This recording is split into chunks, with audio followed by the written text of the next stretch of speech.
go. Welcome everyone. Welcome Türkiye. Welcome Istanbul. We got ACBJJ 22 right here at the Aura Arena. We are already starting the show. Now, very important side note before we go into discussing our card, okay? Our absolutely amazing stat card is some of the changes that we have in our rule set, okay? It used to be submission only format where you can only score a point if you're going for an actual submission attempt and then it calls it a real legitimate threat. Okay, now we are evaluating 3 criteria. Which ones are? Positional domination, okay? Then you have threats of submissions, and then you have activity and pressure. Each of these criteria are evaluated with an MMA 10-10, 10-9, 10-8 system, okay? So we might have 1 round, 10-9 for one person, 1 criteria, 10-9 for one person. Then you have 10-8 for another person in the other criteria, okay? So each of these 3 criteria are evaluated separately. Now, in order for you to have, for example, a 10-8 round, you need to have a gap between 2 scores, at least 6 points. Okay, so when we're talking about positional domination, for example, positions are evaluated as such, like guard pass, 2 points, you have 2 points for the throw. Yeah, we have 3 points, yeah, right, for the guard pass. So more or less like traditional way of scoring. However, we don't see it on the scoreboard. We will only see it in the score sheets of the judges. So we'll have a panel of 5 judges and the decision is on them. But now, here is Ali Magomedev, our dear friend, black belt, and absolute master of Jiu-Jitsu, especially Nagi. Now let's talk about our absolutely amazing stat card. Tell me, what is the match that you are personally most excited about? Well, obviously, Garbek Magomedov and Garbek Ibrahimov and Gabriel Souza. This is the match I want to see. Also, one match that didn't gonna be here is like Islam Mamilov. I was really want to see it, but very unfortunate it will be on the next event. And of course, our main event and co-main event was huge superstars from MMA. Yeah, we have, guys, the fight that he has mentioned that is not going to happen, unfortunately, is Islam Mamilov challenging the champ, the Gracie, okay? So Janatas Gracie unfortunately couldn't make it, so we had to kind of postpone that fight for later on. So, but today, we have, like you said, Gayabek Ibrahimov defending his title against none other than Gabriel Souza. We know he always brings in the fight. It's always fireworks, always going for the kill, always going for the subs. It's crazy. I mean, it's going to be very interesting to see because I think Gabriel does his best job from working from the top. But what are the chances of him taking Gayabek Ibrahimov down? We're about to see. We're about to find out. We were discussing this on the way to the arena. I don't really think he can take Gabriel down, like literally from standing, but obviously he can, and he's possibly gonna try to sweep, and his top game is also second to none. You remember he passed Mikey Musumesi's guard and submitted him with north-south choke. Eventually he lost in a rematch, but still, like, Gabriel Souza is like one of the best guard passers, and he's like flying knee cuts, flying passes, like super fancy. Yeah, you can take a break with that guy, right? Never can take a break when you go against Gabriel Souza. Now, next one is, you guys know, all of you know this guy, it's Mokaev. So the guy is an absolute legend of MMA already, I think, even though he's basically an uncrowned champion of UFC for a lot of people, for millions of people, I would say. But the guy competes in freestyle wrestling. The guy competes in grappling. And now we'll see him again on these jiu-jitsu mats. I'm super excited to see him because whenever he goes with like bad intention. Even I saw, you know, when he just arrived to Türkiye, when he just arrived to the hotel, he was kind of chill and quiet and kind, and he was very respectful towards his opponent. But the closer we're getting to competition day, he's like getting into this competition mode, you know, like the mindset is changing. But now let's talk about the other one. None other than Belal Muhammad is in the building. That's kind of crazy. We'll see Belal Muhammad going against a European star, Kerim Engizek. How do you see that match playing out? Well, I see, like, obviously I see Belal was a favorite because he have a crazy wrestling. I think he's gonna dominate the whole fight, and let's see if he, well, I think he will be on top, he will take down, and he'll be mostly on top because it's almost impossible to sweep him, almost impossible to take him down from standing because, like, you saw him in UFC, like, almost nobody could have stopped him. Right. So that's a good point. And also when I talked to Muhammad, what do you think about your opponent? He said, well, I'm sure he's a good striker because all you see in his fights is like he's basically finishing people with knockouts because the guy Kerim is so strong. He has crazy striking, so a lot of knockouts in his career. We don't see that many like grappling sequences with him. So today is going to be a big challenge for him and a big revelation for us. So we will see what's up with Kerim Engizek's grappling and wrestling. This is going to be very interesting to find out. But now the next match. A lot of people thought this is impossible. A lot of people thought we will never see this man coming back to the sport. But here we are. ACBJJ made it happen. Okay. Thank our matchmakers. Thanks Orbek Khasiv. Thank our organization. But you will see Zabit Magomedsharipov back on the mat. Yeah, it's not a canvas. However, he still brings in this unorthodox style. He still brings in this craziness and insanity that he always used to bring into the cage. But now, how do you see this match playing out against Youssef Zalal, who's an active fighter, basically in his absolute prime, super physically strong? I kind of played around with him, grappled, like wrestled a little bit with Youssef Zalal. He's probably the absolute strongest featherweight I have ever physically put my hands on.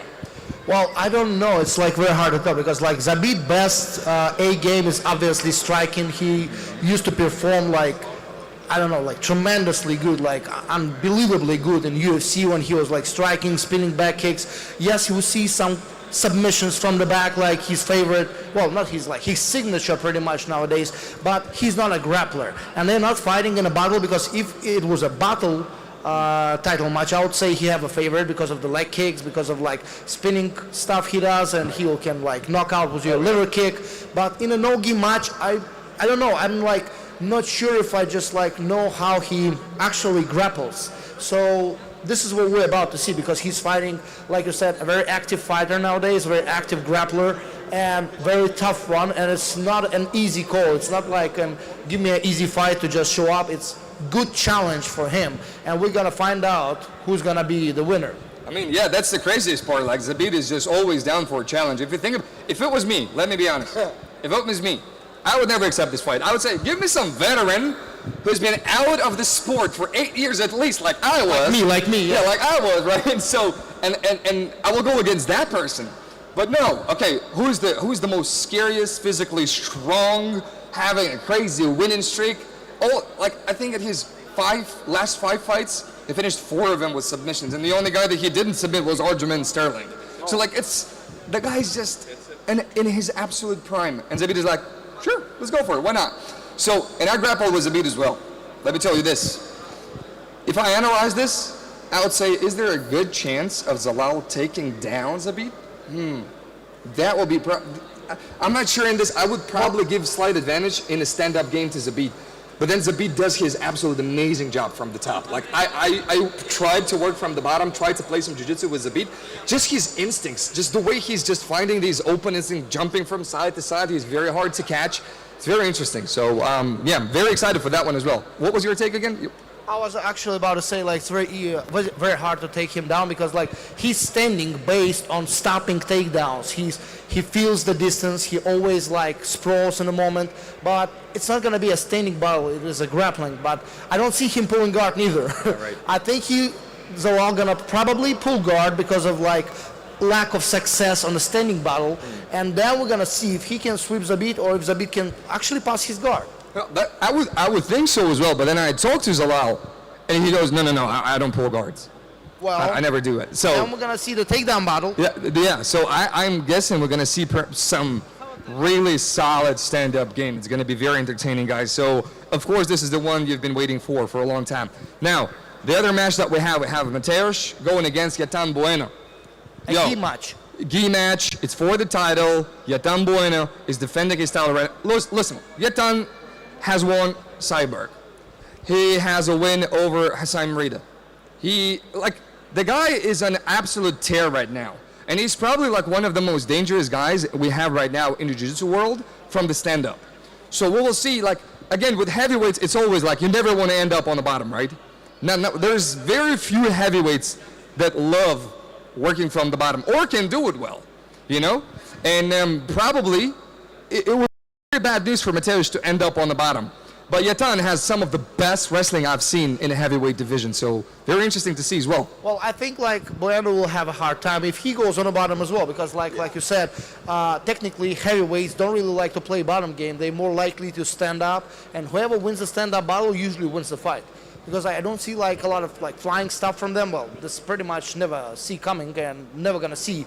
And yet, as you said, like I probably see Buchecha from the heavyweights who like to pull guard because he have like spins to K guard and he doesn't really, he feels very agile to do so. Right. Those guys, they're very powerful, really good balance, but I don't see an agility as a main factor of their success. I would say just like strategic wise approach, shutting the opponent's game down and pretty much being heavy and heavy. There we go.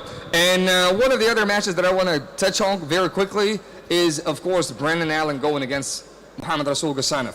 We have Brendan Allen, who's like a really good jiu-jitsu player, probably, in my opinion, the best jiu-jitsu guy in the middleweight, middleweight division right now in the UFC. And then, of course, you have Gasanov, who's right now is an absolute legend of MMA in Russia.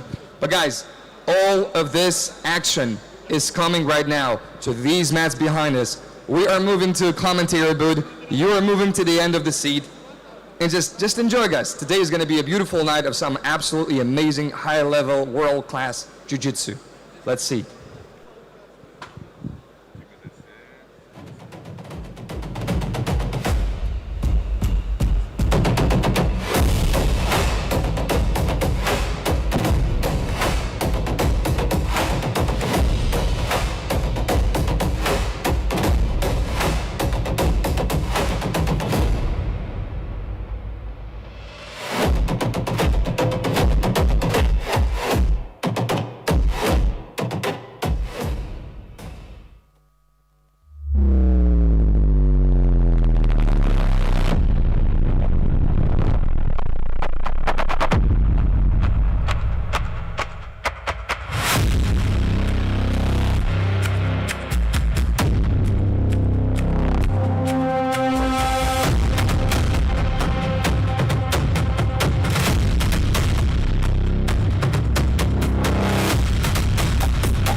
Good evening, ladies and gentlemen.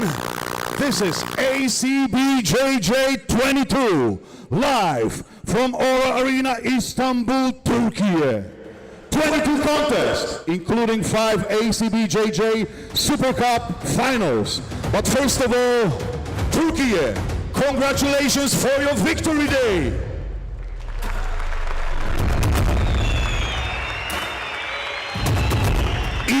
Istanbul, are you ready?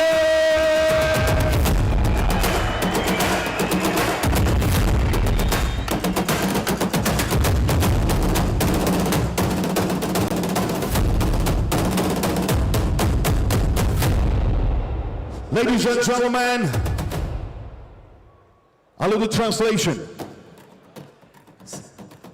İyi akşamlar İstanbul, iyi akşamlar Türkiye, hepiniz hoş geldiniz. 30 Ağustos, Zafer Bayramımız kutlu olsun, tekrardan hoş geldiniz. Bugün Aura Arena'da ACBJJ 22 etkinliğini birlikte izleyeceğiz ve unutamayacağımız bir akşam geçireceğiz. All right, ladies and gentlemen, let's get ready for the first bout of the evening. No-gi Super Cup final match in plus 80 kilograms category. Let us welcome a grappler from the white corner, representing Team Brasa, Russia. He is Youssef.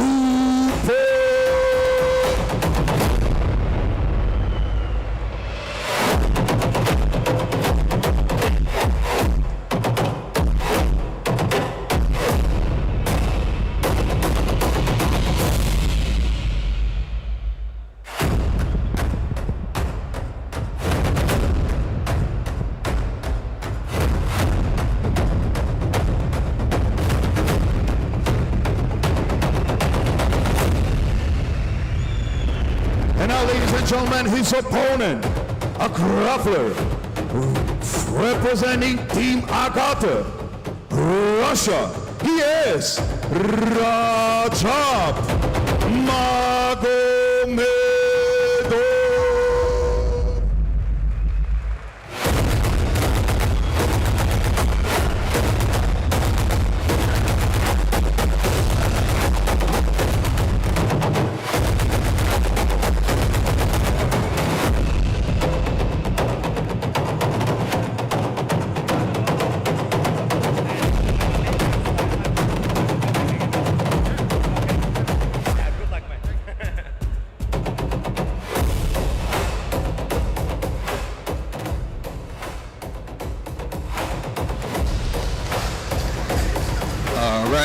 All right, guys. We are here for our first match of the evening. Youssef going against Rajab Magomedrasul. Have you seen their performances on like days before? I have seen Rajab Magomedov's performance. I somehow missed Yusuf's performances. However, let the guys tell you how can you possibly do what these guys are doing. So in order for you to get on our numbered event, of course you can just become a superstar. That's an easy road. But there is another path, guys, to get on our numbered events. These people have registered for ACBJJ Super Cup, okay, guys?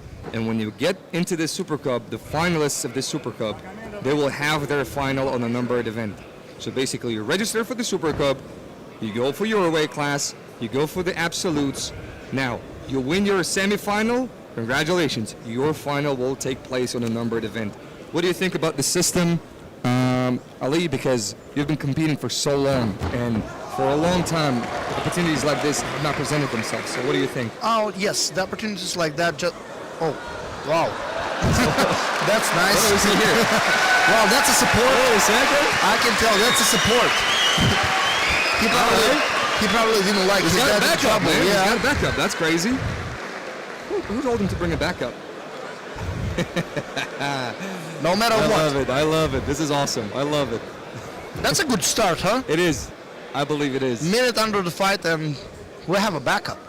All right, so actually the idea of this system is super good because like most of the people who have no, like they always wanted to be an ACB, like from since ACB Jiu-Jitsu 4 when ACB got a lot bigger and superstars like Buchecha, Leandro, all these stars that we grew up on was here invited to like events. Everybody wants to take part. Everybody wants to be a part of this big structure. And obviously there's no room for everybody and you have to actually earn the opportunity to be in here. And the last time, ACB Jiu-Jitsu 21, I got the same opportunity to just participate with everybody. Even though I was like with ACB since 2016, I was all the time competing in like numbered events. Every time they invited me, I always been there. But like this one was the first time I actually had to secure the wins in a bracket to be able to do so.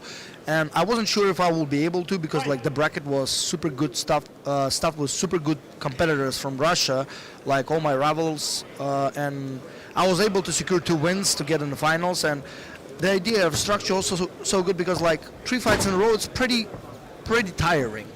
And let's say if you have an opportunity to rest for several days, like 2 or 3 days, sometimes it's like at that time it was 3 days. This time is more days because like obviously the schedule changes. But anyways, like you just like feeling yourself like MMA superstar who's like on an event, who shows up, and then everybody at the stage just look an eye only on you.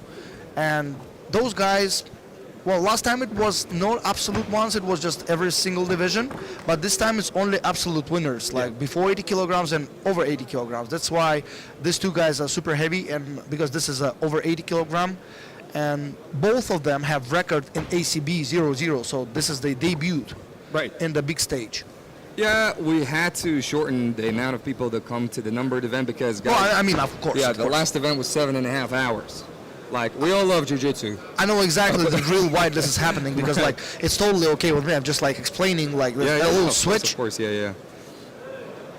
But the idea is great. It like now nobody can complain. He wants to get and never got an opportunity. That's the thing. A lot of people were texting me and texting all of our matchmakers and texting like basically every single staff member that we have received a message once upon a time.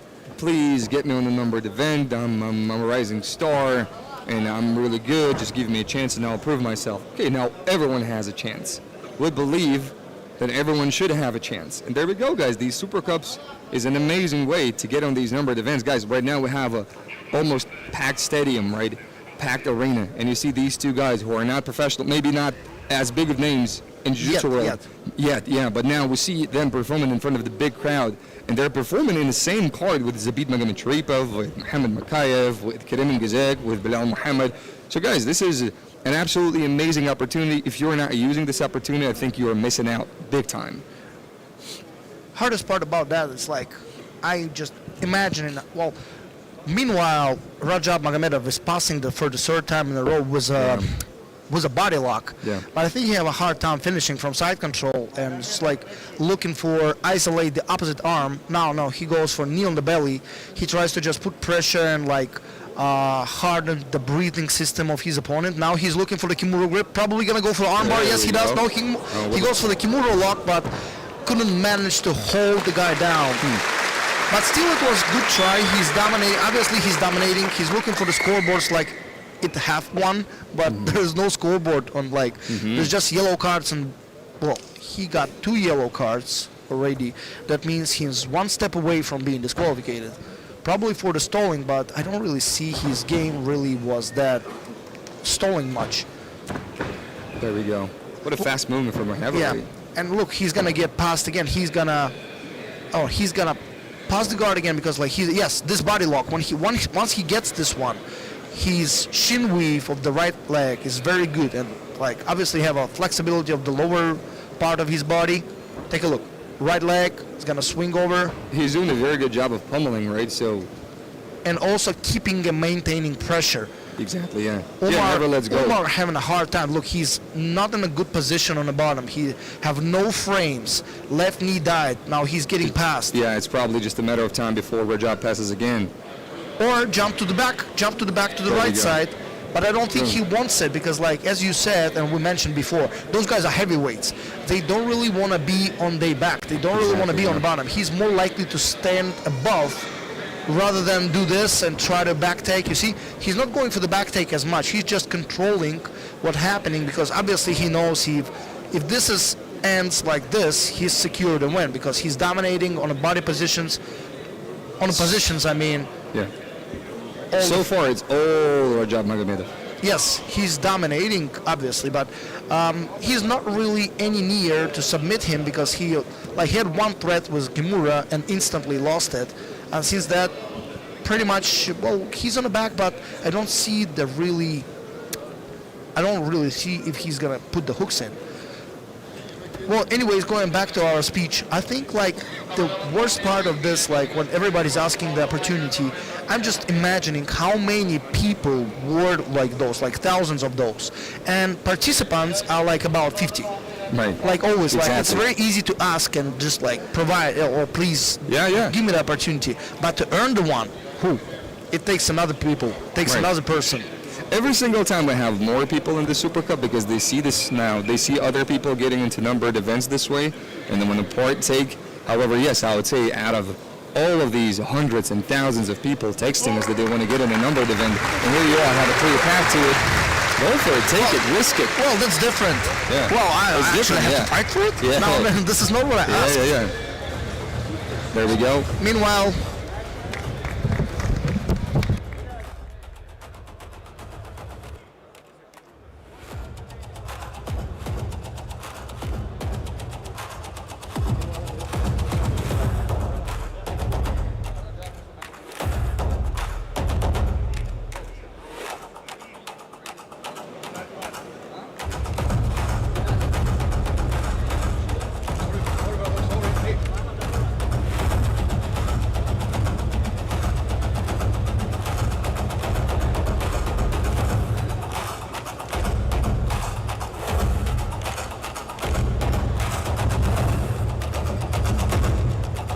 Ladies and gentlemen, first victor of the evening, your winner by unanimous decision, Rajab Magomedrasul.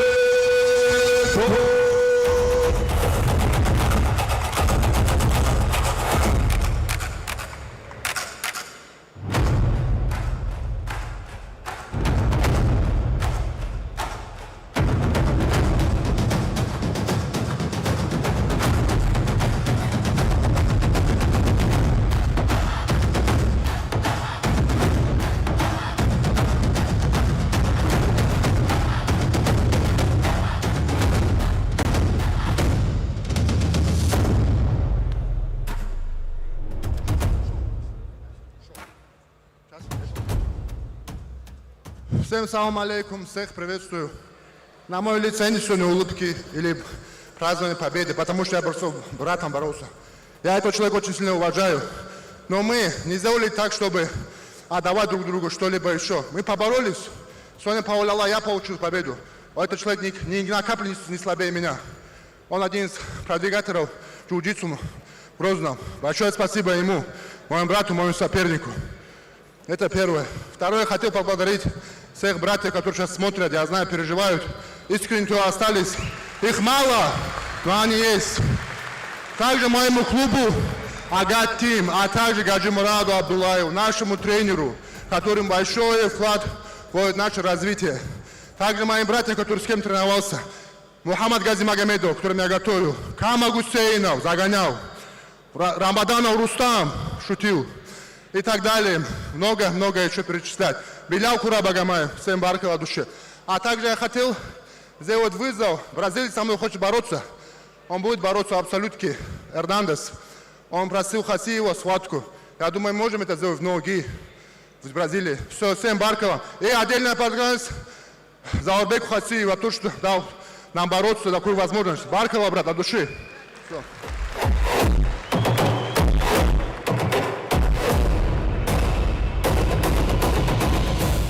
Ladies and gentlemen, without further ado, let's go straight to the second bout of the evening.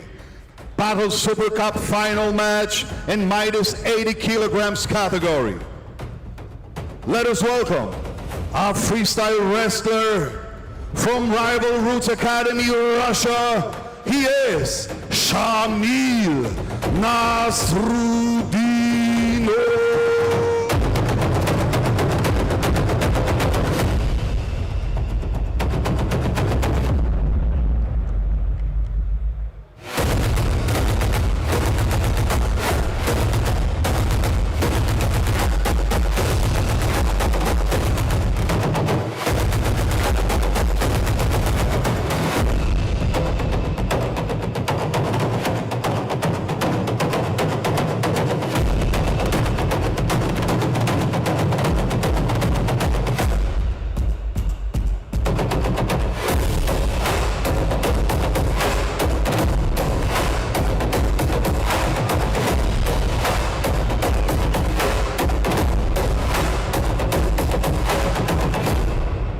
And now, ladies and gentlemen, his opponent across the mat, a Brazilian Jiu-Jitsu practitioner from Athletic Academy, Russia. Let us welcome Ahmed Mokaev.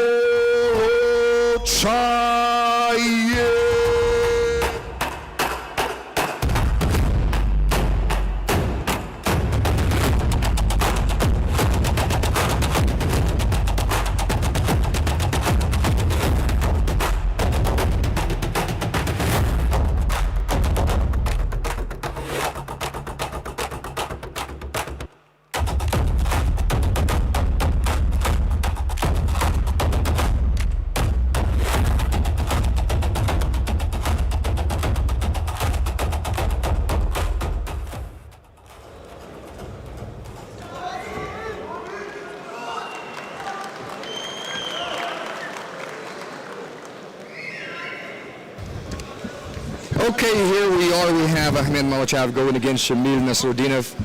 Now, I don't know a lot about Shamil Nasruddinov. I saw his performances. However, about Ahmed Mokaev, I know quite a few things.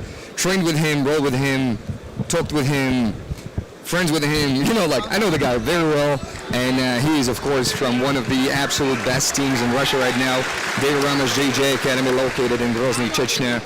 Now we have a battle jiu-jitsu match. Shamil already is landing heavy low kicks, I'd say calf kicks. I was actually thinking how the guy was freestyle wrestler, just get in the finals of the grappling, and then realize this is a battle jiu-jitsu. Yeah. It's like, it's very hard to manage just freestyle wrestling background with no grappling or no BJJ to end up in a no-gi finals. Right. But now, yes, this is a good, like, pretty much, well, good background to MMA, to battle, to anything with striking. We see a lot. Oh, that's it. They were low kicks. Low kicks, yeah. You know, Shamil Nasruddinov actually has fought professionally in MMA, and he said this format is something that I was looking for a long time. Shamil have really a plan to calf kick knockout him, I guess. Yeah, I think so. He's very looking forward to it. He's got big legs as well, very strong. And since he was doing MMA already, he's probably like a little bit more ready for these kicks, you know.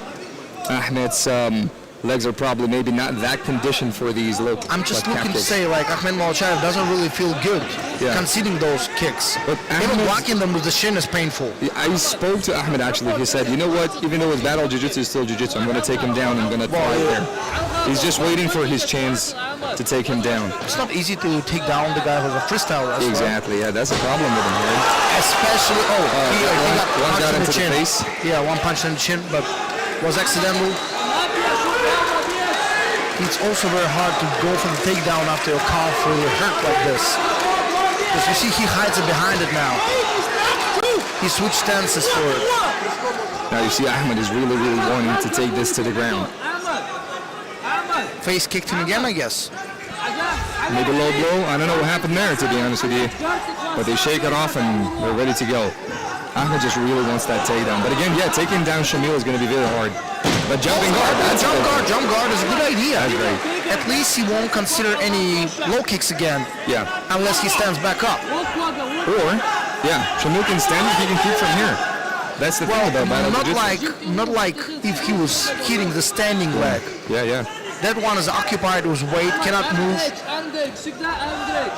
I wonder if it's like in a grappling or jiu-jitsu. Oh, look, nice K-guard, triangle attempt. Yeah, and I favor Ahmed Mokaev in pure jiu-jitsu match. I favor him a lot. However, in MMA, in battle jiu-jitsu context, because of his MMA experience, Shamil probably has an edge. And we can kind of see it, right? He's more comfortable in this rule set.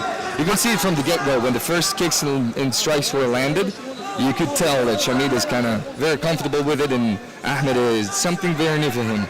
My question is, like, if he, like, you know, in a grappling and jiu-jitsu, the guy on bottom, you actually forced by the rules to pass the guard. Right. You're forced. In MMA, you don't. In MMA, you can stand back up, and the guy on the bottom have to stand back up too. In the battle jiu-jitsu format, if he's... Great question. I will explain to you, because we had a briefing yesterday, and this is exactly the question that was asked from one of the fighters. And so... He must pass guard, right? No, he doesn't have to. In battle jiu-jitsu, the referee is calling you to either start kicking and punching or passing the guard. But let's say if you disengage, he won't penalize you. As long as you're landing punches every 10 seconds. No, I mean, let's say if he wants to stand, he don't want to be on the bottom. Let's say, for instance, Shamil Nasruddinov wants to leg kick him from standing, and if he backs up and just no. he cannot. You have to engage into the all guard. right, that's what. There we go. So pretty much, Ahmed Mokaev gotta get back to standing only if he wills. Exactly. That's what the question. Exactly, yeah. So if you legally pull guard, you can stay on the bottom as long as you want. All right. And the guy from the top is being urged to engage in the guard. All right. If he starts breaking away and getting into the distance all the time, then he would be called... Penalized, yeah. Yeah, he would be penalized. All right, this There we go, yeah. good switch. Good, yeah. He needs to actually put some ground and pound here. Yeah. You already see Ahmed is in his element right now. Inverting, looking for that K-guard a little bit. But I think he got so much of like damage. He's in on the arm, yeah. Damage on the ribs. He covers. He cannot like openly go for what he does best in jiu-jitsu wise because constantly getting punches to the body.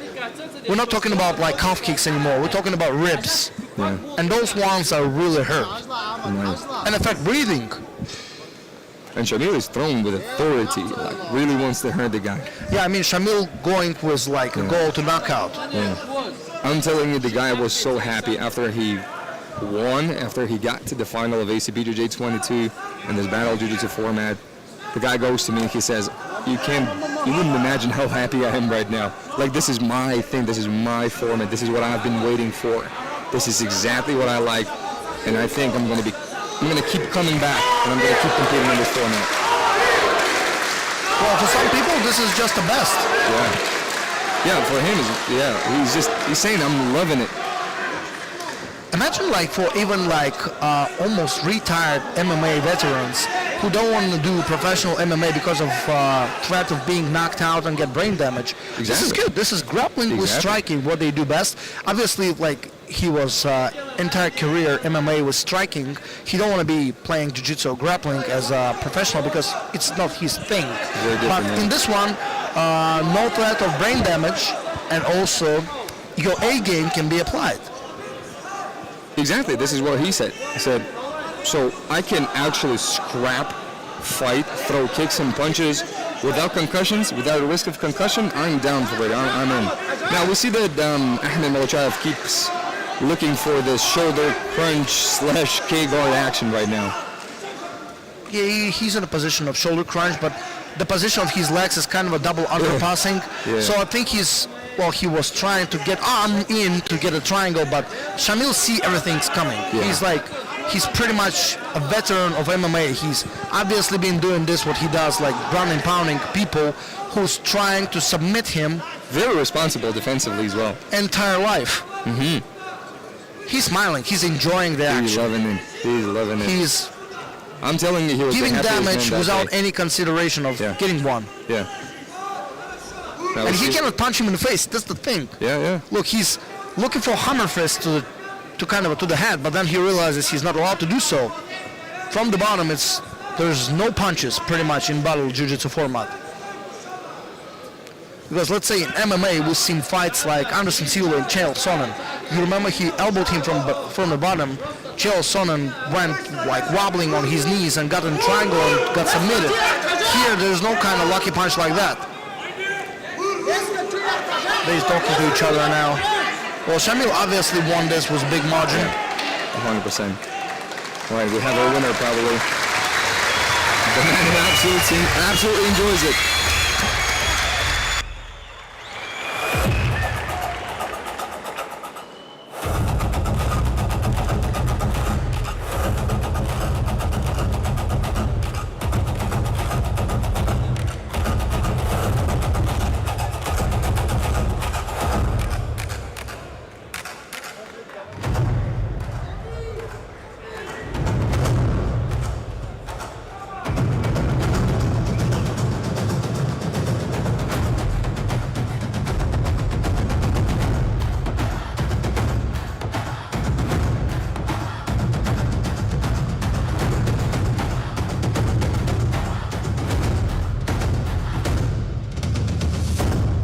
Ladies and gentlemen, your winner by unanimous decision, Shamil Nazruloev.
Ladies and gentlemen, let's go straight to the third bout of the evening.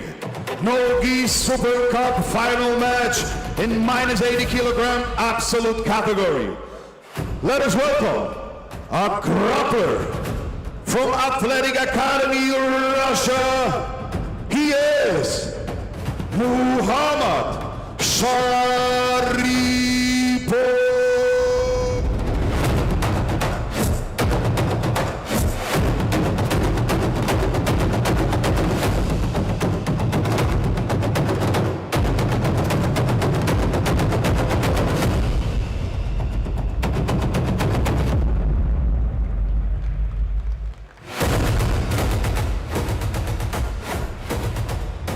Ladies and gentlemen, in black corner, a street fighter representing Team Abdullah and Academy Cobra from Russia. Let us welcome Khalim.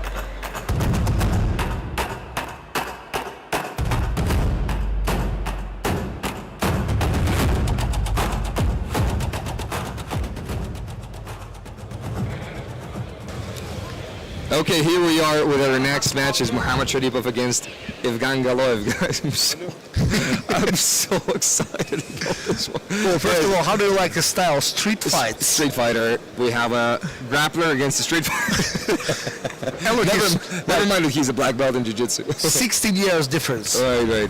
Guys, Evgen is probably like one of the strongest physically people that you will ever see in this weight class.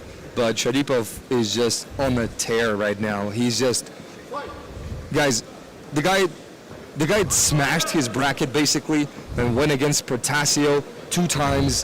1 time dominated positional, the other time got a heel hook. Both of these guys are an absolute menace when it comes to stand-up game. Like, I don't even know who has the edge. Like, both of them they have an amazing stand-up game. Probably like, maybe some of the best stand-up right now in Jiu-Jitsu world, I would say.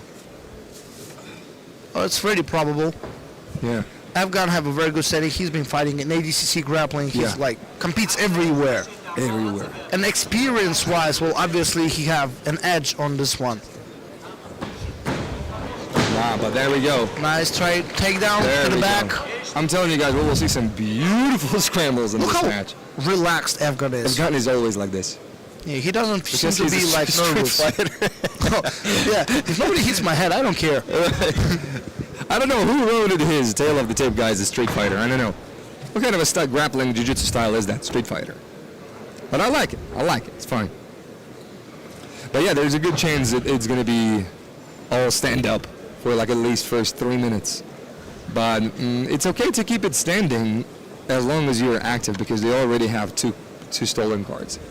Well, that's not cards, but warnings. Yeah, it's warnings. Another one? No. Now the next one will affect. Now next one will be a white card. No, yellow. Next one will be yellow. White. So whites already. So these points. Those are warnings. Those are verbal and then warnings. And white card and yellow card. Exactly. Yeah. Should have told you, but but maybe you'll figure it out. Now we see, again, very even so far.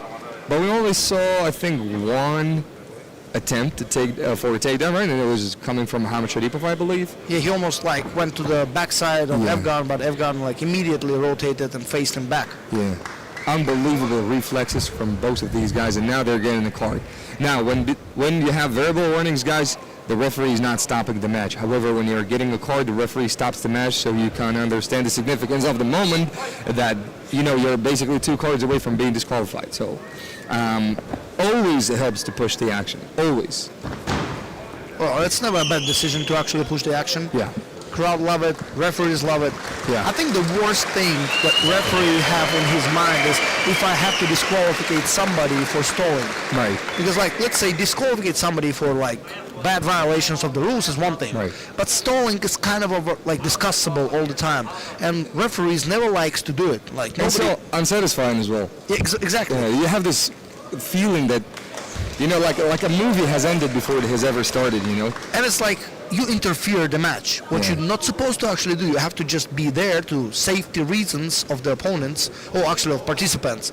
And you two guys must realize that you have to put some work and define who's better.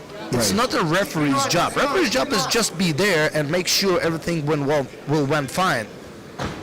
And when you have to disqualificate somebody for like stalling, this is not a safety reasons. This is like interfering the match, and it's very unlikely any judge or referee likes to do it.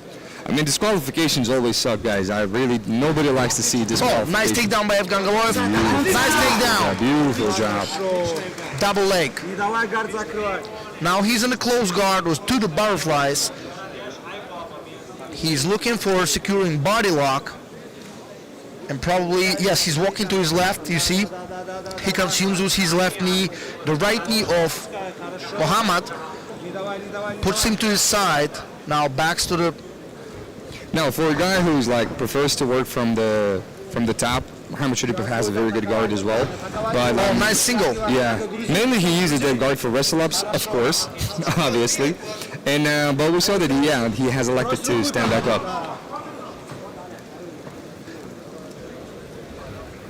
It looks very like not a professional no-gi grapplers who usually go for ankle locks or heel hooks. They look like MMA fighters who just do grappling, you know. They pretty much doing the stand-up and positioning themselves on top, just like trying to secure the top position. For now, we just didn't see the pure grappling as a whole. We just pretty much see the stand-up battle. And I mean, 0 submission attempts for the moment. Yeah, but when it does go to the ground and someone elects, okay, I'll stay here. Especially like Evgan, he shows beautiful jiu-jitsu, like amazing leg attacks, unbelievable. Yeah, leg locks tight. is his key. Leg locks, yeah, the leg locks are so tight. Nice takedown again, double leg to the back. He's managed to get to the back. Evgan trying to hold him with his left hand, but his position of the left hand is lost. Pretty much it's lost position. He needs to like go with the flow now. This is where he Muhammad does. thrives. This is his favorite position. Look how good Evgan gets back up, but he end up on the bottom anyways. Now leg lock And there we attack. go, he's looking for those leg locks. But again, Double leg lock attack. Magomedsharipov is amazing at leg locks as well. In a leg lock shootout, of course, I would give a slight advantage to Evgan Galoev. However, like Magomedsharipov, Experience-wise, right? Yeah, experience-wise, but Magomedsharipov knows how to defend them and then how to do them as well. Well, for now, what we have 2 yellow cards. We have 2 takedowns for each one. Like, I mean, 1 takedown for each one, for 2 in total.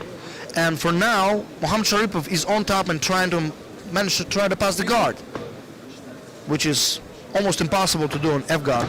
Evgan has an amazing guard as well. I think he's looking for some kind of a guillotine here. So well-rounded, Evgan is. Very well-rounded. I mean, I would probably guess that in the next 3 to 5 years, a lot of people will find out about Evgan Galoev. And he's not young. He's like 35 Yeah, years he's old. not that young, yeah. And he's coaching as well. He has his own team. He's Nice coaching. guillotine. I told you he's looking for that. Yeah. The way he was grabbing the back of the head and try to kind of a slightly, not intentionally, kind of a pull down. He wants to hit him like unseen guillotine attack. Now he'll have an opportunity to do so. A little inversion. So he have his own team, you say? Yeah, he's teaching. Like people like Pajetna, for example. Yeah, Pajetna, he's a student, yeah. Yeah, he's his student. But what's the team name? What is the team name? I don't know, to be honest with you. We see that right now he's performing under Abdullah team, yeah. Abdullah team, yeah. They're part of that team now. Yeah. But they're not part of the Agat or No, they're Universal not. Fighters. They're not, They're they're their own, right? Yeah. So for now, what will you say? Who's... Oh, Magomedsharipov. It's not going to be easy to score. I think one really good action, like this one, for example, can change a lot. Well, this is impossible to score. Yeah. impossible to score. Because like on a points game, this is 2 takedowns in total. 0 off guards. That's not easy. That's not easy. Not I would say, of course, we had that takedown from Magomedsharipov. However, who was initiating the action now from the bottom? Now we know the takedown is only 2 points. And Evgan got takedown too. Remember that? There we go. So, yeah, so 1-1. If it's 2 and 2, 2 points for the takedown for Evgan, 2 points for the takedown for Mohamed. But I think Evgan was initiating the action from the bottom a lot more. So we'll see how it goes now. We'll see in a bit. But like on the other hand, when Evgan took him down, it took like 25 seconds to get back up. And this time, you see a referee will have a call. Decision.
Ladies and gentlemen, your winner by split decision, Khalim.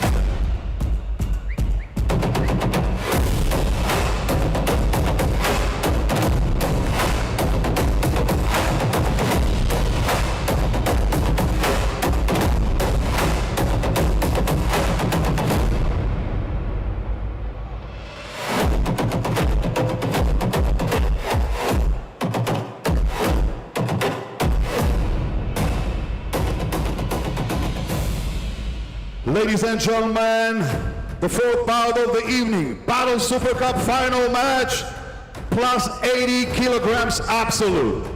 Let us welcome a freestyle wrestler from Strela Team Russia. He is Pavel Krivtsov.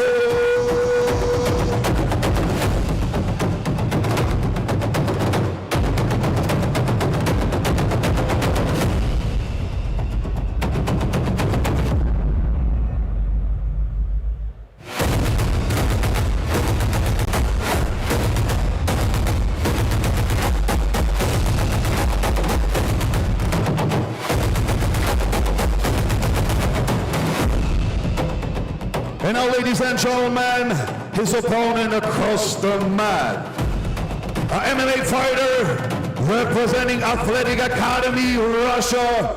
Let us welcome Magomedrasul.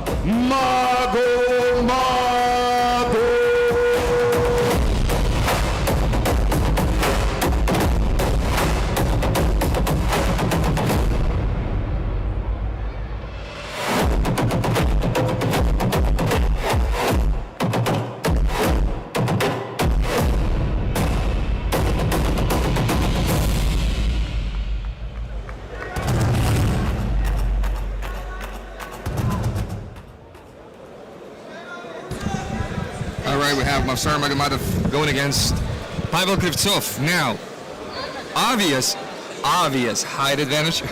Well, yeah, he's very long and tall. Well, he probably always has a height advantage. I don't think there are a lot of people in this world who are taller than Pavel Krivtsov. Well, he's 195, right? 195. Well, there's a lot taller, but I mean, like, not in this sport, not in this time. But now, Mofsar Mofsar starts very actively. This is his format, guys. It's like a third or fourth time he's performing in this format. He really loves battle jiu-jitsu. Like, I will explain to you how good Mofsar is in this format. So even to the people that he's losing in no-gi, if he sees them in battle jiu-jitsu, most of the time he wins. You know, so because in this format he's way more comfortable with his MMA experience. And Pavel Krivtsov, I didn't even know that he fights in battle jiu-jitsu. I wasn't expecting this. Usually we see like MMA guys coming to this format. I don't know if Pavel has an MMA experience or he just decided to scrap in battle jiu-jitsu a little bit. I don't know. He obviously looks like he have an MMA experience. I don't know him personally, but probably he does MMA because like he's from Strela team and they basically do jiu-jitsu. But the guys like Alexander Volkov is also from Strela team, and he's a UFC current title contender. And I mean, if he was to be a superstar in jiu-jitsu or no-gi, I would know him personally. Like, but obviously I don't know Pavel Krivtsov that much. So I assume he's an MMA experienced guy. He's like probably a professional fighter, I believe. And the thing is, like what I had in my mind before we got to this point, in a battle jiu-jitsu, it seems like more experienced people, like over 30 years old, pretty much have a slight advantage. Like because like they so easily control the fight with ground and pound, because it takes like a lot of experience to ground and pound him as well. In jiu-jitsu or no-gi, I would say it's more of a youngsters who like get very aggressive and mostly win. Now we see a good exchange. Oh, several times he hit him in the chin, probably accidentally, but I think it's a reflexes from like MMA, because like in MMA you mix punches on a body level, high, like head level, leg kicks, everything. I've seen it quite some time in the previous ACBJJ 21 event. Most of pro MMA guys was unintentionally just reflectory sending punches to the chin level. And it was like, obviously it's against the rule, but in matter of this quick split second decision, like again, you see, he went to punch his chin. I don't think he like was intentionally. Well, obviously he doesn't do it intentionally. He knows it's against the rule. But the thing is, the format requires you to have a quick reflexes in order to have a slight advantage on those exchanges. And sometimes just reflexes get higher on you than the ability of realizing it's against the rule set. So I mean, I think we'll see it quite some time at this moment, especially when experienced pro MMA guys gonna be doing the battle jiu-jitsu. Like next ones we see one of the first ones, master guillotine attempt. Mofsar tried to put it to the ground, but couldn't actually get the access to the legs. Now he does, but not in the takedown. He got a legs access to the leg lock. He's going there. He have a calf slicer, a possible calf slicer, but his shin is way above the knee pit, so a kneecap, I mean. So yeah, Pavel Krivtsov was managed to escape. Again, standing battle. We can tell Mofsar Magomedrasul slowed down slightly. Again, tries to push like the pace with some leg kicks. I think he's sending more leg kicks than Pavel Krivtsov. On the other hand, on the exchanges where there's a punches, Pavel Krivtsov throws a lot. That's why he hit him twice in the chin. 4 minutes remains. Mofsar Magomedrasul backs up, but on a backing up action, he's sending kicks, looking for takedown, I guess, looking for the big double. Missed the low kick widely. Now getting knee to the chest, punches to the ribs, and that's the corner. They're gonna get back to the center. I think Pavel Krivtsov have slightly advantage at this point because he's not breathing heavily, unlike Mofsar. Mofsar slow down and have a hard breathing now. But he moves a lot. He gets out of the way of Pavel. While walking back, he throw punches, throw kicks. Again, tries to go for the single leg, but he didn't really went for the single. He just reached with his hands, and that's why he's collapsed with his upper body now. And Pavel Krivtsov had a front headlock, looking for some choke. This is a freestyle wrestling choke that I saw once Mert used it on Ricardo Almeida in UFC 112. He choked him out with this one, but Pavel Krivtsov switched to Anaconda. He's looking for feed Anaconda. He have a very long arms, but Movsar scrambles out of the grips. Movsar breathing very heavily. 3 minutes remains. I don't think he will be able to actually compete on the level of Pavel Krivtsov now.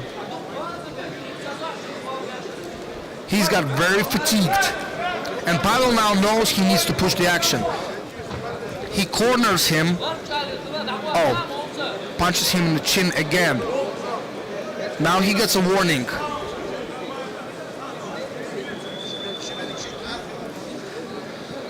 The thing is, they also have so much of a difference on the height. Like, Pavel Krivtsov is way too higher than Movsar, and even though like he's trying to throw punches not very high level, they're still on the level of the chin of Movsar. So I believe this is not intentional. This is 100% like accidental one, but this is just a matter of fact what's happening. All the times he tries to go for like, he needs to kind of go for the low blow with his hands to reach the body as a liver part of the body. Now he concedes one punch in the neck himself. 2 minutes 30 seconds remains. He corners Movsar again. Get back to the center.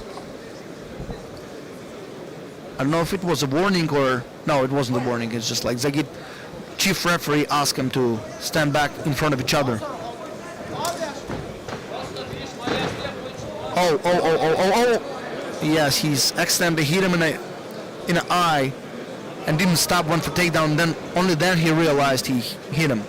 But Pavel Krivtsov is actually arguing about that. He's not really considering him going against the rules.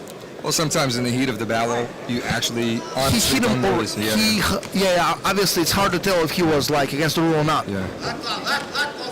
It seems like they're getting more aggressive. They're getting very too aggressive. Seems like Movsar is gassed a little bit, right? Yeah, Movsar is slowed down like when it was 4 minutes. Another one to the face. And that one definitely got to the face. 100%. I saw his chin moved. Yeah. While eating that punch. Definitely, yeah. The worst part of it, like, you're not supposed to be defending your chin because it's against the rule. You just defend your body, and then your chin is way too open for those kind of punches, even though accidental ones, still they hurt. Right. Like, he got hit like that, like, at least about 3 times. And if some of you say, guys, this is like, what about MMA if he has MMA experience? But guys, in MMA that's you have a rule gloves. set. In MMA you have gloves. But here, bare knuckles, someone... Let's look at the replay. Oh, that one is all right. face. This was not a punch. It was an open palm hand. Yeah. At very least, he wasn't really punching him. Yeah, look at this. Right hand. Guys, if you know who Bas Rutten is, this guy was knocking out people with open hand like Bas Rutten is a legend of MMA. That definitely got into the face. Look at it again. Boom. Yeah, obviously. I saw his like whole face move, but and he knows he's like, oh, what did I do? Yeah. Boom. Bam. That's right. And as I said, like, look how much height different they are. Even though he's like sending kind of a lower punches than the chin level of his usual opponents, this guy is like, this is absolute, like, they are slight, well, not like big difference on the size. And he's like, lower punches are pretty much on the Movsar's level of his chin. Yeah. So I mean, he needs to go like uppercut, like super low to hit him. For Pavel, I think that's the only punch he can throw. Pretty much, yeah. Basically, he can only go with uppercuts. Or knees. Or he needs to use knees in the clinch. Yeah, but if we're talking about punches, the only safe punch for him is definitely uppercuts. Yeah, like he hit it like 3 times already, 3 times on the chin. Right. And I know he's angry because he's not willingly does it. Movsar also getting upset with what's happening. But Movsar got so angry, he's like busting his energy now because he was super slowed down on him like 2 minutes ago. Now he looks like he's like going for it. Yeah. Obviously we see Pavel. Nice takedown attempt, nice takedown, but way too hard to take Pavel Krivtsov down. He's so geometrically big. Again, he's going for this kind of a front headlock, anaconda with the head choke. You remember we discussed like Matt Hughes did choke? Matt Hughes on Ricardo Almeida when he choked him out with this freestyle folk wrestling choke. Now Movsar is in trouble. That's probably the only time I saw it, right? The only time I saw it, I didn't even know if it was a choke before Ricardo Almeida got passed out. So now I have a back clinch. You see, from the start of the fight, Pavel Krivtsov is just initiating the grappling action, right? He wants a takedown, he wants to get it to the ground. Movsar Magomedov kind of wants to keep it standing a little bit. Well, I wouldn't say that. Movsar was going for all those takedowns, he ended up on the bottom. He's just like, didn't pick good timing. He went for the double or single. Too open, right? Yeah, no setup. Pavel Krivtsov landed the sprawl on him and ended up on top. There was 0 attempts for Pavel Krivtsov to take him down. It's kind of he's trying to close up and tie him up in a clinch. But Movsar does a great job escaping this. Now he's looking for a leg lock, which Movsar is not like very famous for. And also what's bad is like, this is what is bad. All this was happening on the very edge of the mat, and I don't know how the referee is going to restart, either both standing or if he's allowed Movsar on top. And let's say, pretty obviously for me is like, well, it's not obviously, it's like pretty, yeah, this is fair, Movsar needs to be on top. If Movsar gets a pass or like gets the back, this is going to be huge. We only have 20 seconds to go, and this is going to be very big in the judge's decision, I think. I was about to say, I have no idea how the judges scored, because like Pavel Krivtsov was more action, but most of the action was illegal. Unintentionally, but it was illegal. We had a few stops because of the punches to the chin that he was not allowed to do, and he got several warnings, even like card. I don't know how much this affect. Finally, this is over. We can tell Movsar got damaged a lot. His face busted. Battle.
Ladies and gentlemen, your winner by split decision, Movsar Magomedrasul.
Ladies and gentlemen, final 5th bout of Super Cup finals.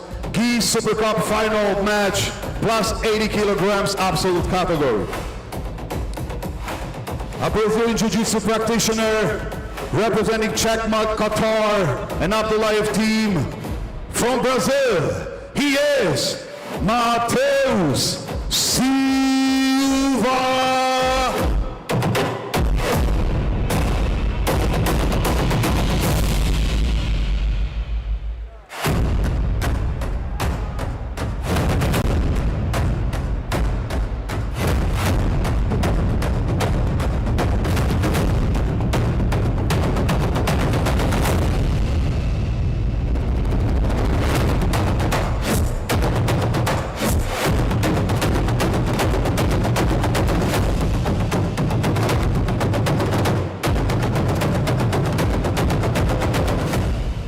And now, ladies and gentlemen, let us welcome his opponent.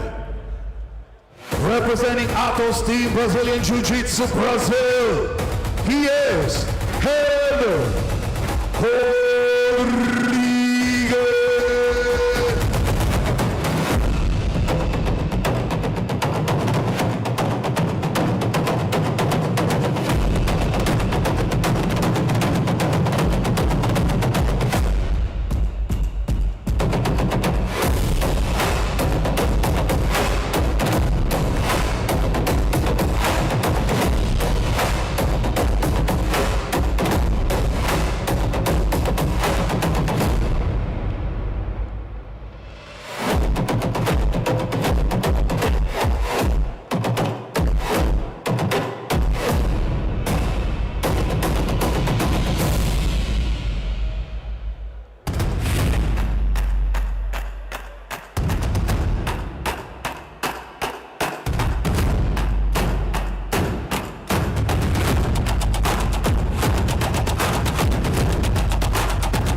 Here we are. We got Matheus Silva going up against Helder Rodrigues, who is an absolute mountain, weighing in 130 kilograms. Helder is a huge guy. An age of 25. Right. What does he eat? I don't know. I know there's just a lot of it, whatever he eats. But then we got Matheus Silva, guys, a son of the other guy who will have fighting today. Title fight, yeah. Yeah, Matheus Felipe will go for the title against Yetan Bueno today. Matheus here is very agile and quick.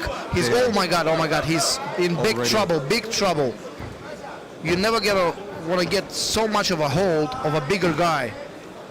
As long as he was keeping it agile and quick, he was having a slight advantage. Now he got stuck in the worst position possible for agile players, 50-50 guard. Against the guy who's like, maybe has, I don't know, I don't remember what was his weight. He told me he's with 95. If a guy has 35 kilograms advantage over you and starts yanking on your leg trying to break it. Well, obviously, Helder Rodrigues is much stronger, like physically stronger. Yeah. And I think he's looking for get the double trouble position where he can manage like toe holds and knee bar of the leg. Looks like Matheus Silva is about to free himself and then he gets back wrapped up. Yeah, Matheus's best weapon would be to stay on his feet, to move around, walk around, gas Helder Ankle a lock, little bit ankle out. lock. Oh yeah, this is it. And there we go. I'm telling you, way too much power. Way too much. So strong, already gets the victory. Gets a beautiful, beautiful foot lock. Well, props to Matheus Silva at his purple belt level. Smashing a lot of black belts in order to get here, guys. But Helder was just a little bit too much today. Not a little bit.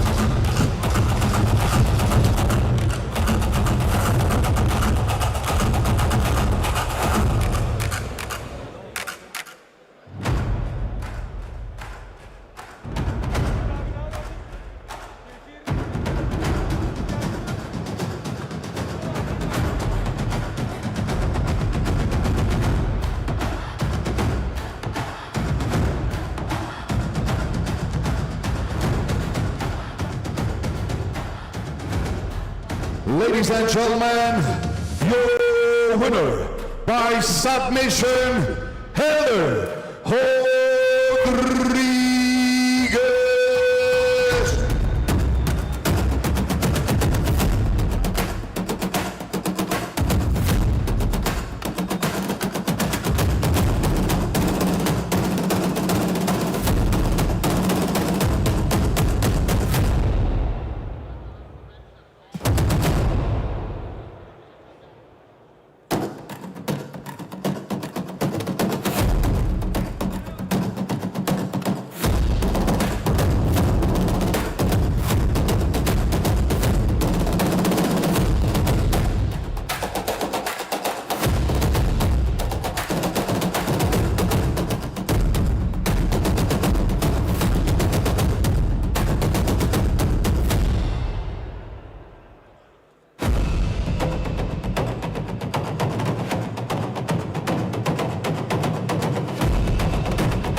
Ladies and gentlemen, get ready for the next battle.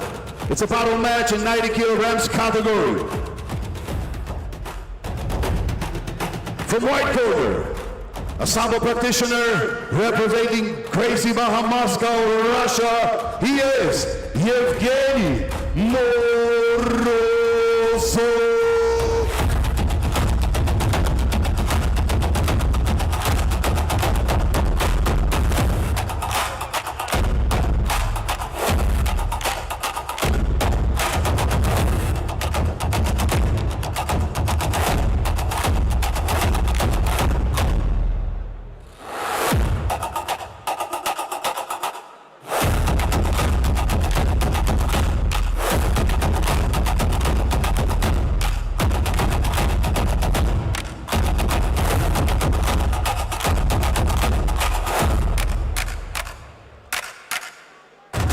And now, ladies and gentlemen, his opponent across the mat, Wushu Sando practitioner representing Türkiye. He is Said Huseyn Arslanali.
we have our next match, Evgeny Morozov versus Huseyn Arslan Aliyev.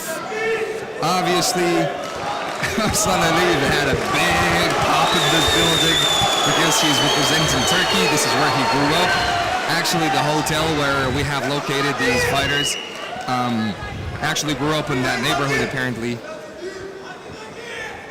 Evgeny Morozov is a very experienced MMA fighter.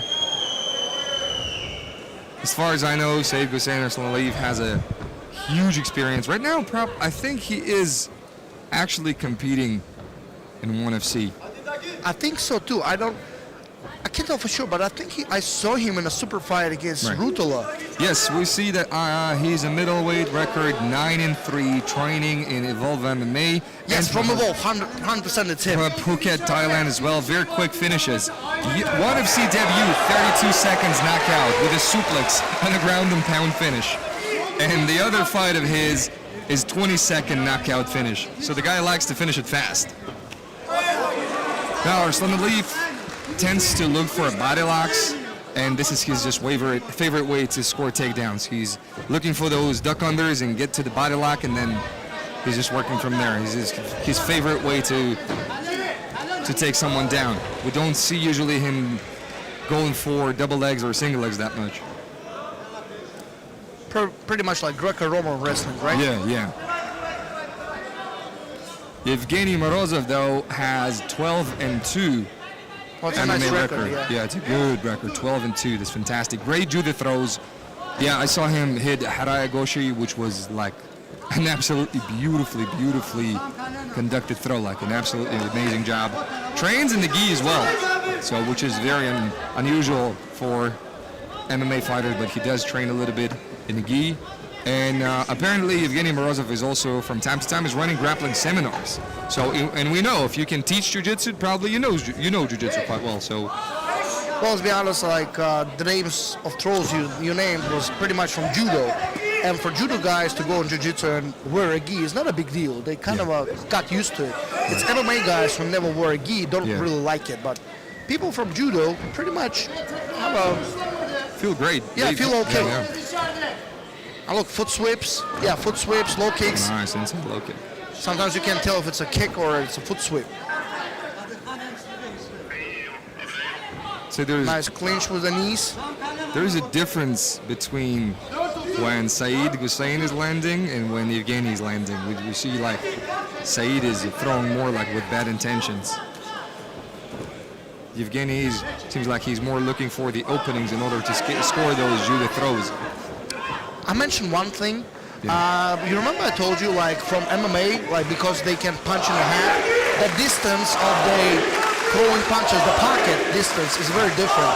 Now I see the difference in the clinch game, because usually in a Muay Thai clinch, you don't really want to get a low, bend lower, because you can get knees in the face. Exactly. In this very case, you cannot really knee in the face somebody, but legally, right? I mean, you cannot. And if you look, whenever they grab a head and they go to Muay Thai clinch, they both bend in order to like kind of hide their body from getting knees too hard, and kind of hopefully this is not going to be as reflectory punch throwing to a chin level because of the MMA experience. If this is going to be a reflexes of a Muay Thai clinch, yeah, this is going to be a bad day for. Hopefully not. Yeah. I mean, the guy who gets knocked out will probably win because his opponent will be disqualified, but that nobody wants to win that way. I mean, yes. I won a fight today. How? Well, I got knocked out. It's like that famous knockout, like the guy tried to imitate John Jones walkout in the MMA rule, like using his hand, and gets instantly the first 5 seconds of the fight kicked in the face. What happened? One of the punches got to the face. Some arguing.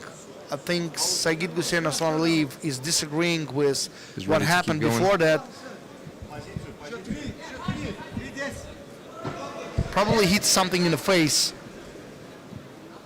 You have this reflex as an MMA fighter when you disengage to kind of hit the face. You disengage with jabs, you disengage. Reflectory. This you is not disengage with intentional. elbows from the clinch, you disengage with just a push to the face at least. Imagine they've been doing this entire life. Yeah. They are professionals of that because like they did it like for like 15 to 20 years. And now they cannot do so. It's very hard to just like adapt in a matter of fact right now. We see that Huseyn is actually kind of letting Yevgeny to have this underhook from half guard. We'll see if But he's the able to underhook create was something initial from it. position. Probably he can go for the mirror lock. If you see the Frank Mir fight and you saw a nice triangle attempt, close guard. Frank Mir got this Americana like overhook armbar with the knee shield position because with his knees he was able to like spread and disengage from the opponent, isolating the hand. Yeah, he obviously looks for this. Either for goal. Yeah, if he grabs the hand, he goes for the triangle attempt. If the guy disengaged in order to stop it, oh, now he gets past. Body lock.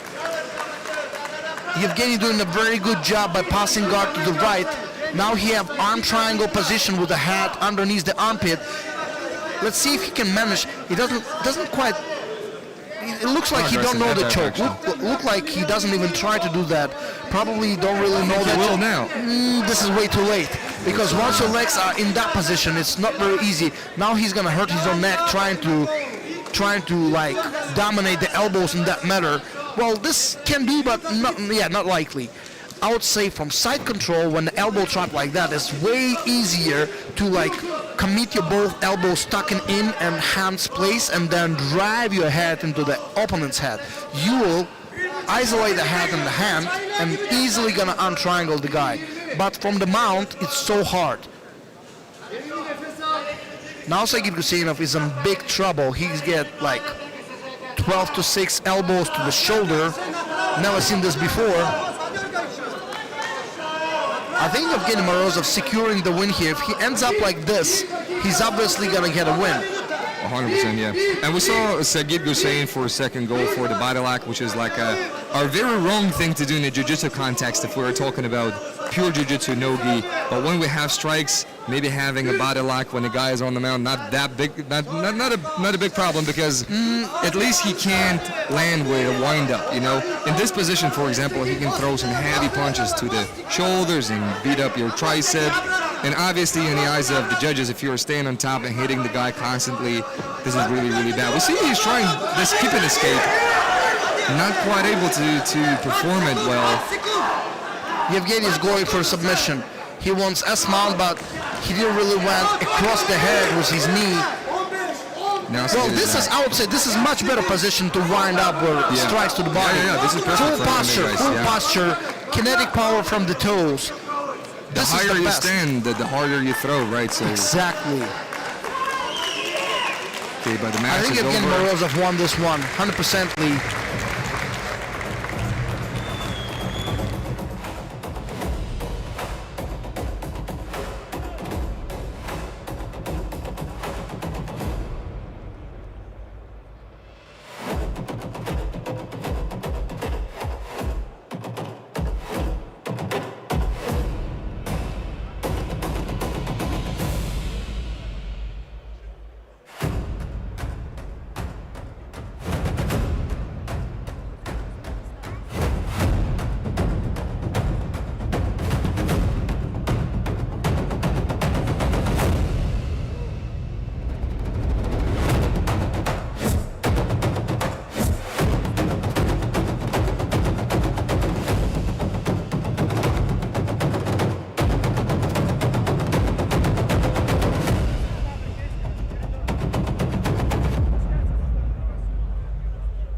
Ladies and gentlemen, your winner by unanimous decision, Yevgeny Morozov.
Ladies and gentlemen, no gi match in 100 kilograms category. In the white corner, wrestler representing Team Daniel War in France, he is Ibrahim Tsetchoev.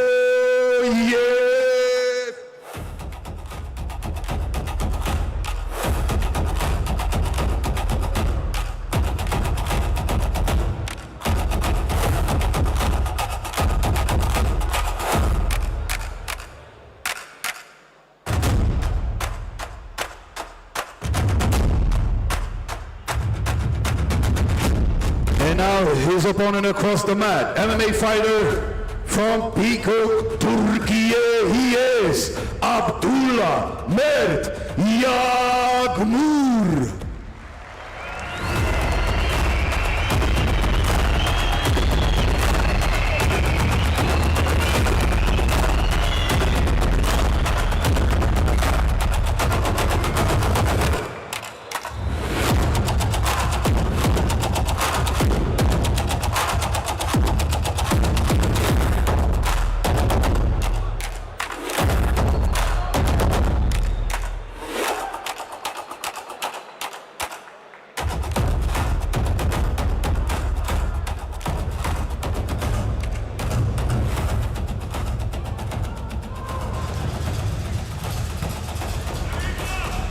We're back in action with Ibrahim Tsetchoev and Abdullah Yagmur from Turkey. A battle jiu-jitsu fight. This one's got to be grappling match. Actually, it's not a battle, yeah. No gi. Nice foot sweep takedown to the back immediately. One hook in. Both hooks in. Man, already takes the back. That's crazy. But That's crazy from a YouTuber, huh? Well, But like you said, I'm not just a YouTuber. All my life I've been training. I just didn't post it. I didn't talk about it. But all my life I have been training. All my life my father told me that you have to train. You have to do wrestling. You have to do kickboxing. You have to do boxing. You have to train. As a man, you have to learn how to defend yourself. Even though he grew up in Europe, in France, but still had that Caucasus upbringing. well, that's a good habit and a good raising for, as a father to a kid, to just let him learn how to defend yourself, how to be confident, how to be like good-looking, decent guy who can defend yourself, the ones you love, and just like to be able to just solve out any problems. Oh, he's on yanking on the neck now. He's on a body for this triangle. neck crank, yeah. I wonder if in the ACBJJ no-gi rules, can you cover the mouth and the nose? Now, yes. Yes, you can? Yes, now you can. No, he's gonna finish it. He's gonna finish it. Under This the is neck. He's under the neck already. that's all she wrote. It's in. He's slipping. There we go. He taps. Impressive performance, and I think Abdullah went out. No, he tapped. Yeah, I think he went out and tapped. That's pretty strange. How do you tap when you're out? First I thought he's out, then he tapped and I realized he's not. I think he's having some. Well, he's having a hard time differently. Okay, we're just happy that Abdullah is okay. Thank God. Yeah, it's good, okay. Very impressive performance by Ibrahim. All right. Listen, a lot of young people looking up to this guy, actually, so him stepping on the mat is a good thing to show his athletic abilities, and I think it's just a good show for the young generation watching Ibrahim.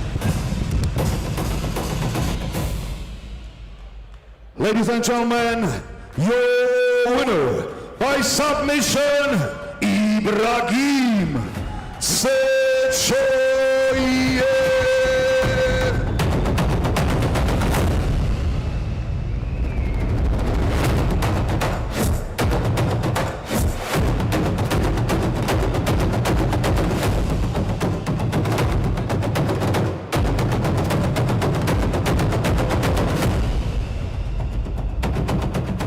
And now, ladies and gentlemen, another battle match, this time in 80 kilograms category.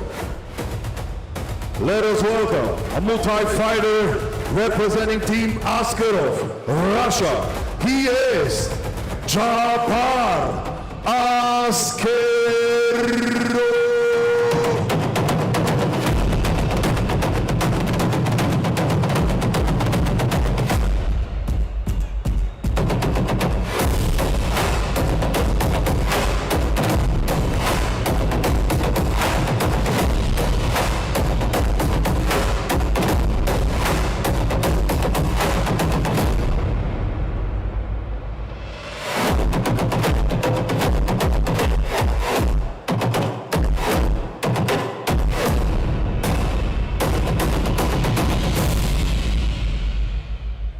In the black corner, his opponent across the mat, MMA fighter from United States of America, he is Roger Huerta.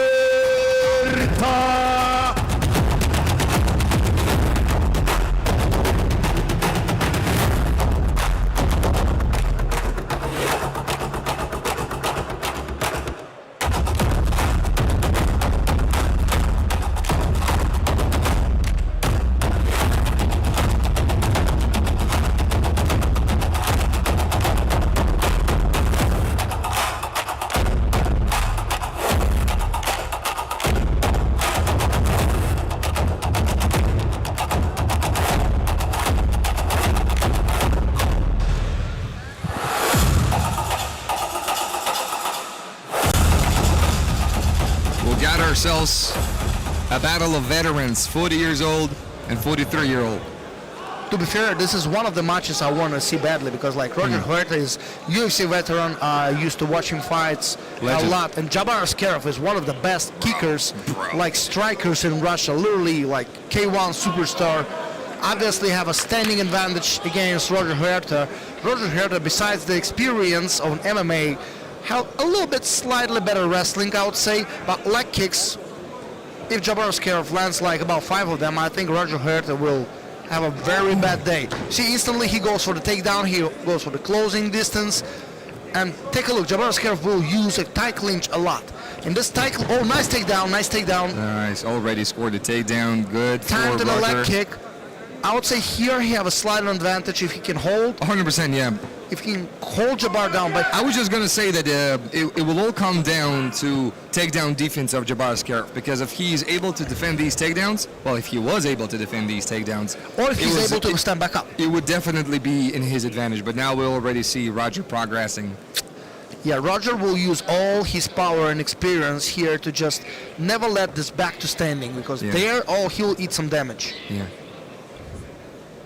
Look how confident Roger Huerta is. He's been through wars like at least like 30, 40 times in his life.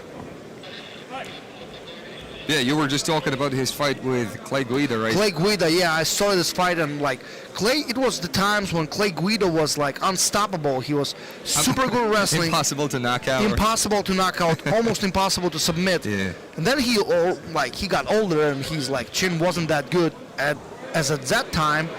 But Roger Huerta against Clay Guida, this is must-see fight in UFC from back in the days, like 20 years ago, or probably 15 years ago, probably 2009, 2011, probably something between that. Now Roger Huerta have a nice double underhook. Actually, I can tell Jabbar Askarov is not a very experienced grappler by the way he tries to hold double overhooks. Yeah, those double overhooks. Like you can tell he's just stopping punches, but. Yeah, we don't see frames, right? We don't see him actually. You can instantly, when you're experienced grappler, instantly say if the guy on bottom or on top knows what he's doing. Exactly. I don't want to say like Jabbar doesn't know what he does, but like pretty much you can tell like. Already progressed to mount. Yes, Roger Huerta grappling experience is like not overrated in this case. Yeah. Yeah, already like.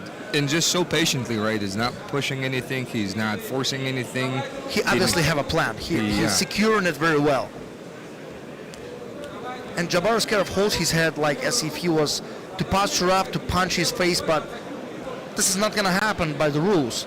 Roger Huerta must, probably go going to for the use... smother a little bit right now. The thing is, like, the elbows are exposed. Yeah. Those elbows are exposed, especially on the right side. You see, he hides it. Now he does a better job. But now again, he's exposes his elbows. And good thing, Roger Huerta is not a like elite level ADCC veteran or grappler like Demian Maia, who instantly gonna cover those spaces on the armpits, and you will never get out from that one. Like for me, like one of the best like jiu-jitsu display I saw in MMA is Demian Maia. Everybody says about Charles Oliveira submission. Well, Charles Oliveira is good adaptation on just like MMA, like fighting, like throwing punches, doing kicks, and aggressive submissions from the bottom. But I mean, man, Demian Maia is different level.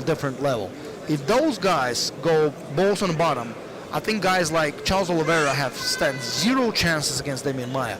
And in that case, I just mean like sometimes experience doesn't mean you go instantly for the submission, flashy ones. Like Charles Oliveira is entertainer. He's like, just like Justin Gagey, they always go for the submission of the night or knockout of the night. But Roger Huerta is just experienced. You see, he's trying to kill the elbow, got one underhook, one overhook. He needs the double underhook if he wants to S-mount armbar him, or if he would like to choke on triangle, he needs to at least separation of the hands. Oh, this is better for Jabbar Eskiev. All right, now we know he can stand back up. But also we do know Roger Huerta will go for takedown again, because this is the best place he can be in this match. On top, and he's not forcing it. Look, accidentally. Got to the ear. He immediately like put his hand on his heart, like I'm sorry. And Roger just barely slept out because he almost took the back. Just got a little bit slippery. We see right now Jabbar is breathing already quite heavily, but Roger is just stoic right now. You see no emotions. He's not breathing hard. His mouth is closed. He's still breathing with his nose. He didn't spend that much energy because he was not forcing any positions. Just slowly cooking and seizing his opponent. Oh, nice take. Almost got to the face. Eat a knee, but still took him down. Roger Huerta plants his takedowns just like George St. Pierre did. Just when you're about to think this is going to be a staining bottle, he jumps for double. This is just what Roger did, because he wasn't trying desperately go for takedown. He was fighting. He was throwing punches. He was eating some, and then he timed his takedown perfectly again. And I think this time, he will fix mistakes. He will never get swept again like that. He will be more stabilized on top.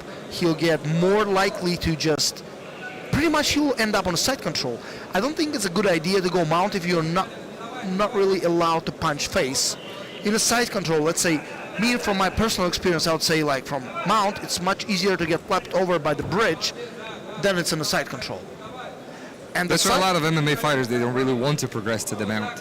Oh, yes, probably, because side control is much better place for them. Yeah. Half guard is one of the best places in half guard MMA, in MMA because is the best, you control the legs of the opponent. Exactly. If you control the legs, the guy cannot get back up. He can only get back up if he was have an ability to do a technical stand-up. That means your legs must be at least free or getting freed. Oh no, he goes mount again. I think he believes he can choke him. I think he believes in an arm triangle. Yeah, he's... The craziest thing is that Robert spends so much time on top that I think that even if they do stand up right now, Jabbar won't have that pop in his punches because he was carrying his weight and pushing and going for that guillotine, even though he didn't have exactly the position for that guillotine. He sucked the energy from his hands. I know what you're talking about. His hands are right now full of blood, and it's going to be very hard to throw any significant punches. It's going to be even hard to just resist for an entire minute of this attack. Yeah. I mean, Roger Huerta goes for it. Jabbar Eskiev tries to kind of neck crank him from the bottom of the mount. So was he going for Ezekiel, Joe? No, it's just like, when you push as much as you can on the backside of your neck. It's interesting, Roger is not... He is separating the elbow from the body. He's trying to get the head and arm, but not forcing it. Maybe he says, guys, I'm over 40. I don't want to spend much energy. Look, he executed his game plan. He's dominating right now, yeah, absolutely. Both takedowns, 2 out of 2. 2 out of 2, exactly. That's a good one. 2 out of 2, both takedowns. First time he's like, all right, I went too far, I got swept. Well, not swept. I lost the top position. Right. I was about to tell he fixed the mistake, and the same again. Well, I mean, it's 10 seconds remains. I don't Yeah, think 10 seconds to I don't go. think even in the judges' scorecards anything will change, unless Eskiev just knocks him in the liver punch right now. Yeah. I think Roger They Huerta reset? by unanimous decision. That's what I think. Did they start standing? They did. Yes. Okay, maybe one crazy kick from Eskiev. Roger is also ready to Yeah, stand. Roger straight. goes for it. Roger goes for it. Nice, again- awesome. 3 takedowns. That's crazy. That 3 was out of 3. That was actually an ankle pick on a body kick. That's so crazy. Well, the Congratulations. experience of Roger Huerta today is on the full display. 100%ly.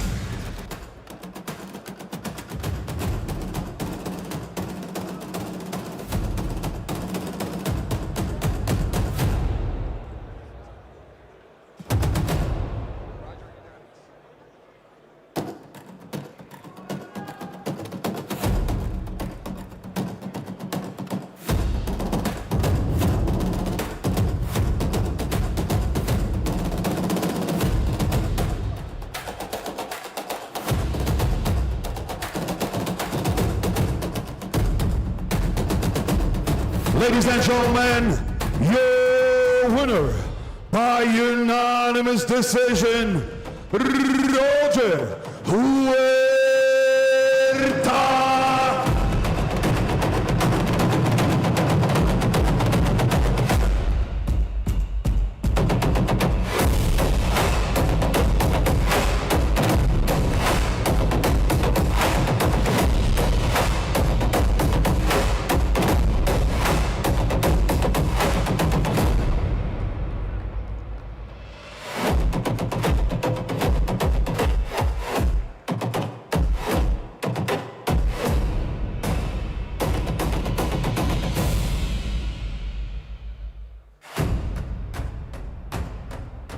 Ladies and gentlemen, we got another no-gi match, 80 kilograms category. In the white corner, Wushu and Sanda practitioner from Korgos Combat, Türkiye. He is Yunus Emre Batan.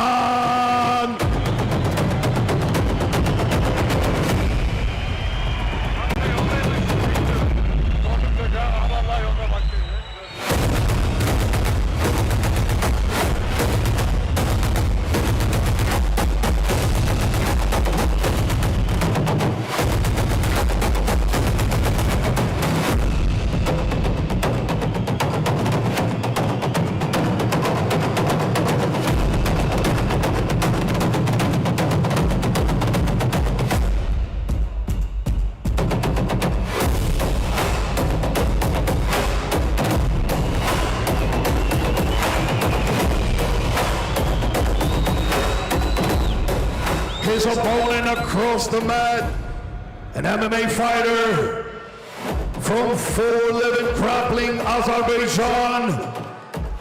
Let's hear it for Akshin-Babayev.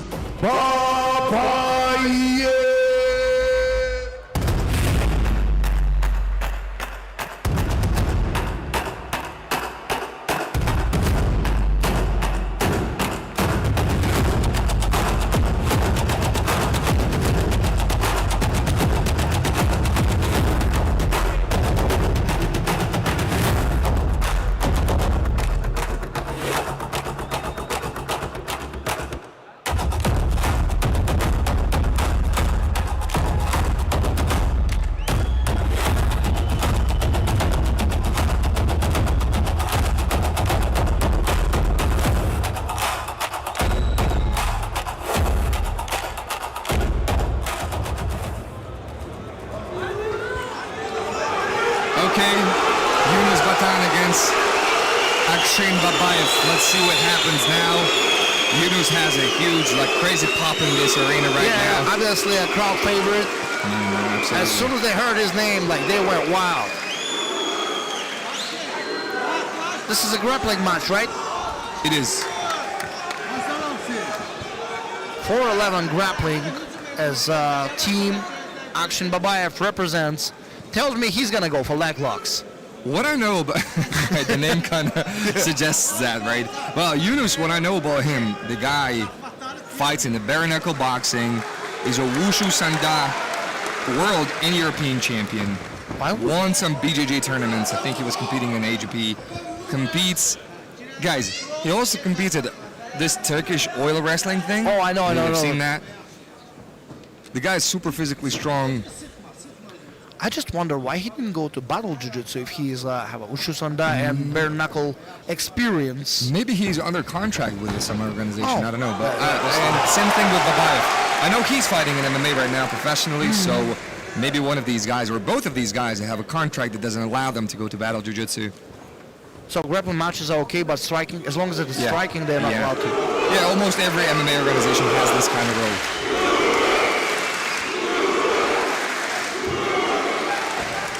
Nice single leg takedown, but it's probably a head clash here.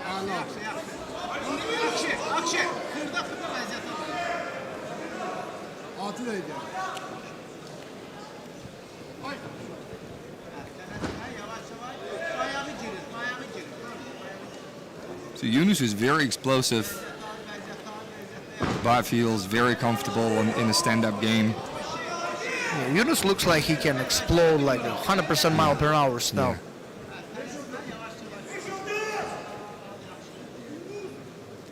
I think he's successfully competes. Also, not just competes in bare knuckle boxing and jiu-jitsu and wrestling, but successfully competes in all of those sports and also does MMA.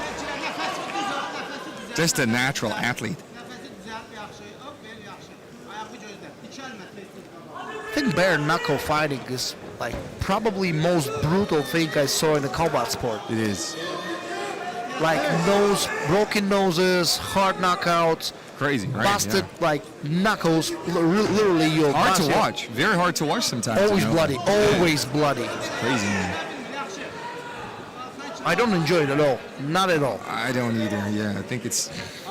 For me, even too MMA much. sometimes way too brutal. I would say so. Yeah. Now, beautiful. Nice head snap to guillotine, dropping to single. Well, pretty much all we see now is standing battle. There was no, how do you call it, like bottom grappling. Right. There we go. That's almost scored a takedown. Beautiful defense by Yunus because Babaev was pretty deep on this double leg, but Yunus somehow managed to break away. He says he poked his eye, I guess. Yeah.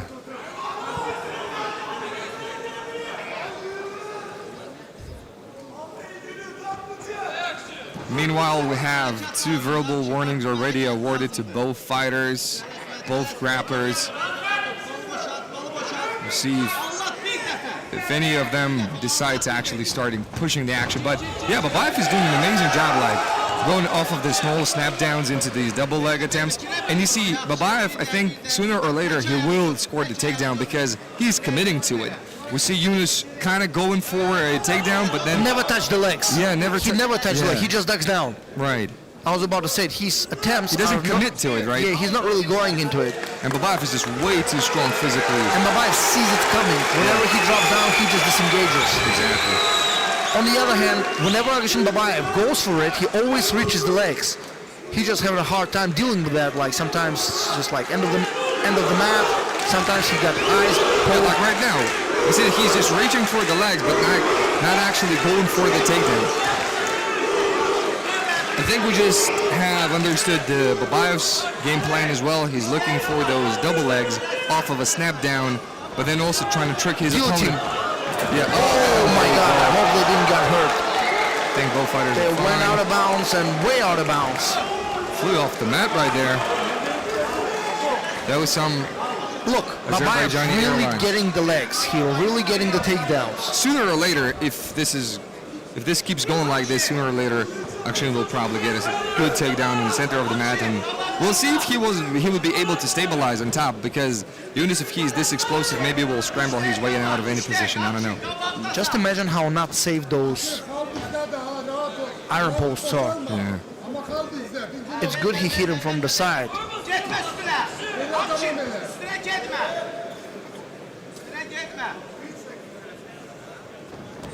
So far, we would say, of course, Babaev. I was is about to say winning the his fight. first time he actually reached the legs, but he went straight by. Yeah, Babaev so far is winning the fight. What's hard to tell? It's like Well, At this point, I don't think it is. On attempts, kinda. So again, we have a criteria of activity and pressure. Aggression, yeah. Activity and pressure, and obviously on that, I would say so far it's like 10-8.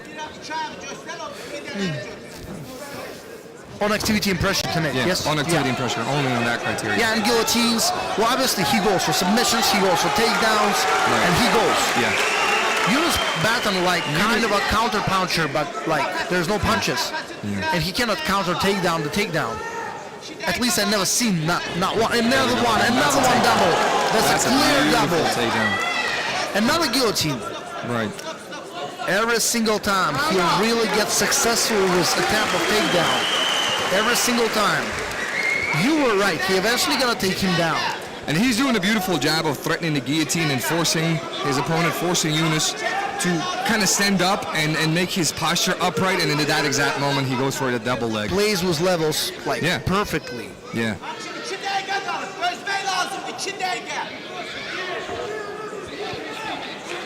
We see the referee looking at the clock. Maybe he wants to call for a white card. I don't know. We'll see.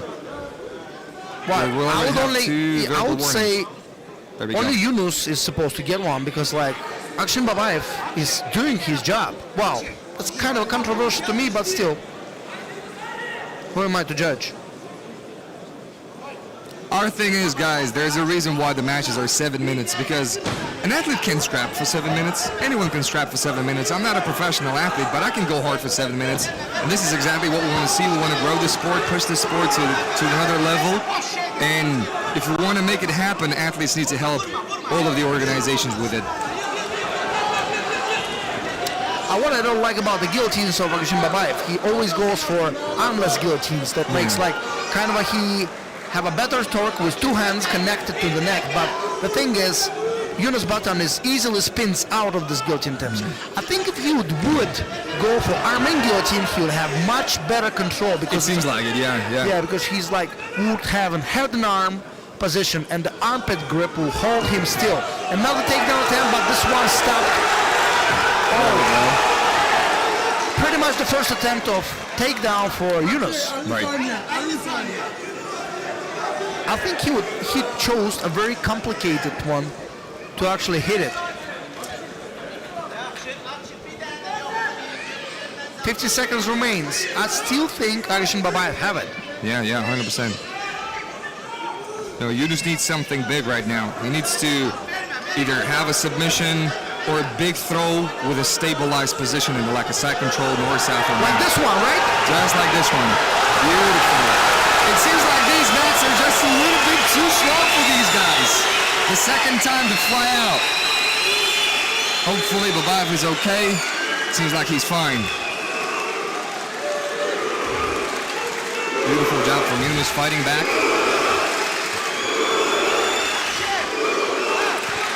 30 seconds. The crowd is pushing Yunus forward. Let's see if he has still enough gas and will to actually do something significant. I would say that Almabaev still has it. This Yeah, takedown 100%, was not definitely. enough. And it's This was- out of bounds anyway. Yeah, out of bounds, yeah. It's not scored. Unreachable legs, I would call it. But you can tell Almabaev also got slowed down. He's Yeah, like, but you see he's reaching just with his arm with the hips. His hips are way back. And now let's see what he creates from here. Maybe jumps the guillotine. Just not enough time. And time. All right, guys, that was a beautiful match. Beautiful stand-up exchange. We'll see what the judges think of this one.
Ladies and gentlemen, your winner by unanimous decision, Akşin Babayev.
Ladies and gentlemen, we got another battle match for you, this time in 70 kilograms category. Let us welcome in the white corner, an MMA fighter from Mirzaidov, Tajikistan. He is Dilshot Norkuziyev.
And now his opponent across the mat, black corner, an MMA fighter from Ludus MMA, Türkiye. He is Isfahan.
Obviously, again, Turkish public, actually, I really respect and love Turkish public. They support their fighters like crazy. wow, this is what it built for, the podium, this big stage.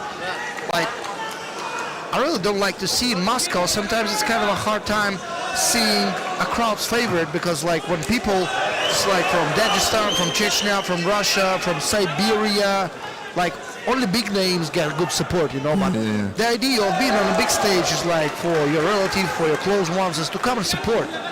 That's what I like about Turkey and about Brazil and São Paulo. Every event is crowded. Every event is like full packed. Everybody cheering for these fighters. Unfortunately, in Moscow, this is, I don't know, it's like kind of a not culture yet. But we're gonna change it in a bit. Yep, hopefully, yeah. Well, what we know about Mokaev, that he has like very heavy hands. This is how he wins his fights with hands, and this is how I was just going to say that this is how Isfak wins his fights. He has pretty good judo throws and body locks, good trips. Oh, I would say in the grappling department, definitely I would give an advantage to Isfak, and then if we are talking about striking, probably Mokaev, he lands like heavier punches and kicks. But we'll see. yes. So far, Isfak is being like more precise. Dilshad Mokaev probably doesn't feel like himself very good in this place, because when he entered, he tried a backflip and he slipped a little bit. Kind of feels out of pocket yet. Unlike Isfak feels very confident. He goes for punches, goes for guillotines, goes for takedowns. And what I like about Isfak, he's very, very professional. Very professional. Whatever you ask him to do, he does it super fast. Like, always on time, made weight perfectly well, warns about anything he's about to do. Like, just a professional all around. And then when he saw that Youssef Zalal is here, who's one of the best MMA fighters right now in his weight class, like he was asking questions, trying to find out something, the way he trains, the way he like eats and sleeps and everything. Said is like very, very professional. And he's open to learn. Yeah. Even though he's a professional in a good level, pretty much very high level, he's still willing to learn. He's still willing to share if he's got asked to share something. Sometimes it gets quiet to see what's going to happen. I thought he was going to go for the double The again. crowd is definite here. Said is a huge favorite, and he goes for a Dilshad takedown. is getting cocky in this one. Yeah, a little. I think he's going to regret it now. Gamesmanship. Instant karma. Yep. I think Dilshad is overrating his takedown defense a little bit and underrate Isfak for his own sake, I guess, now. I think he's just, Dilshad was kind of trying to force him to trade, like stand and trade, you know, but it's like, I'm not that stupid. Well, It just takes him down immediately. well, he was supposed to wave like Max Holloway does to point on the center of the octagon at very least. What it looked like he like, you won't take me down, and he gets taken down right away. Immediately, yeah. Now we'll see what kind of submission does Said have. Said, yeah. The second name is Said. Yep. Now slowly progressing to the mount. Secures the mount. Obviously, Dilshad just has this body lock. Wasn't actively trying to push away his fight from him. I would say Isfak is more confident in this fight for the, like, almost half. We have a 7-minute fight, right? 7 minute, yeah. Yeah, so more than half of the fight. He's Yeah, absolute controlling. domination. Well, I can't really say like domination, like he kills him and destroys him, but he literally controls. But he's the everything. only one scoring. Yeah, actually, pretty something, brilliant, 100%. He's controlling the fight. He's controlling the takedowns, controlling striking game, confident, not breathing heavy. We'll see maybe right now Said will start putting his forearms and elbows to the face of Dilshad in order to break this grip. You know what is very usual in a position like that? Not the physical position of the end. I mean, like Isfak is crowd's favorite, and he's not playing cocky. He's playing humble. On the other hand, Dilshad is not obviously he's not crowd favorite. He tries to kind of wave, demand more attention. Maybe tries to make Said mad a little bit, and when you're mad, you tend to strike. Maybe this is his only hope. I don't think for now. by the face of Isfak, I can tell he doesn't really care about it. Yeah, so calm. And so Now I'm like, collected. well, we'll talk later He's after being the fight very is down. professional right now. He's being very professional. Also, what MMA guys like to do in the mount, if you would look, they always like to back from the top. They grab the back of the head and lift it. That prevents the guy from bottom to easily get a bridges. I mean, it almost kills the bridges. Like, look, whenever he tries the bridge, Isfak raises his head. It's from the time right now is just surviving now a We'll little call it surviving. bit of gamesmanship from Said as well. Yeah, Said now is he's having his night right amused. He definitely likes the way it's going. 1.5 minutes to go. So far, it's been all Said. Yeah, raises his head, back of the head. Sergey Pavlovich actually taught me that when I was training with him, preparing him for for his MMA fights on a grappling aspect. He taught me that, like, super good one control from the bottom, especially when the guy actually control from top. When the guy on the bottom is a very good bridge and wrestler, you just raise his head, it kills the back of the head. It's almost like Said let him up. And I think he regretted instantly. I think for the pleasure of the crowd, he did that. Again, goes for that scissor. All right, now like, they're that's playing not with the for me. crowd. Now they just like entertain. A little bit of gamesmanship is always good. Look how easily he isolates the arm. Looks like Dilshot has died on his energy. Oh God. I cannot imagine how painful is that. It's interesting, will Said right now have any urgency in getting a submission? You know, will he be satisfied he's with having just his going fight in the pocket. Yeah. I don't know what he Because might he's do. separating the arm quite well, he can go for the S-mount, can try some arm locks, he can try to go for, like, so many variables right now on his side. Well, if you're a grappler, imagine how many MMA guys really do S-mount armbar. Yeah, not a lot probably, yeah. How, But like, now maybe when arm did you has an see arm. S-mount armbar in, let's say, in MMA fight? I don't think I have, to be honest with you. Me Good trying point. Great point. to remember actually if I ever saw one. What is that? Keep quiet, he says. Dilshot is upset with the outcome of the fight, but what he did expect?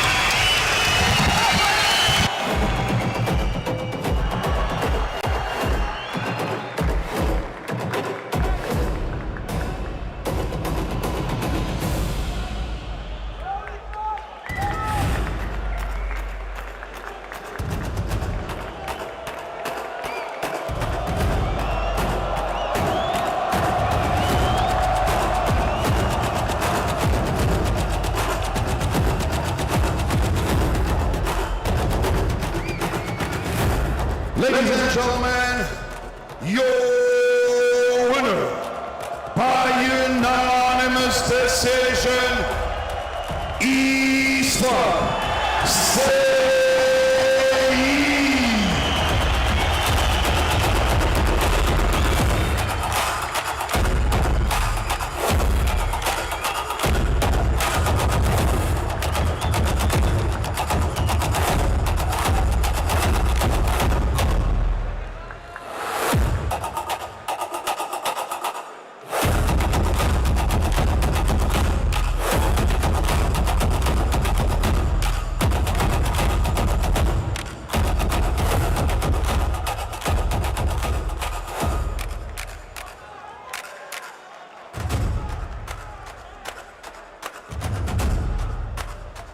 Ladies and gentlemen, we go straight to another fight. No match, this time 60 kilograms category. Let us welcome a Wushu Sanda practitioner from Prime Zone, Türkiye. He is Huseyn Kaya.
And now, ladies and gentlemen, his opponent, an MMA fighter from Zalal, Türkiye, he is Kazgan.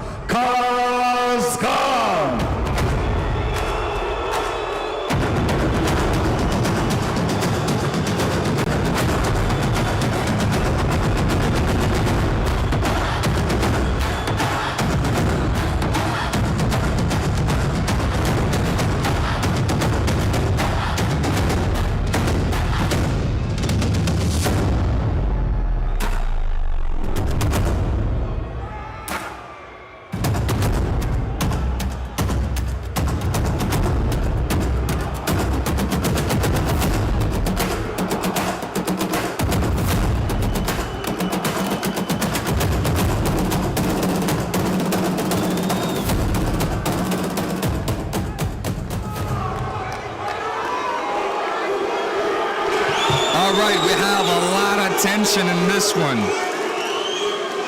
These two guys absolutely hate each other. And we saw at the press conference, Kaya said, I will never shake Kazgan's hand.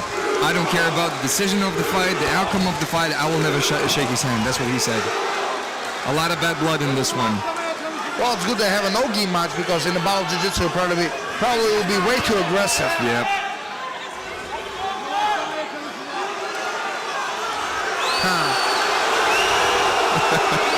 There's a lot of aggression in this one. Yeah, that one was a foul. No, he was hitting him with a bare knuckle on the back of the head. He made a fist as well, yeah. I could see it from here. Yep. That's what happens a lot, when you have two guys who have like a back history, a lot of times a lot of illegal actions start to happen and... Well, you know, those emotions are not really helping you in the match. Yeah. Like, no matter how do you hate your opponent, you better keep your composure, like, and don't act weird, don't act like emotionally, because any mistake can then cost way too much. When you have a calm head, it significantly helps you. Well, that's the thing. Different people perform better in different circumstances. You know, some people like to fight mad, some people like to fight composed, but of course, like, 90% of people would perform at their absolute best if they're calm and composed with a cold head. Like right now, for example, I already hear the judges calling for... I have a bad feeling about it. Yeah, I have a bad feeling this is not going to go the distance. Yeah. And I don't think it's going to be a submission. Yeah. It seems like it's going to be a disqualification because those guys just cannot stand each other. Right, we have... Well, the white card goes only to Hasan Kaya because of the color ties that he does. The color ties that slash uppercuts, slash hooks, slash overhands. That's the danger here. If you get too carried away with rough wrestling, you might get disqualified for those color ties that are actually almost like punches. I think Huseyn Kaya is very emotionally overwhelmed. Now Kaan gets also the white card, and the referee is calling them for action.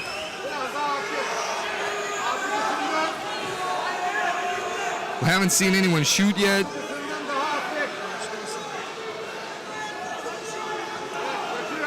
You can tell like Kazgan very like exhibitionally puts his open palm hand gently on his back of the head, so he won't get penalized for that one. Right. You can tell like he's gently putting it. This is the most gentle color tie I've ever seen in my life. You never seen this one. Yeah. And Huseyn on the other hand just goes very rough. Nearly on the foul side. Yeah. And that's also like his style, you know, he goes crazy. Huseyn likes to go crazy. Crazy like dirty or crazy like aggressionly? It seems like both. Yeah, sometimes it almost always goes both. Yeah. Oh, there nice. we go. Nice takedown attempt. Was only to expose the rush guard. Hopefully we see more shots because it hopefully seems we like... see more no-gi and jiu-jitsu instead of just like arguing and... Yeah, because I think it seems like they're pretty even with the Greco-Roman. But what's up with freestyle? We don't really know yet. So we'll see if someone shoots. We haven't seen Huseyn shooting.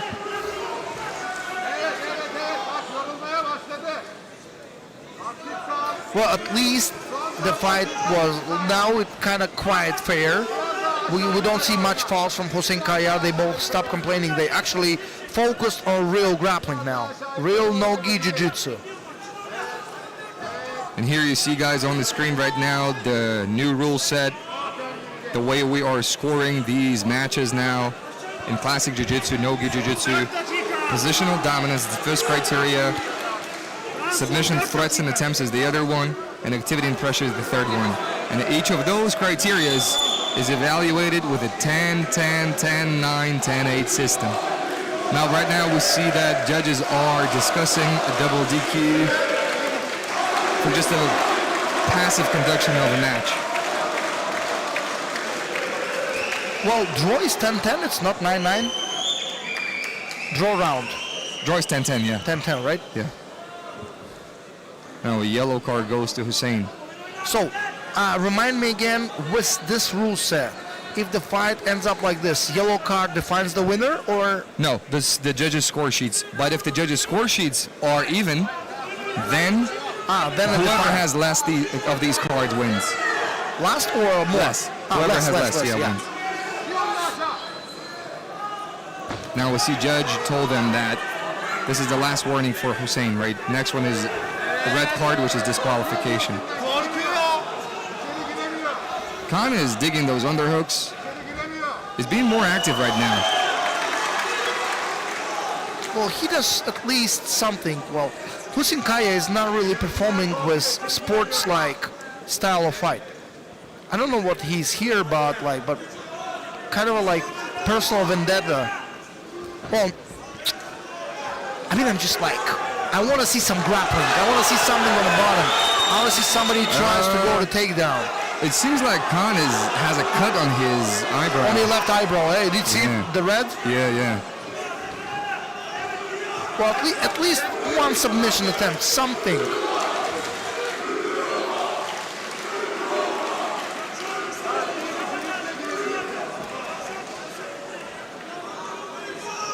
And it seems like Huseyn Kaya is going to get disqualified. So it's a red, yellow for the Kaan. Oh, okay, so it's just a yellow for the Kaan. Okay. This now is the last warning, I that's guess, right? close. We are just one card away from this match being over. Guillotine, anaconda. Guillotine, anaconda. Nice anaconda. Oh, no. He spins out of it. You see, guys, and now you know why do we have these cards.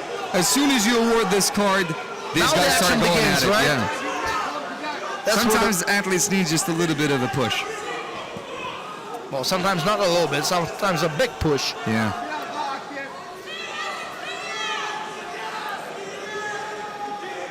Yeah, obviously I see blood on the shorts of Huseyn. This is probably Kaan's blood. Can have a good look at his cut, how bad is it? But it seems like it's not too bad because it's not dripping on the floor. But hopefully the blood doesn't get into his eye.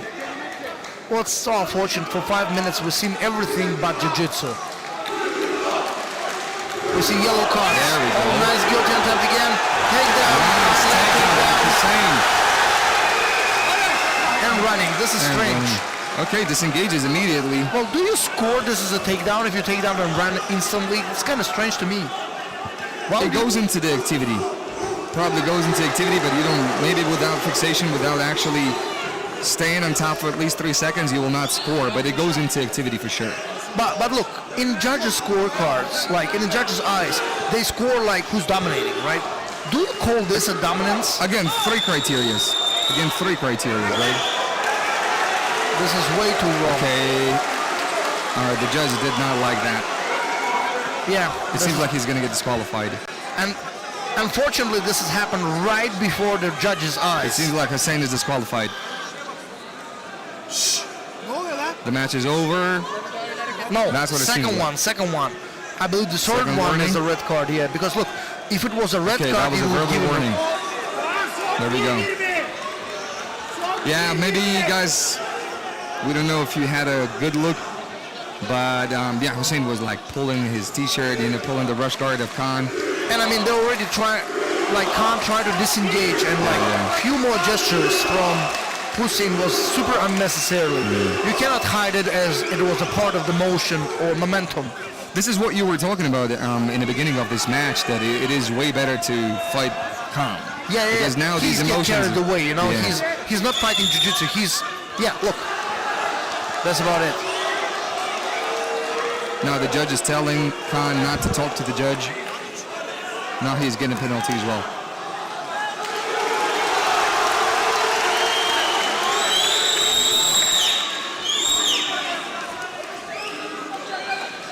Well, we'll see. I think Kaan, just to confidently secure this, needs one good attack. Now Huseyn almost locking up on a confidence, switching to high guillotine, yeah, but never was able to stabilize in that position.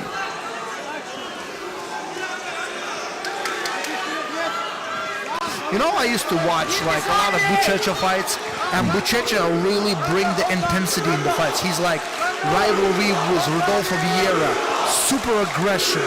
But I mean, we've seen jiu-jitsu aggression. We've seen takedowns, we see sweeps, we see pop guards. That's what happens in MMA guys sometimes. Yeah, knee bars try to break the knee. I mean, realistic jiu-jitsu was What happened aggression. here? It will show some gestures. Huseyn is probably getting disqualified right now. That's about it. That's done. He's done. Huseyn is out.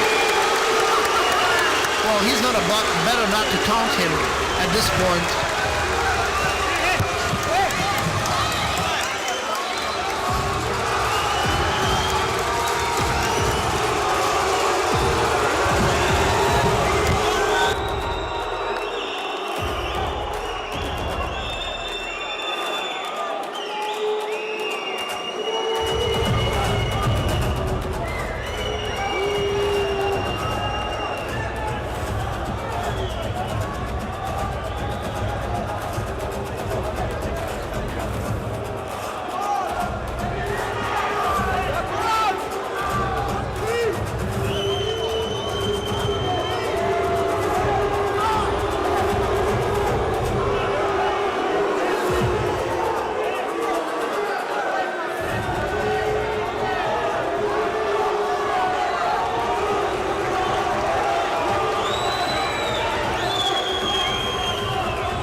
Ladies and gentlemen, your winner by the way of disqualification, Kazgan!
Okay guys, we are about to start the main card.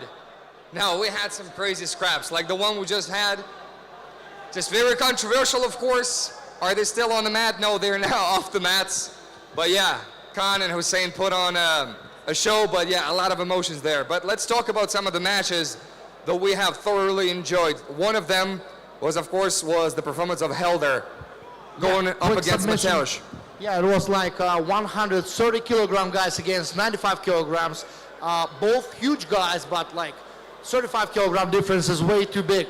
And I would say he have a slight advantage on quickness and agility, but as soon as I saw a 50-50 guard with a wrap leg, I knew it's like, it was done. And the first attempt on the ankle lock, instantly good damage and tap. Yeah, I remember this is what you told me when we were commenting this fight. You said, this is probably the worst position to be in with a heavyweight, with a guy who's like, has 35 kilograms advantage on you, and then he stops all of your mobility when he gets into 50-50 position. Yeah, pretty much. It's not about even the heavyweight. It's the thing is when you depend your game on quickness of like quick transitions, and to have to stop like this, to have like not to be able to actually create angles, use like mobility. This like 50-50 guard is like killer of action. Right. And that's what he did. Right, and now let's go into our veterans fight.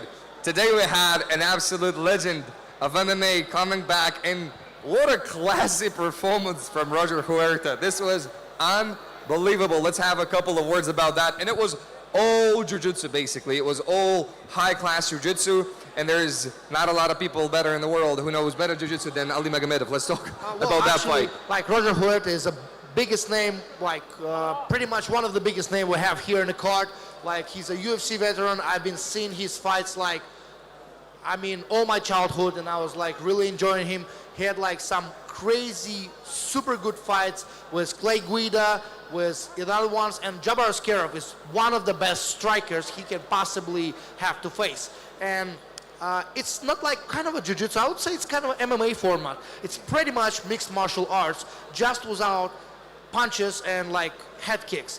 And the thing is, he executed his game plan. It's like a style of fight like wrestler, the guy who depends his game on wrestling, control on top, and the stand-up striker. And he just 2 out of 2 takedown attempts. Well, actually it was 3. The last one, Jabbar throw the leg, got ankle picked, and just like lost the balance. But it was not clear a takedown attempt. It was just like it happened. But let's say about takedowns, he timed it so well. Jabbar Eskiev has zero chance to stop it. And then he like controlled and dominated on top.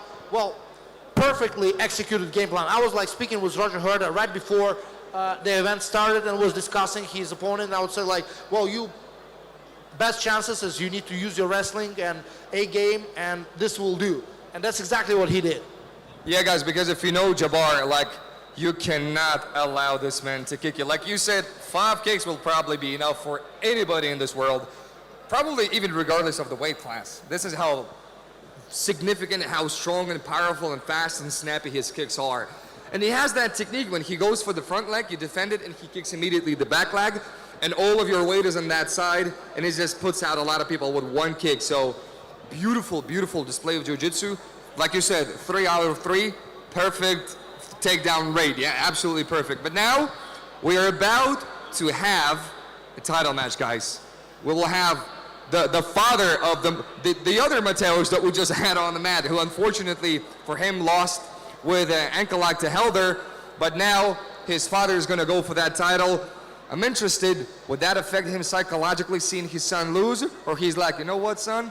I'm going to show you how it's done right now. Well, I don't know. I don't think this will be a factor because he personally needs to focus on his own journey right now. Afterwards, yeah, they're gonna break it down. They're gonna discuss it, but I don't think he's not even was with him at the time because he needed to isolate himself from that kind of emotions like my son lost, or he needs to focus on his own journey. It's a title fight. He needs to actually, he needs to put a show. He needs to put a performance because his opponent is like not an easy task. He's also a little bit bigger than Javier himself. Javier is a big dude, like he's super big, but Bueno is even bigger. And I think we will see a stand-up game with. I don't see pull guards in this one because those guys are way too huge. As we mentioned before, there's like few jiu-jitsu practitioners who over 100 kilograms who used to pull guard or who do pull guard. These guys are not one of them. But I think we'll see a good takedowns, a good judo display, and whoever takes the guy down, I think it will secure the win. It does seem like, and it's just the story of a lot of heavyweights, right? Whoever secures the takedown basically sometimes wins because that pressure from the top is just something that not a lot of people can deal with. So, guys, let's take you back to the mats. This is going to be an absolute fire, and we start our main card with a gi title match. It's going to be crazy. Let's go, guys. What is your ACBJJ. predictions, actually? It's hard to say. I would slightly favor Yatan. However, Mateusz's experience, I just feel like Yatan has that momentum right now. So let's see. Yeah, he's on fire. He is on fire right now, an absolute fire. So let's see how that plays out. Let's go back to the commentary booth. Let's go. You guys watch the show. It's going to be interesting.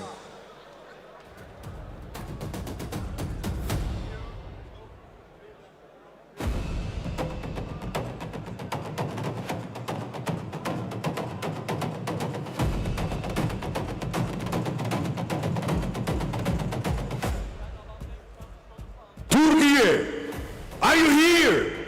The whole world wants to hear you. It's your victory day.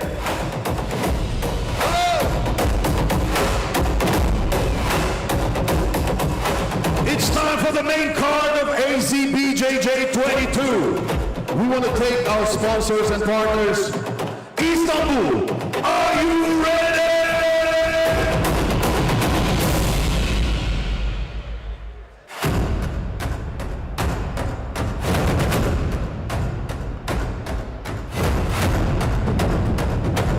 Ladies and gentlemen, grand title gi match plus 100 kilograms.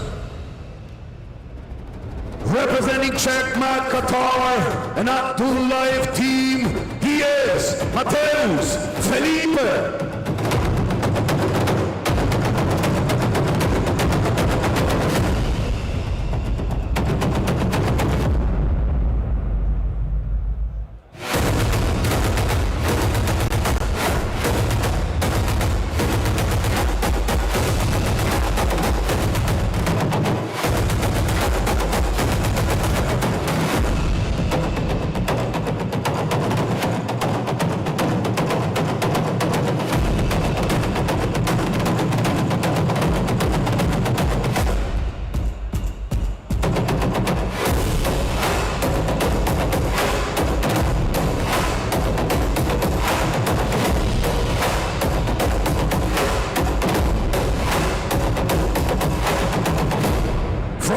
Jiu-Jitsu, let us welcome Yatan Bueno.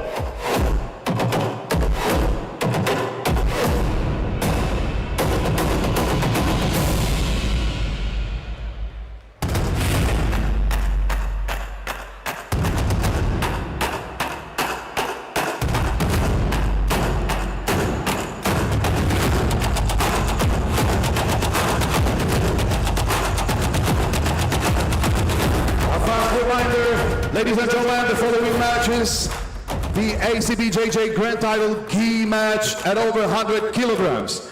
Introducing first, fighting out of the white corner, weighing 110 kilograms, standing 183 centimeters from Qatar, Mateus Felipe.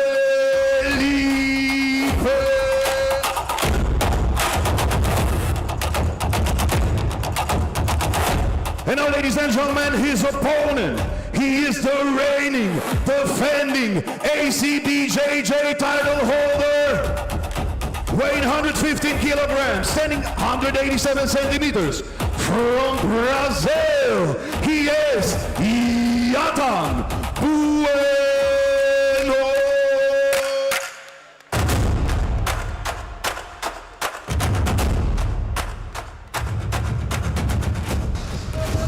All right, guys, here we go. Our first title fight. It's a gi match. The heaviest division here in the gi. Mateus Felipe against Yatan Bueno, defending title.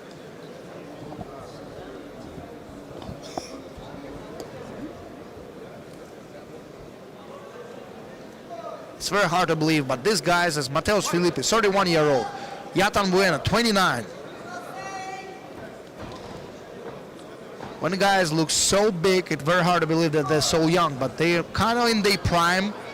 And let's see what we're gonna see. Pretty much, as we believe, as this type of heavyweights, they always win whoever ends up on top. I don't see a success from being on the bottom unless it's a real good half guard game with at the deep half guard. Oh, nice takedown by Yatan Bueno, but he needs to secure a takedown at least to get to the back. He tries to do it, and he looks like he's managing yet. Yes, he's on top. He took him down. Now he's in a squash position, like folding pass. Now in a half guard, trying to put some pressure, not allowing to recover guard. Neither allows to stand up. Oh no, he does. Good job by Mateus Felipe regaining standing position, because as I said, with this type of heavyweights, you don't want to be on the bottom. You have a slight of an advantage when you're on top. Well, you have a great advantage when you're on top at this weight class. Let's say if you're 80 kilograms, it's pretty even. Either you're on the bottom or you're on top. But when you're kind of a heavyweight, you're not that agile. You're pretty much using all the power in your body, mostly considering the better options is the power rather than speed and quickness and variety of techniques. So better be on top in this kind of scenario. For now, we've seen one takedown.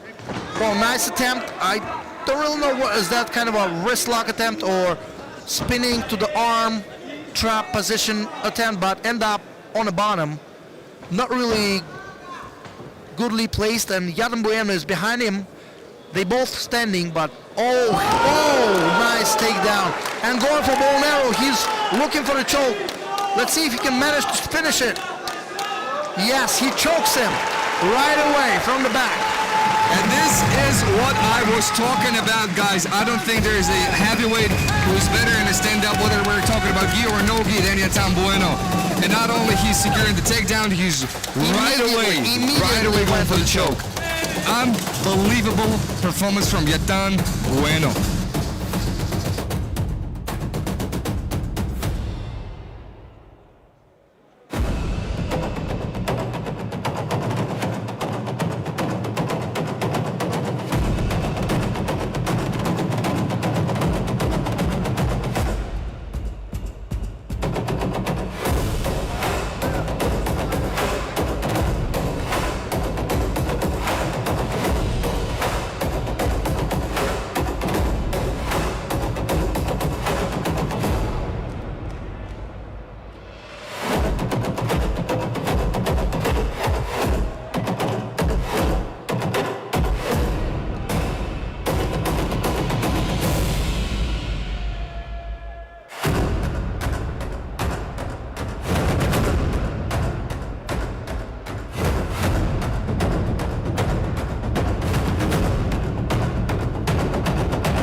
Ladies and gentlemen, your winner by submission due to bow and arrow, and still ACBJJ champion of the world, Yatan Bueno.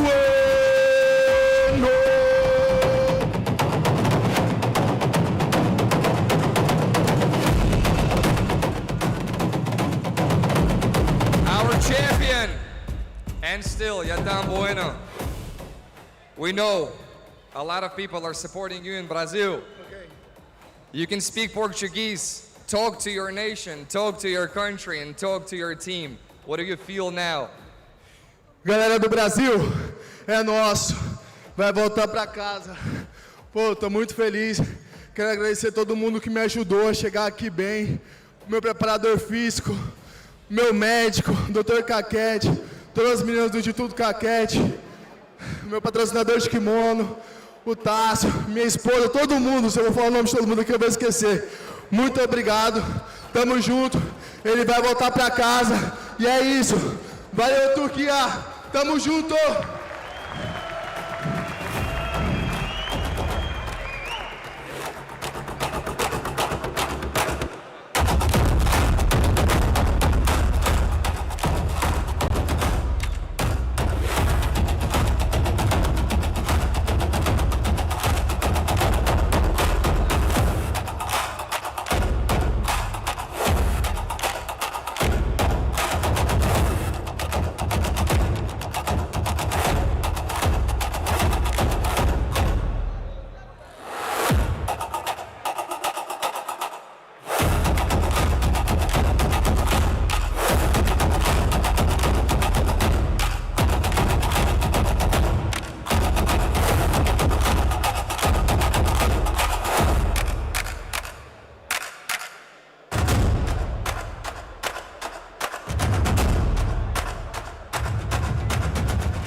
Ladies and gentlemen, next on the mat, battle match, plus 100 kilograms category. Let us welcome wrestler representing KKS Sparta Aachen, Türkiye.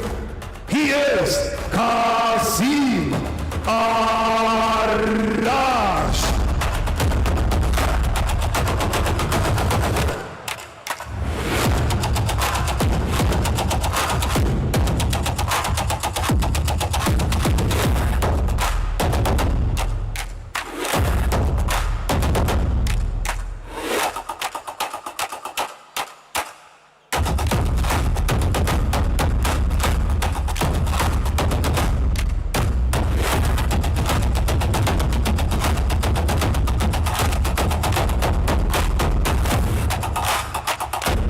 And now, ladies and gentlemen, his opponent, an MMA fighter representing 9 Stars Gym, Türkiye. Let us welcome Ibrahim Chujigaye.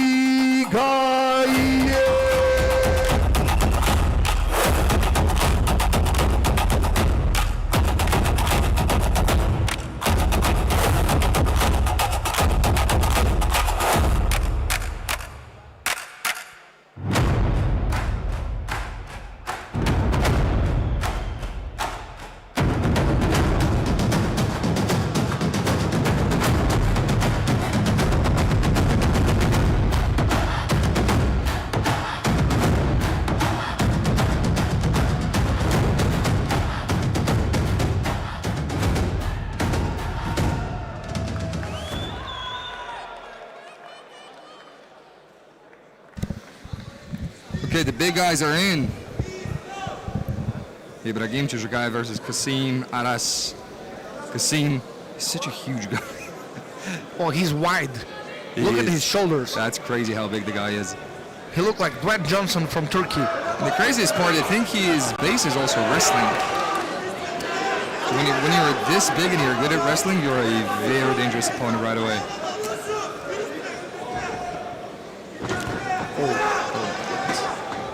He loading punches like Mike Tyson. Yeah, Kazim Arash, wrestler, fights MMA professionally, crazy knockout power, kind of obvious. No, pretty obvious, yeah. Very aggressive, and he has amazing throws from high crouch. So he goes into this body lock action or a single leg, and then he switches instantly to high crouch, and then he just slams people on their necks and heads. But Ibrahim is a true veteran as well. Used to be an MMA champion in one of the, or he is an MMA champion in one of the European promotions. BJJ purple belt, has won some BJJ tournaments, and he has a very good and tight hand and arm choke. Yeah, heavyweights like this one. Yeah, it's like north south and head and arm. It's like their best weapons sometimes. Oh, because right? like heavyweights, they like techniques based on power of their hands. Let's say most of the times they end up on top. Yeah. On top, they're more likely to pass the guard than to sweep each other. When they pass the guard, what it has, like Americana, Kimura probably, or some mount attacks that require some leg works that they don't really like. But being on a side control, making hand and arm choke, or being on the north-south, making the same choke, is very what they based on. Like, you remember Jeff Monson? All he did was like those attacks. Anywhere he can grab a neck, he just squeezed on it. Yeah, true. In lightweights, you don't see that many Kimuras, for example, right? Yeah, they always start with the Kimura and going for the armbar transition. Because it's better to use the whole body against the hand.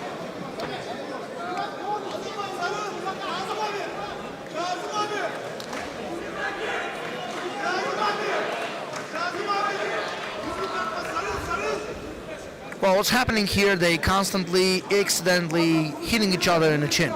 There we go. Pretty much the story of the day. When the battle of Jiu-Jitsu is on and we have experienced guys.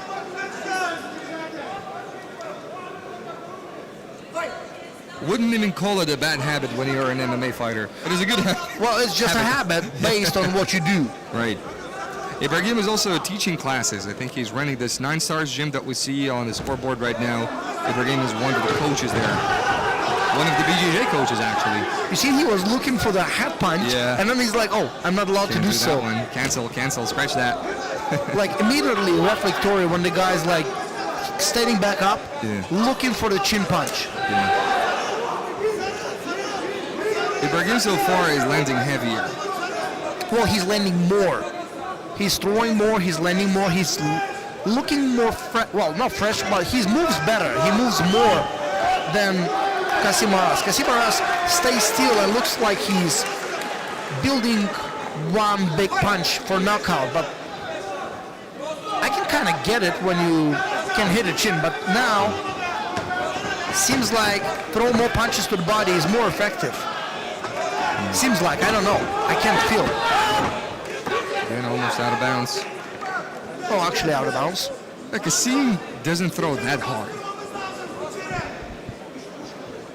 Ibrahim is throwing punches with bad intention, and Khalim is kind of just looking for those punches. With those punches, he's looking to close the distance and get into a knee tap that he's trying to do, or a single leg. There we go, that's exactly what I'm saying. So he's using these punches just to close the distance. Meanwhile, Ibrahim, it seems like, wants to stand and bang. And he's looking for the liver punches. Yeah. He's reaching with his left hand to the part of the body where the liver is. Yeah. If you concede one of those, oh, it's so hard to come back after this one. Again, he get punched in the chin. Went for this Uchimata and Immediately to ankle pick. lock. Yeah, ankle pick, yeah, I'm sorry. Ankle pick, and but yeah, good awareness from Khalim. That was a strong one to the solar flex. Great kicks as well from Khalim. Khalim is so huge. We see already the leg of Khalim is so red. The left leg of his, the left calf is already beat up. Again, Uchimata to ankle pick. Khalim had a great body lock, but it was out of bounds, so probably gonna... And he's asking to body lock him again. Yeah. Not gonna happen. He wants to restart from the same position. But yeah, because it was out of bounds already, they restarted in neutral. Khalim is doing a great job of digging this underhook. Oh, nice. Ibrahim is again looking for this ankle pick. And once more, out of bounds. He doesn't want to let go. He fights so hard for this body locks. Yeah. And when he ends up on the out of bounds, he's like, let's go just like this, come back. Yeah. Don't let go. Oh, nice. This is an opportune moment. Oh, he just wasted it. Why would he? Again here. He just wants to push him out of bounds. I wonder, when he had this much of access for the leg, why would you just push him? Yeah. Even if he fails, you still get back up to the center on a standing. I would rather just grab an ankle pick, like kind of an ankle lock, let's say, grip, in order to have a secure grip on the leg, and then try to pull him to the center. I mean, like again, look, they out of bounds. But now he does have a chance to pull him back in a little bit. That's way too strange, and looks like a game plan to be on edge and not allowed to get a takedown from body locks. Well, not a good strategy, because we know if your opponent is pushing it out of bounds 3 times and you don't answer with anything, you might get a Well, he pass. does. He throws a lot on the way back. Look, the idea is he throws a lot on the way back, throws a lot of punches, several leg kicks, and then they got kind of a just separate and recenter. On the judge's briefing, he actually asked this question: what if I'm going back but landing? Going back but landing a lot of significant strikes. And we said that one would be okay. If you're actually landing, even though you're going back, but you're striking, you're trying to finish the fight, you're actually being active, there's no problem in that. Imagine how different it is from MMA, because in MMA you have a cage or a ring, it depends on organization you're fighting in. But this idea is you push him, and then he's back against the wall. He cannot get any space anymore. And in the scenarios like this, you would easily have an access for the leg and take him down, and then will be on top dominating. In this case, he goes, eat punches in order to close the distance, and then he just recenters. Right. Yeah, a lot of people's wrestling get kind of lazy because of the fence. And out in the open, the wrestling changes a lot. So maybe a person who has a lot of takedowns on the fence... Now he's complaining about he does it for a reason. Look. Oh, there we go. Crazy slip. I can feel like Kasim Aras is upset because the way it's looking, it's like Ibrahim Çocukayem uses a space quite like strategically. But you see, actually, like, one of the things that you have to understand about battle jiu-jitsu, that when you're fighting MMA, you can keep your opponent at bay. Even if your opponent is pressing you and pushing you to the fence, you can keep him at bay with jabs to the head. And you can force the guy to actually back up a little bit. But here, You can use pure strength, yeah. Here it's very hard to stop the guy who's pressing the action, who's pushing you to the back, out of bounds. Without like threat of knock him out. Yeah, because otherwise he would be a little bit more cautious about closing the void, as Demetrius Johnson puts it, right? Yeah. No, I would say this is a good rule. This is like, you cannot use a brute strength to just like not get knocked out, push him to the fence, and then take him down. This will be too unfair. In this other case, it looks very even. How many times have you went out of bounds already? Like 5? About 9. Well, man, about 9. And we see that Ibrahim, I can see him actually trying to push back, but Kasim is just way too big. And the thing is, Kasim is also strange game plan, because when you get pushed back, it's an opportune moment for you to duck under and try to take down. Instead, he just uses more power to push him. Exactly, yeah. Well, nice. There This you go, is- beautiful takedown from Kasim. Let's see if he can actually get something from it, because entire match he was complaining like the guy is fleeing and running away from him. Now he eventually, at the end of looking for a switch. at the end, like, he's finally on top. Let's see what he have here. Man, it's probably a very bad thing to have a guy as big and as strong as Kasim Aras on top of you, man. Let's be honest, they're both tired. Yeah, They're because both very tired. that one seems intentional now. I was about to say it, but yes. Yeah. This now need to restart as a center on the bottom. Yeah, that's what's happening. Gonna restart. This time Zagit is not allowing him to stand back up. What does he want? No, I want it back there. No. I want it on the edge of the net. I'm more used to it. Beautiful job from Ibrahim. Now Ibrahim needs to put some punches. I think that left calf is so beat up of Kasim's Aras. I think Ibrahim needs to just keep committing to that leg. Stand and bank, yes. That leg is beat up. I think he needs to go more to that. Ibrahim's punches are really hard, guys. I'm surprised how durable Kasim Aras is. He ate like about 50 or 60 punches to the body. Yeah. Nice body kick kick. to the elbow, but still he felt the momentum of it. 9 seconds. Ibrahim is showing the heart right now too, because we see that he is exhausted. Both of the guys are exhausted. But this is going to be interesting to score. Ibrahim did. I think Ibrahim did it. Ibrahim did threw a lot of punches, landed a lot of kicks, but we saw that Kasim was pressing the action, so we'll see what happens now.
Ladies and gentlemen, your winner by split decision, Kasim Aras.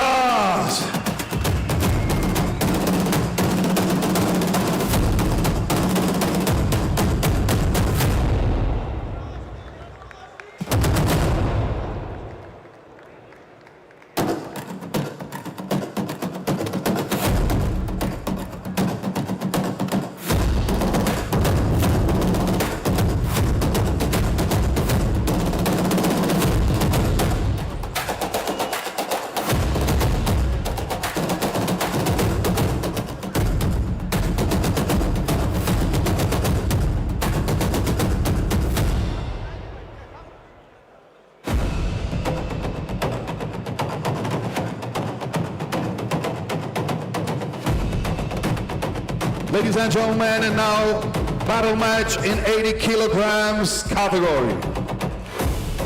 Let us welcome Brazilian Jiu-Jitsu practitioner representing Spitfire Gym Berlin. Let us welcome Abdullah Korkmaz.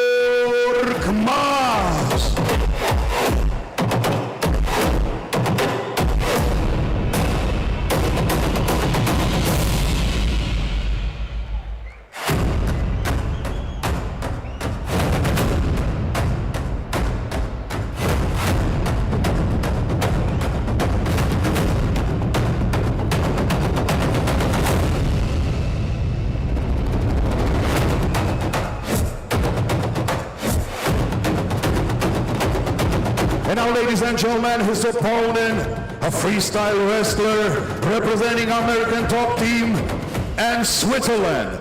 Let us welcome Huseyn Khalim.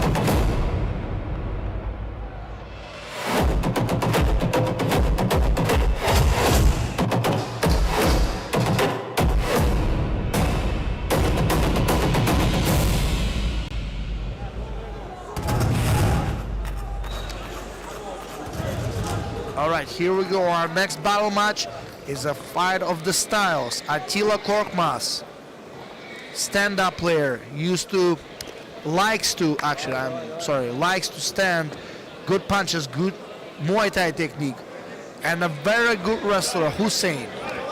So let's see if Huseyn will be able to take him down. Starts with a flying, spinning.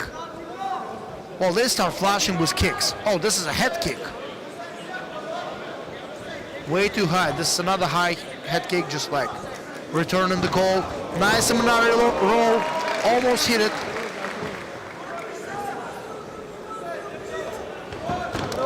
Double leg takedown. End up on a close, not close guard, but like on a full guard.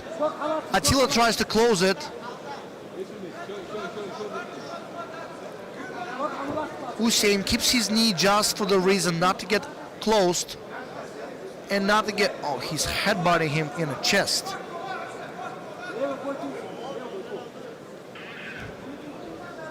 Now have a good access for this flattened half guard. Needs to climb higher, grab the head. Well, he lost the underhook battle now.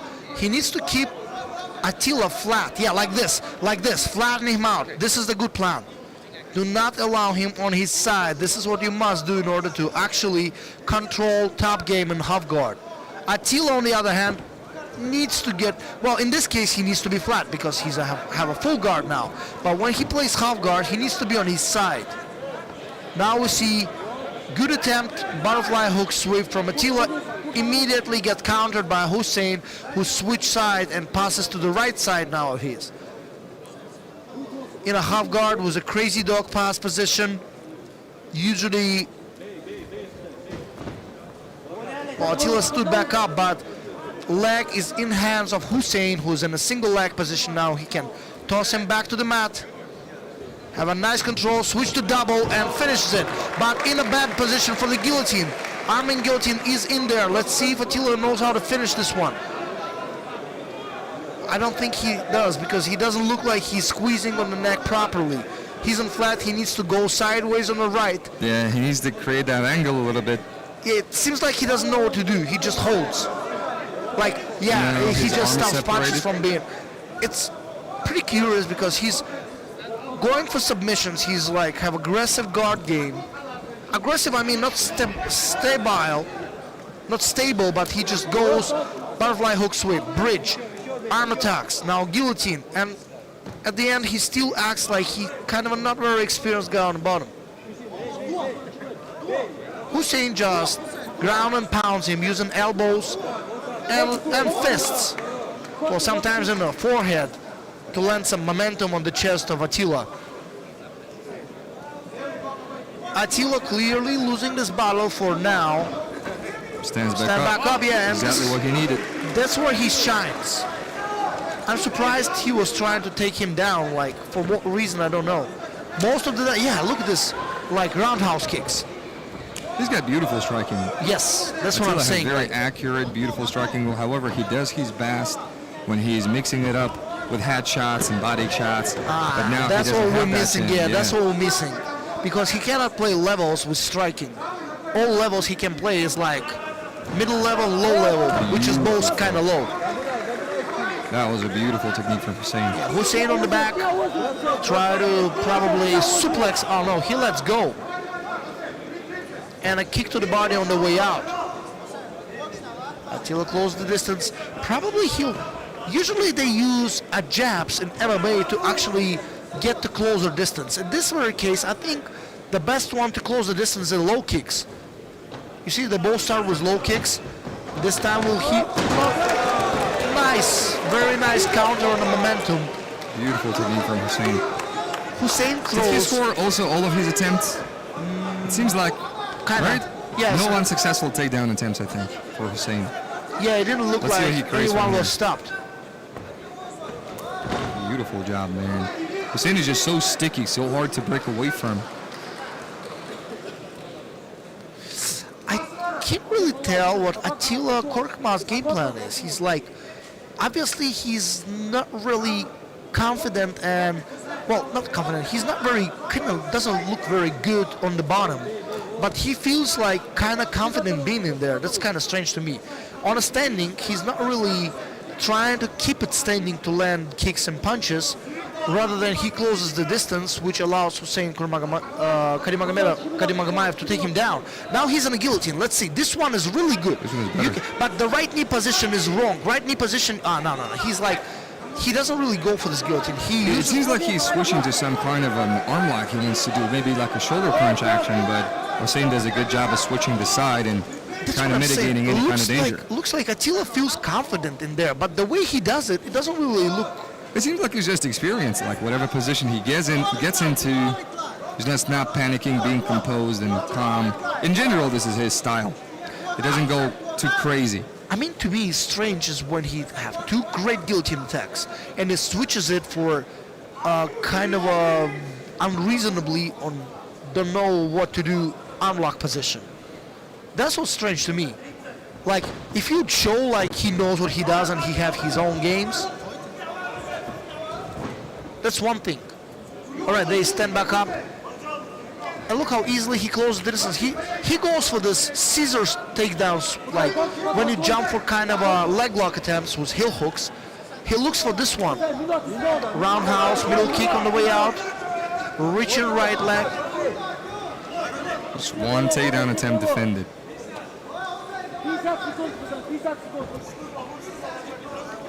I feel like Huseyn is almost making a point as well, like with standing and take him down. Like not just taking him, the fact that he's going for the strikes. I think Huseyn just wants to make a point that he's also confident in his striking skills. But like in wrestling department, it's been all Huseyn. Yeah, it's like unmatchable. He effortlessly takes down, well, reach for the leg, let's say. Then he needs to put some effort to actually score a takedown. Look again, a guillotine, and he will switch it for some kind of a, for me, not understandable arm lock position. Well, it's 10 seconds to go, probably won't have a time to do that either. But he will try. What I say, now this one is very good. Now this one. But a little bit too tired already to actually put on the squeeze. I think Huseyn's got it.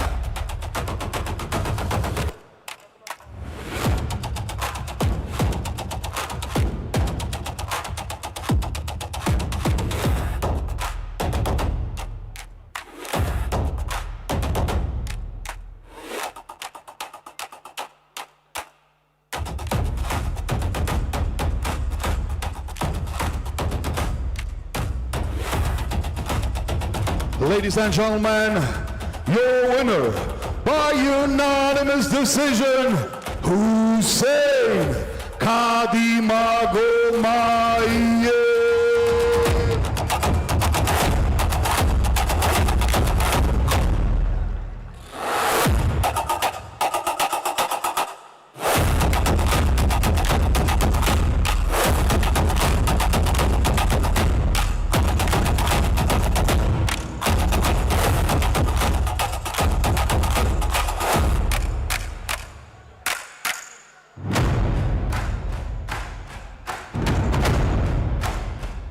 Ladies and gentlemen, from Abdullah Magomedov School of Freestyle Wrestler, let us welcome Magomedrasul Gasanov.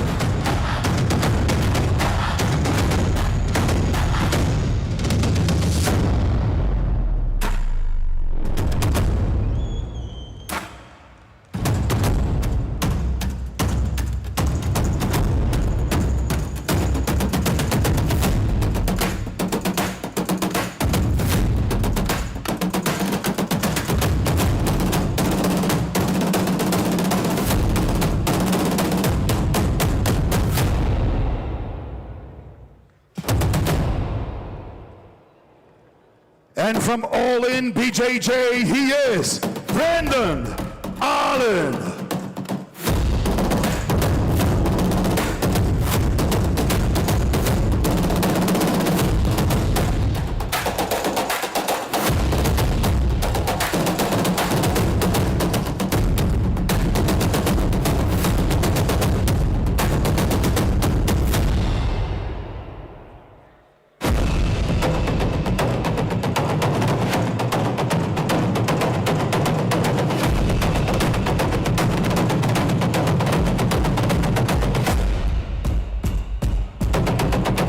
Ladies and gentlemen, the following match is the ACBJJ All-Star Title No-Gi match at 90 kilograms category.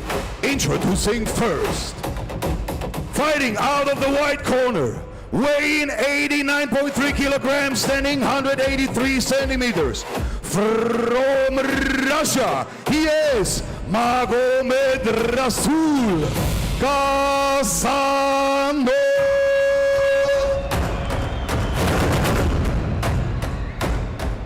Fighting out of the black corner, weighing 90 kilograms, standing 188 kilograms. He is the reigning, defending ACBJJ title holder from United States of America. He is Brendan Allen.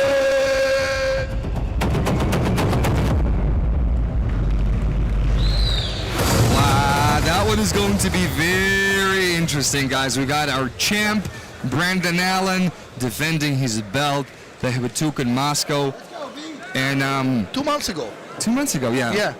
2 months ago he was dislocated the shoulder of his yes, opponent exactly, with a like shoulder crunch. quick injury of his opponent. Yeah. Now Wasn't injury, it's like submission attempt that caused the injury. Yeah. But Magomedrasul Gasanov, like a year ago, I was in his professional title fight on ACA against, who was he's fighting again? There you go. Meanwhile, we see Brendan Allen already pulling guard. Well, this is smart. But Magomedrasul Gasanov has superior control, pressure, control, unmovable like I don't know, like bricks. Yeah, well, you see the head judge right now on the mat? His name is, guys, Daoud Adaev. Maybe some of you don't know him. He's a black belt. He's a very experienced competitor, one of the best black belts we have in Russia, I think. Yep. And this man has rolled with Magomedrasul Gasanov. He said, I couldn't do anything. Like, he's just a solid rock. Very hard to move. When he's working from the top, which he usually does because he has amazing stand-up game. And wrestling. Wrestling, yeah. So it's very, very hard to do anything to him from the bottom. Just so aware of anything, all of the submissions that you throw at him. And look, like usually when we see like MMA superstars with like wrestling, and they fighting with the jiu-jitsu guys in nogi, they usually kind of just like make it look like they're trying to pass, make it look like they're trying to bring it. But Magomedrasul bringing it. Yeah, for he's sure. like going for it. He's like, look, he's forcing to turtle. He's going.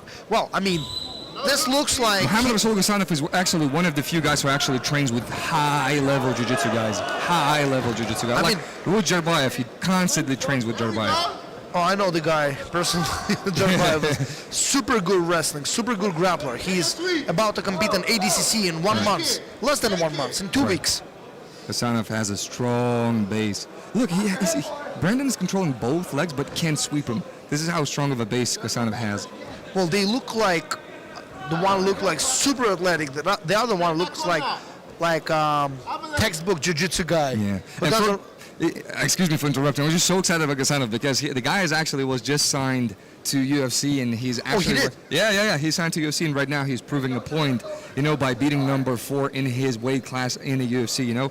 So it's just a lot at stake for Gasanov. he have 18-1 or 18-0. I think it's a 0. I don't think he lost ever. And neither do I. I don't remember for At sure. least like for the past 5 years he has 0. No, I think he have some losses. Yeah, I think he have some losses in his career. But he was like They were like maybe like 8 reigning years champion ago. in ACE who never lost an ACA. Yeah. Activity B. Let's start to elevate. Let's get a sweep. We just need to be on top. All right, Magomedrasul Gasanov slowed Being so heavy from the top. slightly. On the first 2 minutes, he was really bringing the pressure, bringing the push forward, reaching for the neck. Look, he's reaching for the neck. He's reaching to isolate the head. Oh, covers the mouth. Well, that's will do. Yep. There's also a 2. 6 minutes left, B. Grab a neck. Just stretch. Yeah. Keep Well, we need to be fair. Brendan Allen is also been through that kind of wars. He's obviously such a seasoned grappler. There's no way he's never been through hard battles when somebody just very powerful tries to smash him. At the end of the day, the guy trains with Belal Muhammad. He knows what it's like when somebody's He knows pressured. everything about smash, Yeah, right? Yeah. Everything about really, really heavy pressure.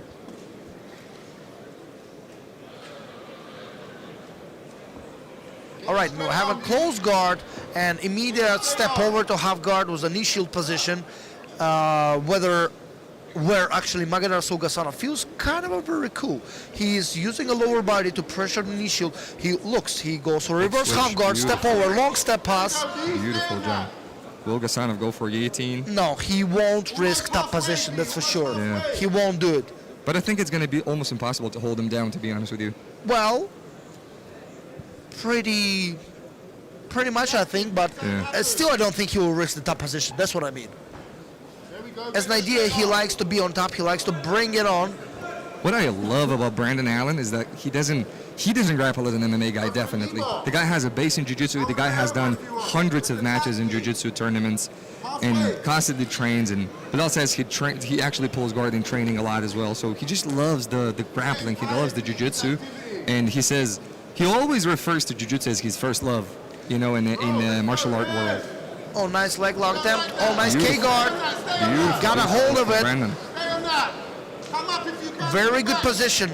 Is the heel hooks allowed in the All-Stars? Yes, it is. Yeah, they are. Oh, Position- yes, position- tap. That- Magomedrasul was in There trouble. we go. Brandon Allen with the heel hook. Let's be fair, that was very nice. That was a beautiful technique. Survived all the barrage of pressure. Beautifully executed. One Brandon attempt. Allen. It's like one shot, And one still. kill. Yep.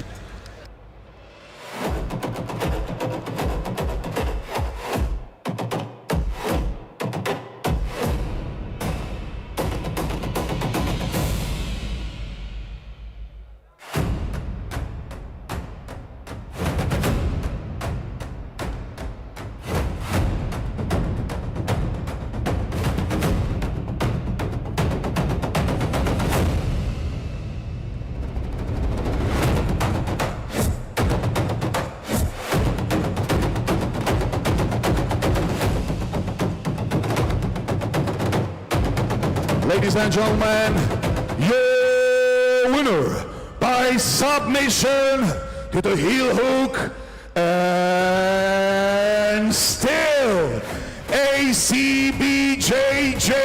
champion of the world, Brandon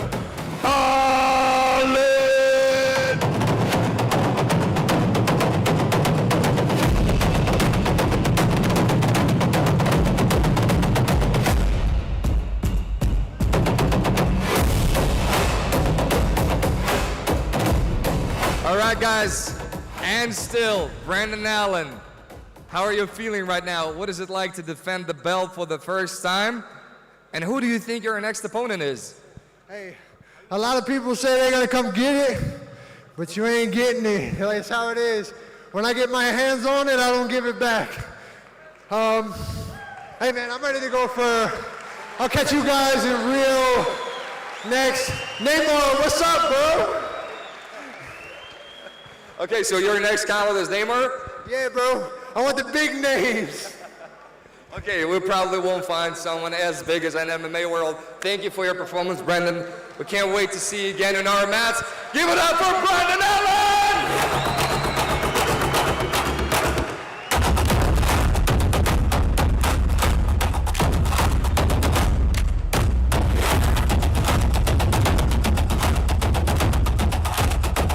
Ladies and gentlemen, and we go straight to the next battle. Battle match, 70 kilograms category. Let us welcome a karate practitioner from Komil Boymurod of Tajikistan. He is Kamaridin Hasanov.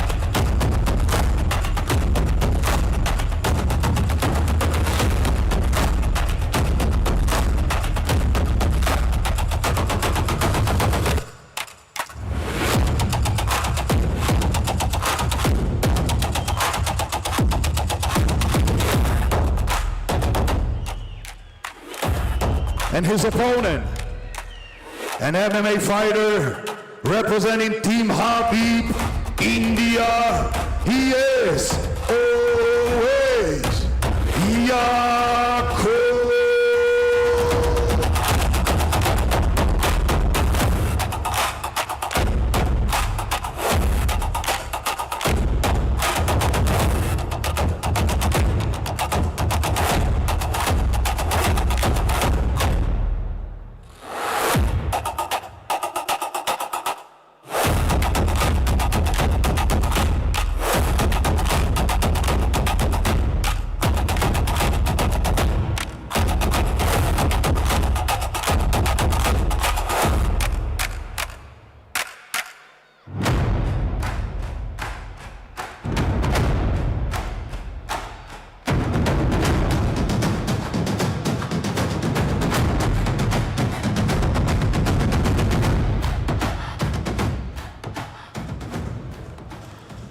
Okay, we have an absolute global superstar, always Yaqub.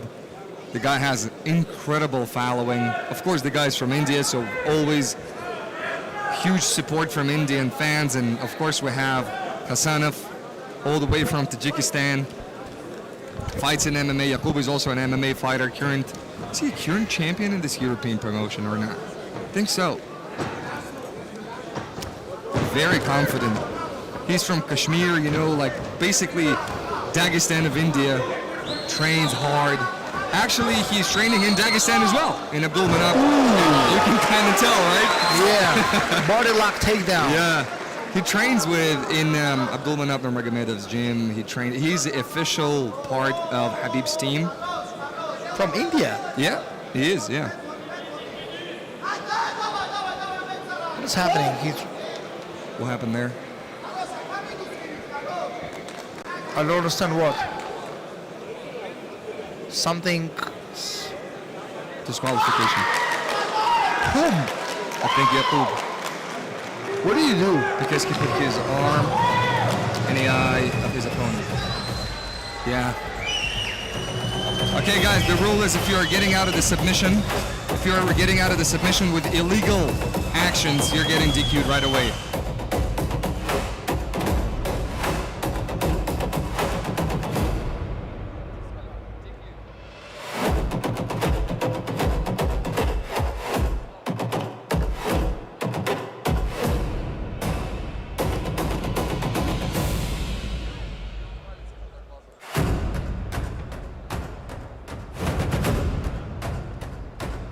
Ladies and gentlemen, your winner by the way of disqualification, Kamaridin Gasanov.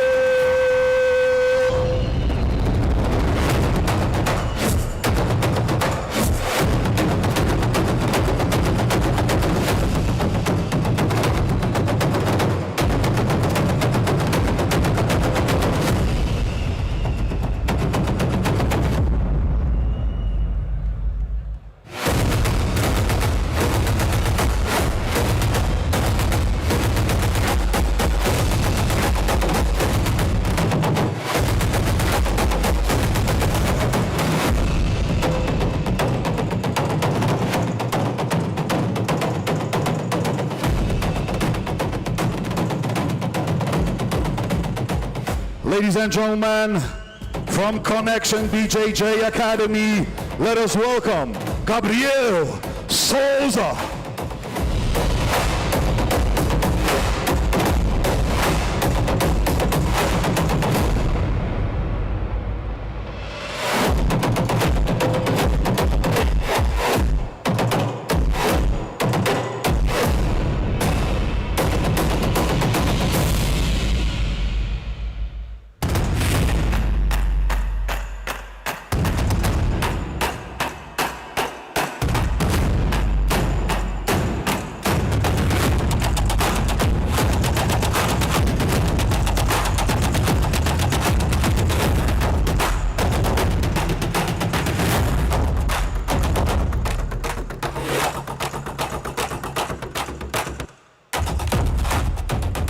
And his opponent across the mat from New School JJ, he is Ibrahim.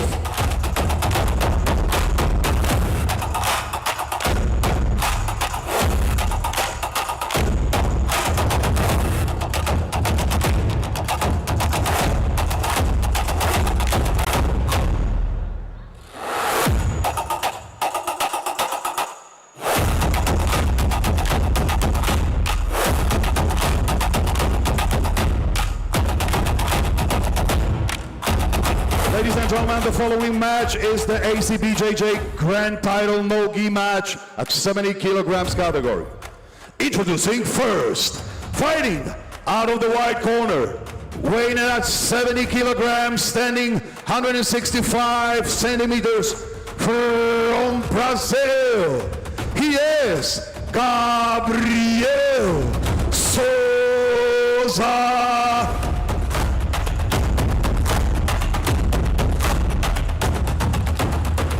And his opponent, fighting out of the black corner, weighing at 69.8 kilograms, standing 173 centimeters.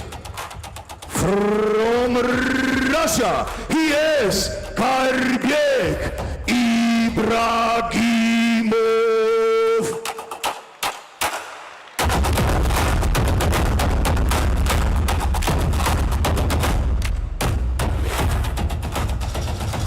All right, guys, this one is gonna be fire.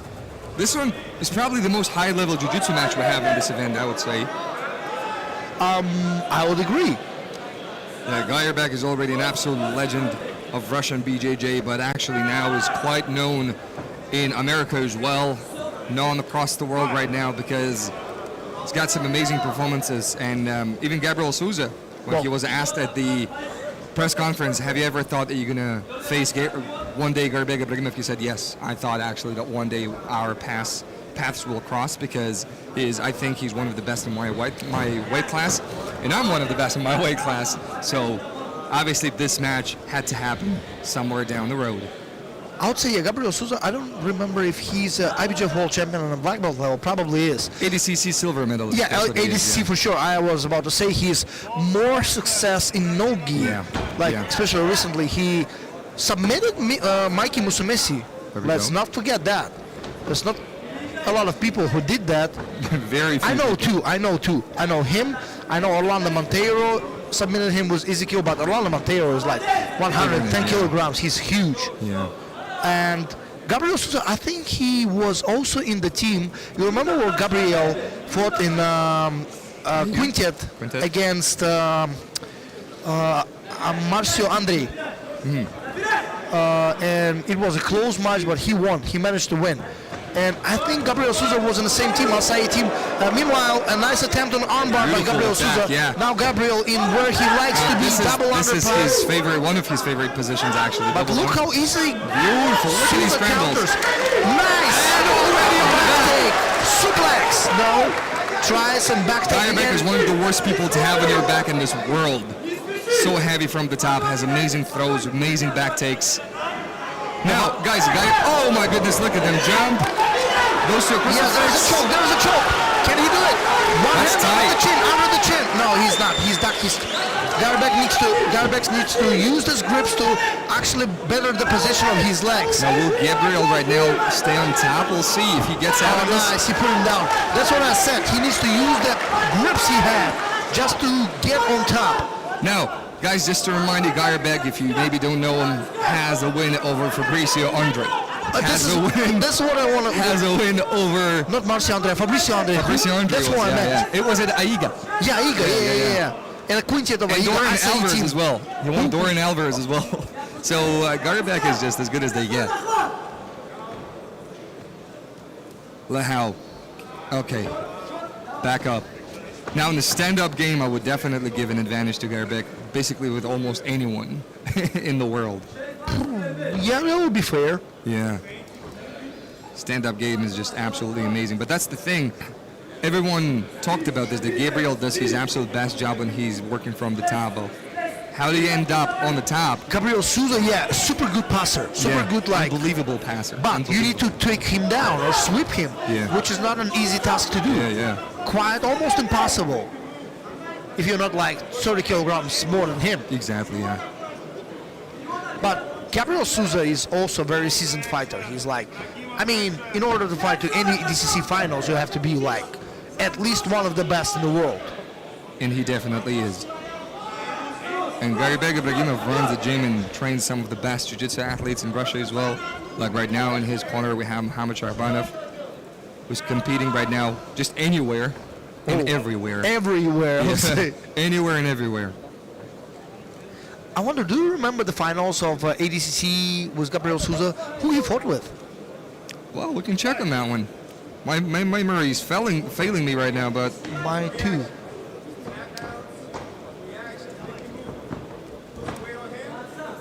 Oh, Baby Shark. Baby Shark. Was it? Okay. I don't even remember the name of the Baby Shark. I just remember his nickname. Yeah. I think a lot of people don't remember his name because this Baby Shark just sounds so good. Well, he looks like one. Did you see his face? Yeah.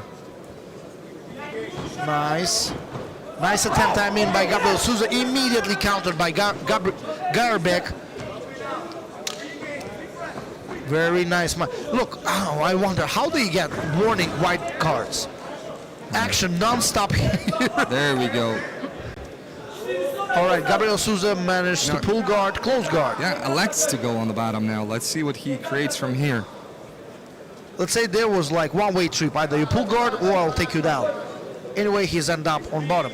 Most likely because of those cards, I would say Gabriel thought and felt like he needs to push in action, and he would do it the best from the bottom now. And he's have aggressive guard game. Yeah. If he'll get a hold of the K-guard style grip, he will have a huge advantage of getting up and sweeping Gabriel Gayerbek. They're so familiar with. Right? Right, Gabriel and Gayerbek, guys. Why would you do us dirty like this? How many times you see both guys' names start with G? All right. I keep wanting to say Gabriel Ibrahimov.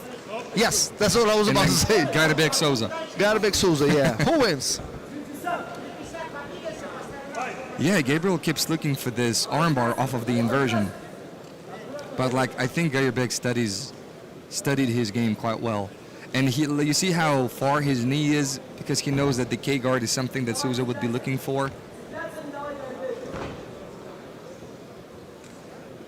Let's see what Gabriel Souza will try as a strategic approach against this situation. Well, false rip possibly, no. He switches to De La Riva. Inversions to Birimbolo, I don't think it's quite a good idea. In Nogi, all right. Here we have at least solid gripping. We'll have at least trying to go to Ashigarami, but single look how X. Ibrahim is like very good from this position. Very comfortable from this position. But Gabriel is no joke, guys. Gabriel, look at passing you. Garbek's out. That's good. I would say Garbek is winning. If the fight ends right now, I would say Garbek's probably win. Yeah. Takedown, almost suplexed him, almost took back. Almost. Yeah, 100%. Yeah, he was threatening, and now he's pressuring from the top. Let's be honest. Gabriel Souza needs to do something here. He cannot just be playing a counter puncher at this moment. Can you say counter grappler? Counter grappler. Do you ever use that kind of a? You can. You can do whatever you want, man. All right, counter You're a grappler. black belt. Yeah. I think black belts they get a pass on BJJ terms. Well, in BJJ, you just all day long make up names in order to explain your students. Yo, have you seen, guys, the names of submissions and positions in 10th Planet? Oh, It's my all God. different. Yeah, zombie.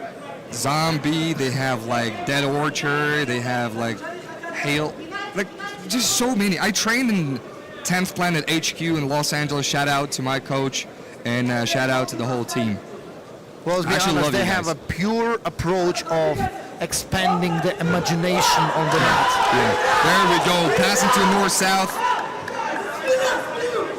Looking for the back take. Well, He does this so well. Okay, how to slip that's a out on mistake. That's a Gabriel. mistake by Garbek. Very unfortunate for Gabriel. Very unfortunate. Goes right into the crucifix.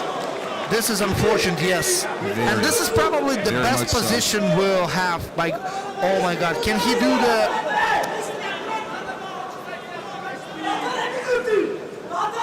Look at this sneaky. Oh, nice, That's nice. out. Inverted guard. Well, we see that recently, right? Yeah, this position probably Gabriel will be looking for toe holds. It's kind of like, or knee bars. Yeah, heel hooks. I would say heel hooks. Yeah, now he's looking for that heel hook. I would say heel Now hook. the knee bar attempt is there. Garbek manages somehow to stay so calm when I already think that he is in deep trouble. But that was big for Gabriel. That was big. It's going to be very hard to score if it ends like this. Well, that's so unfortunate. He got to the 4-11 position of heel hook, and this is right where Alexander stops it. This. Now, will they That's a be bad call reset? for the referee, I would say. Bad call. He will not repeat the position? Or he will... Well, Okay, this back is to super neutral. bad call for a referee.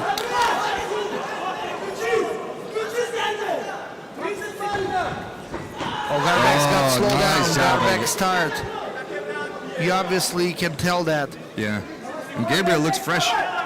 Well, not as fresh as he needs to be to pull off the win now. This will not be enough. He needs a choke. He needs a finishing here. He obviously needs to finish. Well, back take, guard pass. Won't be enough, I guess. I don't know. I think it would be, to be honest with Yeah, you. because- at this point, I don't know. Yeah, because, like, the only good entire sequence 2 Garbek minutes, had is in the very beginning of the match. entire 2 minutes, Garbek surviving. Now, let's see. Yeah, Garbek is just gas right now. Let's see what's the result. And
Ladies and gentlemen, the victor, your winner, and new ACBJJ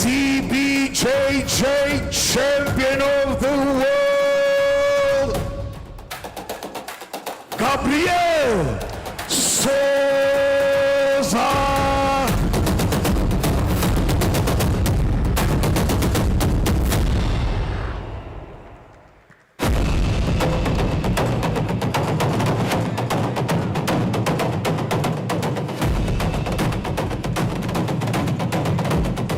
All right, our new champ, Gabriel Souza. Obviously, you are very happy. Your corner is unbelievably happy as well. All right, my man, tell me, how do you feel? Obviously, that was a hard-fought battle. And in the beginning of the match, it kind of went towards Gayerbek, but then you remained and stayed composed, and there you go. You have a belt over your shoulder right now. How are you feeling? I feel amazing. I think, I feel amazing. I'm very grateful to be here. I knew one day this would happen, like be on ACB biggest stage, but also facing Gayerbek, one of the best athletes from Dagestan. Much respect for the martial artist that he is, humble, amazing athlete, well accomplished, you know. I knew there was gonna be a war. It's funny that nobody ever offered me any easy match. There is no money match, and I think the only way for you to prove yourself that you are the best in the world is facing them. So I'm very grateful for the opportunity, and like I said on the interview yesterday, they asked me how I was gonna win the match. It's hard to dictate the match unless the level is very different. It's kind of super hard, and I say yes, and I'm gonna say it again. A true champion, he's gonna find a way.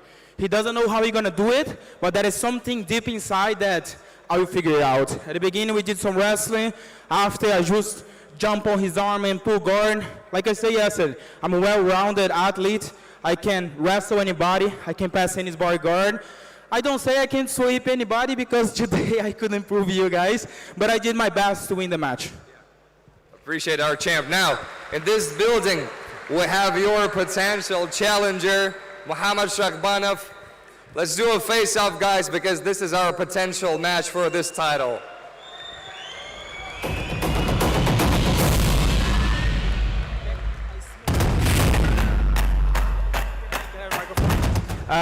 First, I would like to thank ACB for the opportunity to be here today. The first time I ever been to an ACB Super Fight event, I was a brown belt. I was able to watch Leandro against Otávio Souza. It was one of the best days of my life. And since then, I have been drilling on the big stage, you know, and then finally I'm here. There was someone on internet, a little man, calling me out, let's fight, let's fight, let's fight. I will be in Brazil, October 25, I think. I'll be there. Buy his ticket and send him home. I will show him what Brazil looks like. Okay? Всем ассаламу алейкум.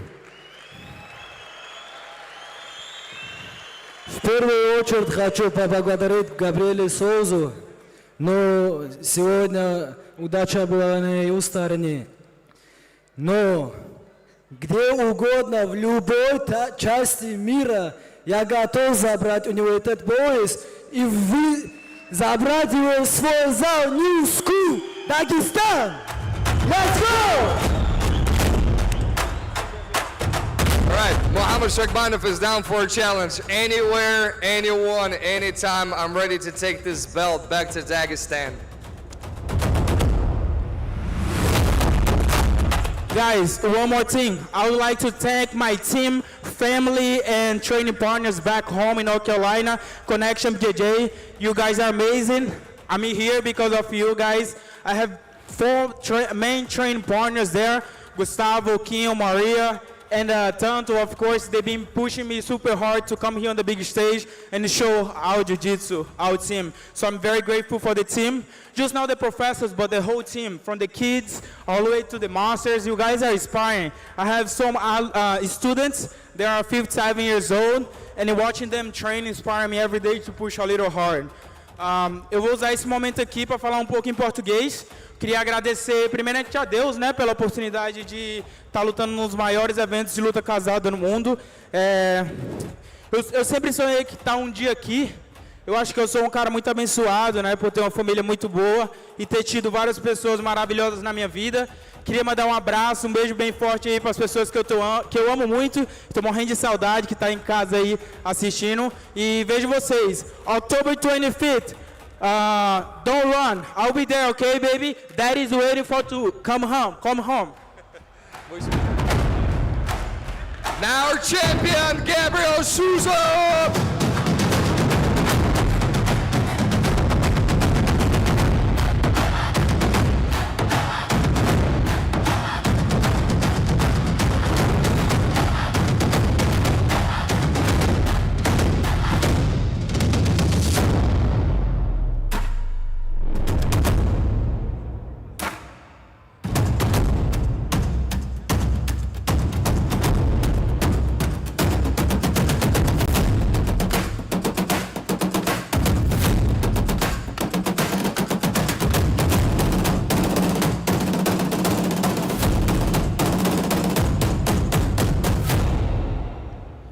Ladies and gentlemen, from UFD Düsseldorf, let us welcome the freestyle wrestler, Lom-Ali, Eskiev.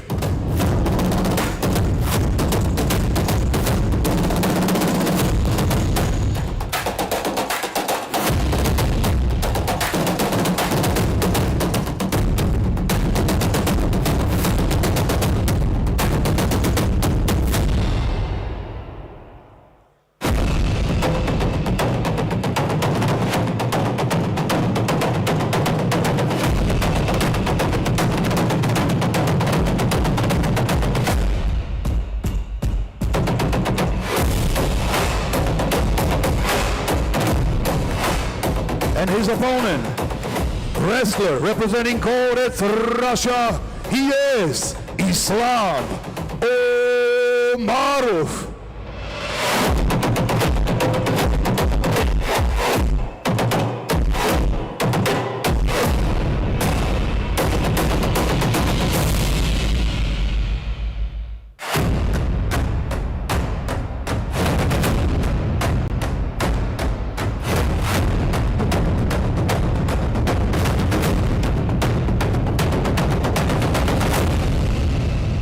Ladies and gentlemen, this match is the ACBJJ Grand Title Battle Match at 80 kilograms category. Introducing first, fighting out of the white corner, weighing 79 kilograms, standing 171 centimeters, representing Germany, he is Lom-Ali, Eskiev.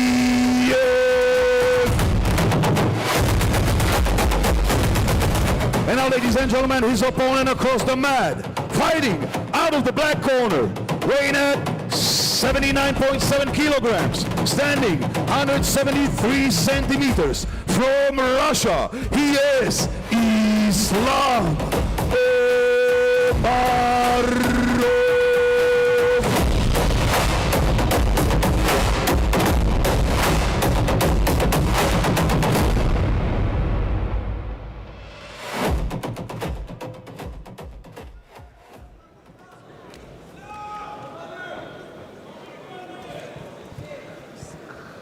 Okay, Lom-Ali Eskiev versus Islam Omarov. Guys, so many people are so excited about this match because basically both of these guys are made of steel. And Islam Omarov lately in his MMA career basically looks absolutely unbeatable. Like, people actually have no idea who's going to defeat this guy in MMA.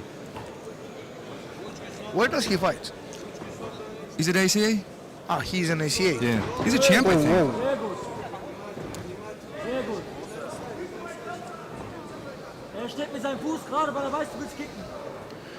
Let's count how many punches in the chin we will see. Oh, nice takedown attempt. Yeah, Islam is a really good wrestler with heavy hands, no doubt, but he does his best when he starts wrestling, so we'll see. Now, Lom-Ali Eskiev, one of the advantages that he has, this is like the third or the fourth match in battle jiu-jitsu. Yeah, he's very experienced. Very Every experienced. battle jiu-jitsu tournament, he's here. Yeah. Just loves the format, very experienced. And I think obviously he feels wins very pretty much everything. Yep. He's undefeated in ACBJJ right now. And he didn't have easy matches, you know, Murat Gafour, Youssef Zalal, like very hard Yeah, matches. Youssef Zalal for the first time when he fought the battle, I actually thought he's a favorite there because he's he's a professional fighter and also he's a superior grappling skills. And I thought he will be able to actually manage to combine them perfectly, like striking and grappling in order to win everybody. But like, he won once. There we go. Now No, he won a nogi. Yeah, I remember in St. Petersburg, first time he won nogi. There wasn't even a battle jiu-jitsu at that time. The battle jiu-jitsu started in Qatar. Yeah, and actually it was a debut of this format.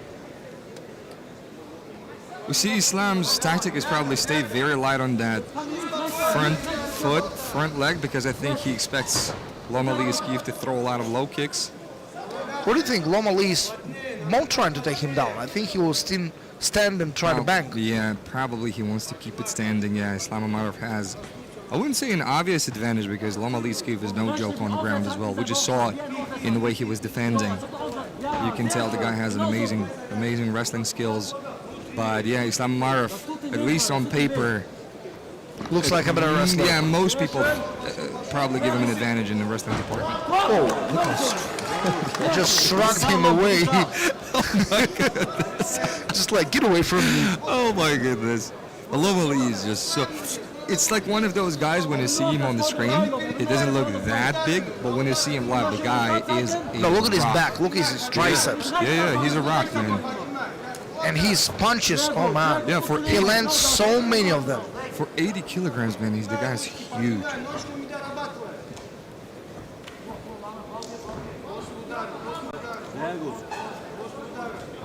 Islam is obviously wanting to take this to the ground, yeah. To the ground. He wants to make it a wrestling match. Nobody likes to eat punches against Lom-Ali. Yeah.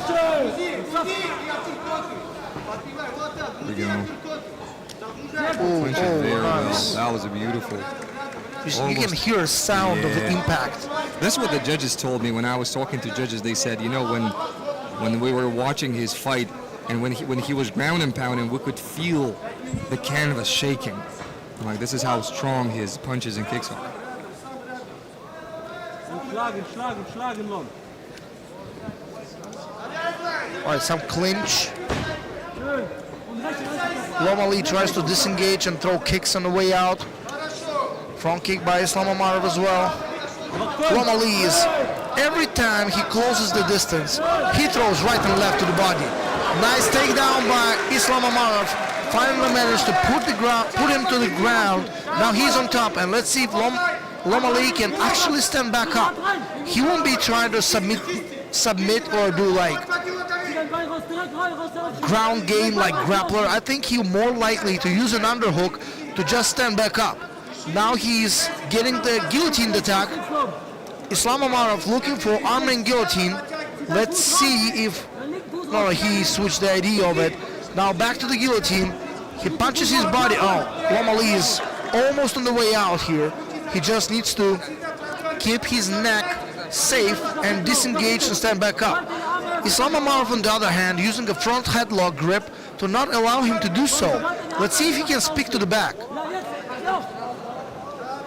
A front headlock choke, a guillotine, a very tight guillotine, Islam. You can feel from here how strong his grip is, right? Yes, and Lom-Ali needs to go to the ground to actually stop the choke from coming. Look how white the face of Ali Eskiev became for like a second. Pretty much like a rush guard skin. Yeah. I would say Lom-Ali had a very good advantage when they was both standing. Yeah. He was hitting his body with punches every time he closed the distance. Now when he's on the ground, it's obviously who's dominating here. But you see Islam is all over him right now. That's what I'm saying. Like on the ground, Islam is just like overwhelming him. And like it's a question if Lom-Ali can actually stand back up. And Islam is looking for the Dagestani handcuff. Yes, he can. Yes, he can. He stood back up, and now we're gonna see some body punches again.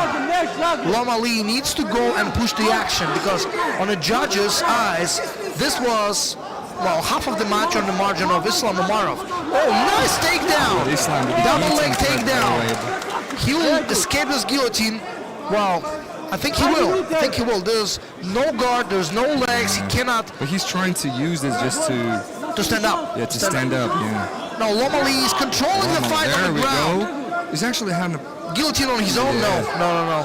And there we go. That's that wrestling. Look at this. That's what happens when you try to play wrestling against wrestler. Yeah. You'll get countered by just invisible things. It's just the reflexes. He doesn't even need to think about it, you know? Exactly. I think for Lom-Ali, Eskiev, it's not a good idea to try to take Islam Omarov down. I know why he does it, because in the judges' eyes, when Islam Omarov was on top, he obviously was dominating. Yeah. And just to stand and bang with him doesn't go like a pure domination like being on top. Because in MMA, when you're on top, you're, nice. Oh, almost hit a swish. Yeah. Nice try, but again, Islam Omarov is just experienced. All over him, look. So overwhelming to have him now on top. Lom-Ali is very gassed. Now you can tell he's slowing down. Well, and full side control now for Islam Omarov. I think I know exactly why he tried to take him down, but I think it was still a bad decision to call. I think he needs to stand with him, and he have more chances to knock him out. Yeah, with body shots. Yeah, body shots were working for him. Leg attacks. He have crazy leg kicks. Every time he kicks the legs, the guy wobbling. Now Lom-Ali is suffering the outcome of his decision to try to play wrestling against wrestler. 90 seconds remains. Islam Omarov actually controls the fight, and Lom-Ali Eskiev tries to roll, and over again he tries to find a way to get on top. Meanwhile, Islam Omarov just ground and pounds on him, killing his body with punches. Yeah, Islam Omarov doing a very good strategic approach right now, not allowing Lom-Ali Eskiev to get out. You remember what we told you, if you want to keep the guy on the ground, you better keep in half guard. Lom-Ali is having a hard time to just, every time he stands up, look, his legs are getting away from Islam. Whenever Islam was abling to hold legs underneath him, Lom-Ali is having a hard time to get back up. He's flattened on his back, eating a lot of punches, and I think this is the story of this fight. It's like Islam Omarov was able to hold him down. Well, probably the last leg attack. Last resort decision, but Islam Omarov just has it. Staying so consistent with that pressure, never lets go. It never leaves a room for you to start pushing, at least pushing him away from you. That's what you were saying, how to stop him. Yeah. There we go, and now he's in full mount. Yeah, but full mount in battle jiu-jitsu is not that really as a no-gi or gi or in MMA. Still, you got all of the subs. Not really. 5 seconds to go. Not really all the subs, because in no-gi itself, it's so hard to maintain mount to submission rather than back. In the gi, you have cross chokes. It seems like we do have our winner. Yes, obviously.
Ladies and gentlemen, your winner by unanimous decision and new ACBJJ champion of the world, Islam Omarov.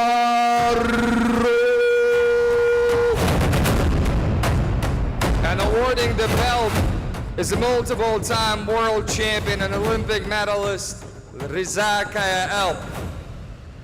Maybe a few words from you as well, Reza. Herkese iyi akşamlar diliyorum. Hoş geldiniz.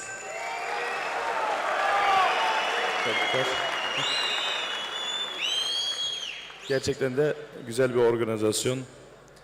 Seyir zevki yüksek maçlar oldu. Güzel mücadeleler oldu. Sporcu kardeşlerimiz elinden gelen bütün gayreti gösterdiler sizlere güzel bir maç izletebilmek için. Ben de çok mutlu oldum bugün burada olduğum için. İnşallah yakın bir zamanda biz de burada olacağız diye ümit ediyorum. Çok kısa bir zamanda ama hepinizi de davet ediyorum. Tekrardan hayırlı akşamlar diliyorum. Kendinize iyi bakın.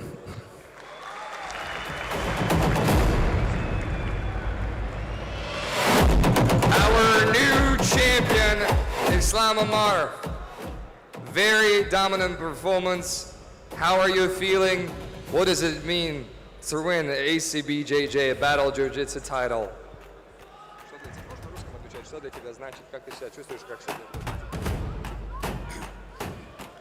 Всем ассаламу алейкум, всех приветствую.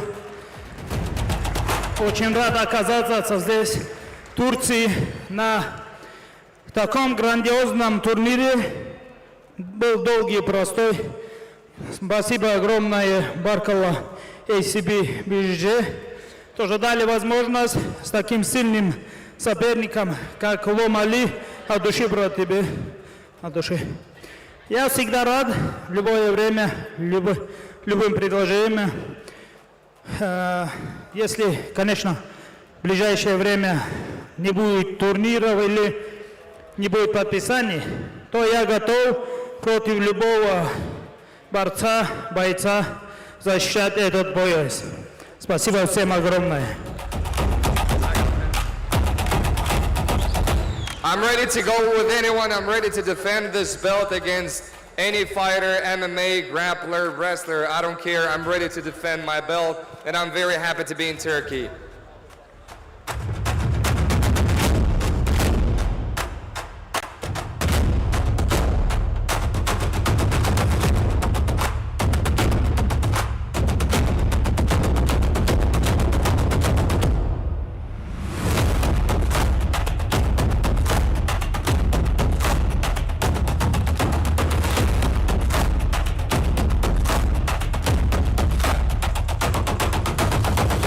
Ladies and gentlemen, let us welcome a judo fighter representing Archangel Mikhail, Tajikistan. He is Khalim Nazruloev.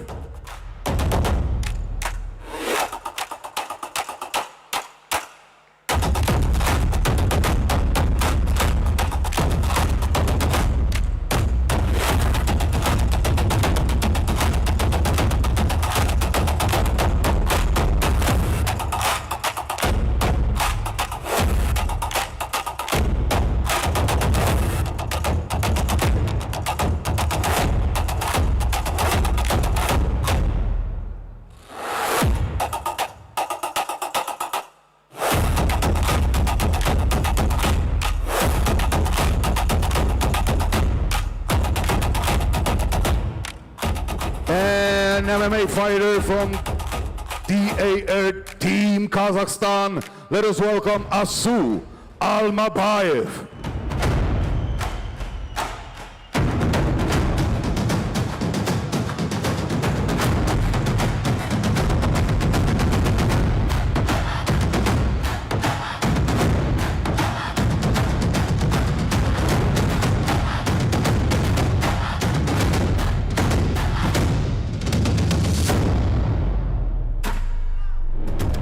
A quick reminder, the following match is the ACBJJ All-Stars title Nogi match at 60 kilograms. Introducing first, fighting out of the white corner, weighing at 59.2 kilograms, standing 170 centimeters from Tajikistan. He is Khalim Nazruloev.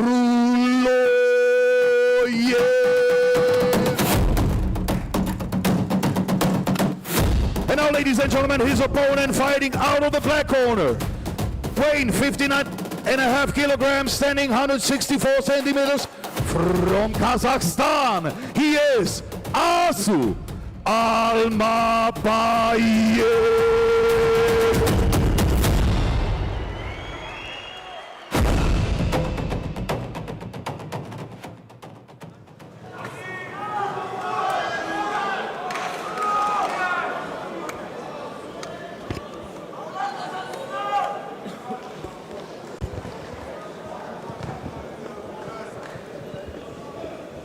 Okay, our next match is Khalim versus Asu Almabaev. Well, most of you probably know Asu from his UFC performances. Very dominant so far. Amazing performances in the UFC right now from Asu. Hit that Nazruloev stretch submission, one of the four submissions, one of the four Nazruloev stretches that they had in UFC history. And the guy's just very strong and skilled in every department, good striking, but... Is this the one that Zabit also did? Yeah. So we'll have two guys who hit it on the UFC. And yeah, And both so in the same card. 2 out of 4 are here. 2 out of 4 are here. We'll have half of the Zalal stretches in MMA in this card. Exactly. Nazruloev is a big star in Tajikistan. Asu is one of the most promising MMA fighters out of Kazakhstan. Oh. No, Khalim kind of manages who... How often do you see from double underhook position you get up and up on bottom? Yeah, right. Maybe he slipped, I don't know. I see Khalim just pulled his clothes a little bit. That's very dangerous to do. You may get disqualified again. Well, if you are getting out of the submission, just to remind you guys, if you are getting out of the submission... Yeah, this is a very key point. Right, with an illegal grip, then you get disqualified. If you were, for example, getting out of the guard or just position, right, with an illegal grip, then it's just a penalty. Now, looking for that ankle lock. You're looking for the ankle lock, and he jumps on it. He doesn't quite have the position to finish it. Well, now, now he doesn't have. Now the position reversed, even worse. Now, Asu loves suplexes. I can tell you that. And as I say, oh my God, on the shoulder. Yeah. And look, he holds his hand. There's no hand. Right, hit his head, I think, on the canvas. Shoulder and the head. Asu is being very heavy from nice trip right there. But end up on the bottom. Right. Look, nice counter by Khalim. Nice, he's on top. Nice, very good awareness from Khalim. Yeah, he feels the quickness of the how position changes and just flows with it, this counter movement. Oh my God! Look at this pass. I know this is pretty much the most beautiful pass I've seen entire day. Yeah. Just leaping jump to the left. Switching sides to side.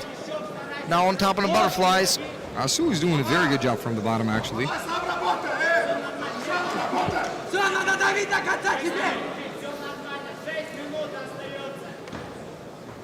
think Khalim will surprise a lot of people if he submits Asu today.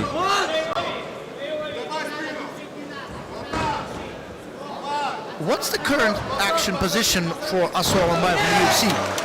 I think he was on a winning streak. He was very dominant, and then he had a fight against... So he lost one? Yeah, he lost recently, yeah. Not the one who got choked by at the third round. We're not talking about this one. The recently, pretty recent. It sounds like you were talking about his victory fight, but he lost to someone, one of the top fighters, Cape. What's his name, Cape? Probably the weight class is very light. Yeah, 60 kilograms. Yeah. Nowadays in UFC, it's more. Oh, nice guillotine attempt. He's got amazing guillotines. One of his most beautiful finishes in the also guillotine. Look at Nice this inside foot trip. Yeah, inside foot trip to take down to the back. Also, Another one. he likes this trip, but this time... And he combines it with suplexes. Yeah, look, this time he took the back. This one he adjusted a little bit and didn't Body triangle looking for stand it. up on top. If he can manage the body. That squeeze that Asu has is just... is a squeeze of an 80 kilogrammer at least. So strong physically. Oh, he's about to finish it. See it now. This is over the face, but can he finish? This is nothing to enjoy in Khalim's position.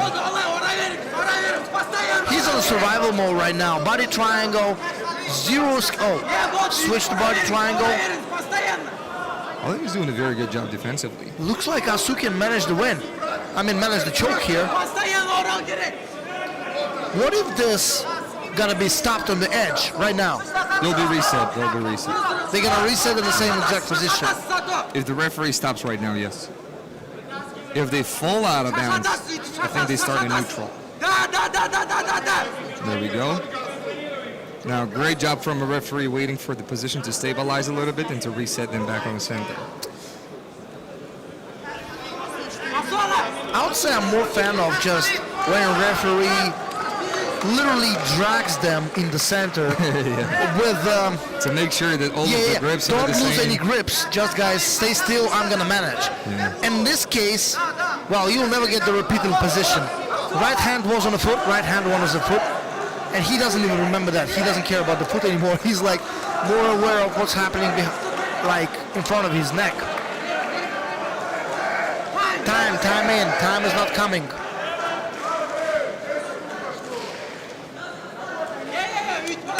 Very emotional support from Asu.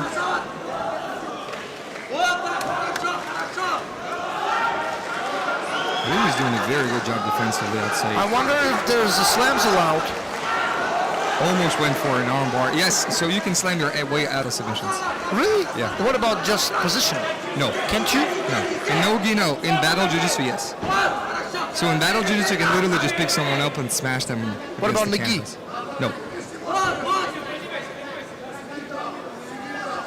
Look, Khalim did a fantastic job of staying composed. Wait a minute, he's behind the back. He's behind the back, yeah. He did a fantastic job, and then in the scramble, gets to the back of Asu.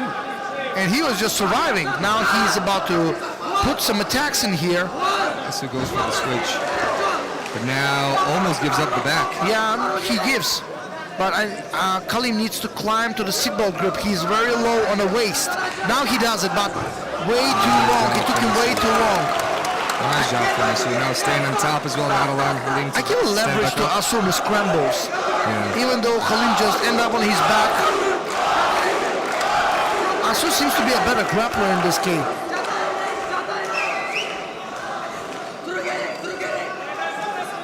Khalim looking for armbar, but the position of... Oh, triangle? No. It seems like there was a triangle opportunity, but he just didn't go for it. What do you say? Who do I have on top right now?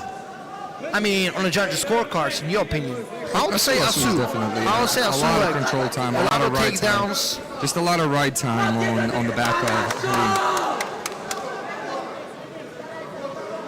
And he's on top right now. In a dominant position, in a dominant position. Yeah, 2 minutes to work as well. And he is the only one who was nearly in a position to submit. Yeah. Kind of legitimate attempt was a rear naked choke. Yeah, like a neck crank a little bit. He has a very, very tight guillotine as well. I'm surprised that he's not going for it. Maybe he thinks he's... moment, yeah. Nice. This one is under the chin. This one, no. The second arm, the second arm is still not there. No, Asu obviously winning this fight. This is pretty obvious and pretty... There we go, again goes for the neck crank. He can finish. Now this one is lower on the face.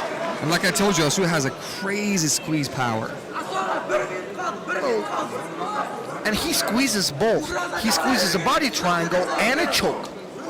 or neck crank, whatever you Pushes prefer. the arm away, and now maybe gets the rear naked. Keeps going for the neck crank.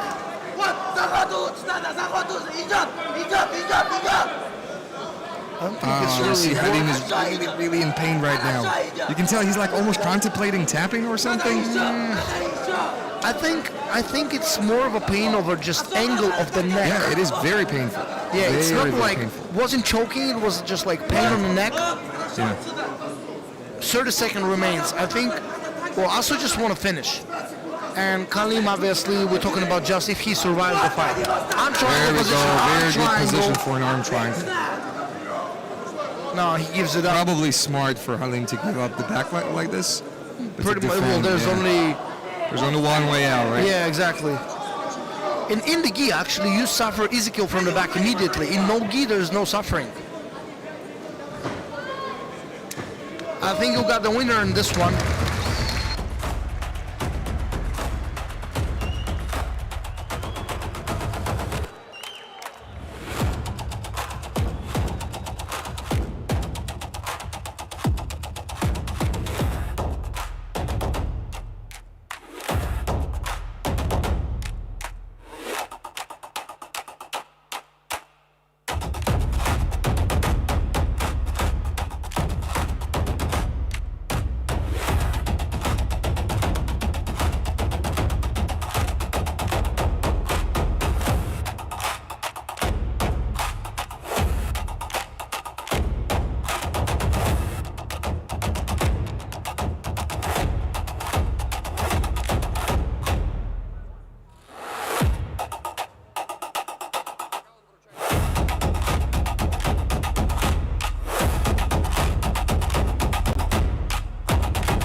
Ladies and gentlemen, your winner by unanimous decision, and new ACBJJ champion of the world, Asu Almabaev.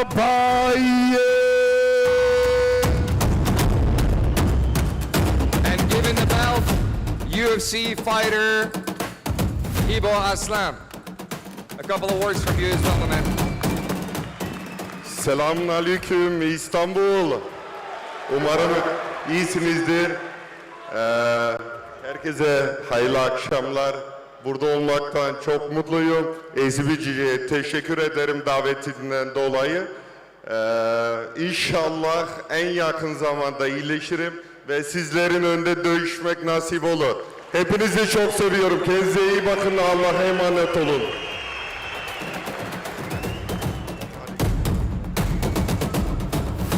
And now our new champion, Asu Almabaev. Unbelievable fight, crazy scrambles, crazy fight. Tell us how you feel right now. Assalamu alaikum.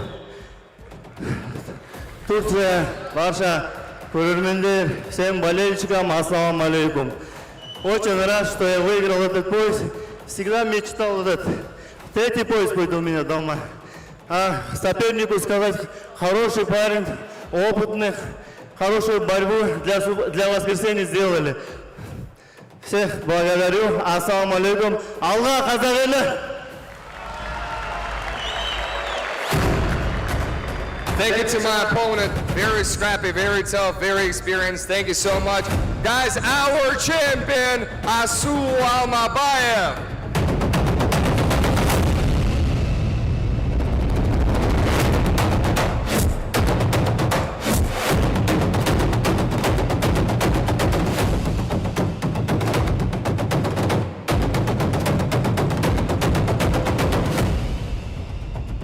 Ladies and gentlemen, an MMA fighter from Lionheart, representing Armenia, Moris Boleyan.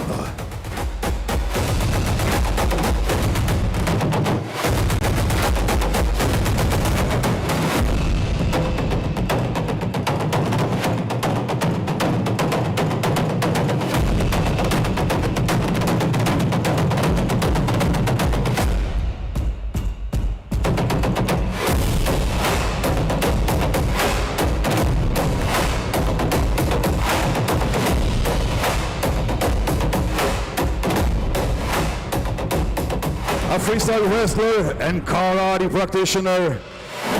From Cage AK MMA UK, he is Mokaev.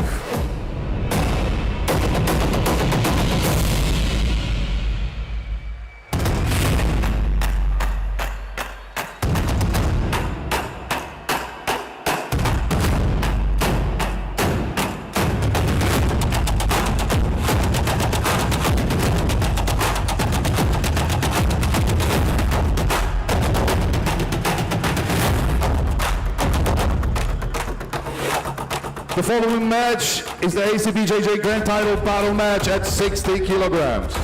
Introducing first, fighting out of the white corner, weighing 59.9 kilograms, standing 165 centimeters, from Armenia.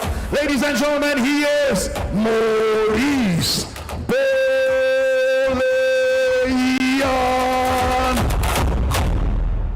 And his opponent, fighting out of the black corner, ladies and gentlemen, weighs at 59.6 kilograms, standing 170 centimeters, representing the United Kingdom, he is Mokaev.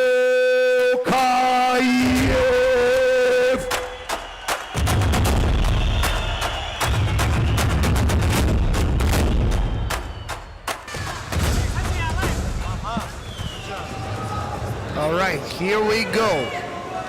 Co-main event of the evening. Coco. We got Moris Boleyan versus Mokaev. What do we know about Moris? Okay, so 8-1 in MMA right now. 8 wins by 8 submissions, which is kind of crazy. He's a submission grappler. Yep. BJJ purple belt. Very, very, very tight guillotine. Has a few triangle finishes in his MMA career and rear naked choke finishes. Representing Lion Hard. Obviously, a lot of people know this gym. From Moscow, yeah. Arman Tsarkan's place. And Mohamed Mokaev, I think for most people, needs no introduction. Beautiful technique there, look. Also, if you remember one of the last fights of Mohamed Mokaev, not the last one, but few last fights, when he got knee barred like super tightly and he was surviving this. Let's be honest, Mohamed Mokaev can survive. He's tough. Yeah. Very tough. He actually got choked by Arman Tsarkan, right? Recently. Yeah. In the grappling match, yeah. In a high FC grappling match. Yep. Mohamed Mokaev basically is training with the European wrestling champion. He is as well competing at the Europeans.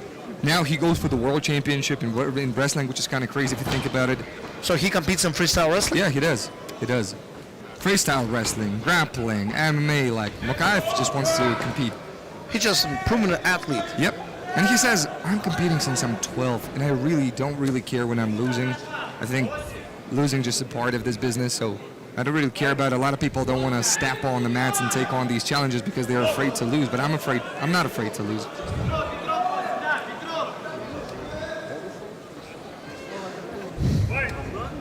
I would say this is like 8 fights win by 8 submissions. It's a pretty decent for purple belt. It is crazy. Look at Mokaev's reflexes, the way he got out, that's crazy.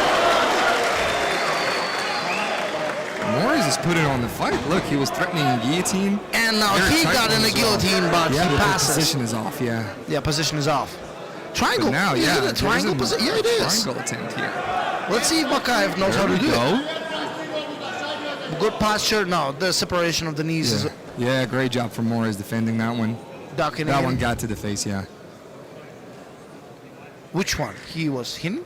I think Mokaev sort of like elbowed him a little bit in the face. All right. Yeah, Mokaev got a penalization. Yeah. No. Well. Only, yeah, Mokaev, yeah. Mokaev, verbal warning. Well, as you know from Battle Jiu-Jitsu experience we just had, whoever spends more time on top, more likely to win the decision. Absolutely. It was never so much damage. Beautiful sweep, look, right into side control almost. Mokaev's reflexes are just out of this world. Has unbelievably tight chokes, as we know. He looks for the guillotine, but his guillotine is way out of it. Arm in, or no arm guillotine, both are guillotines, like just any choke. Accidentally hits him in the head every single time he tries to defend the takedown.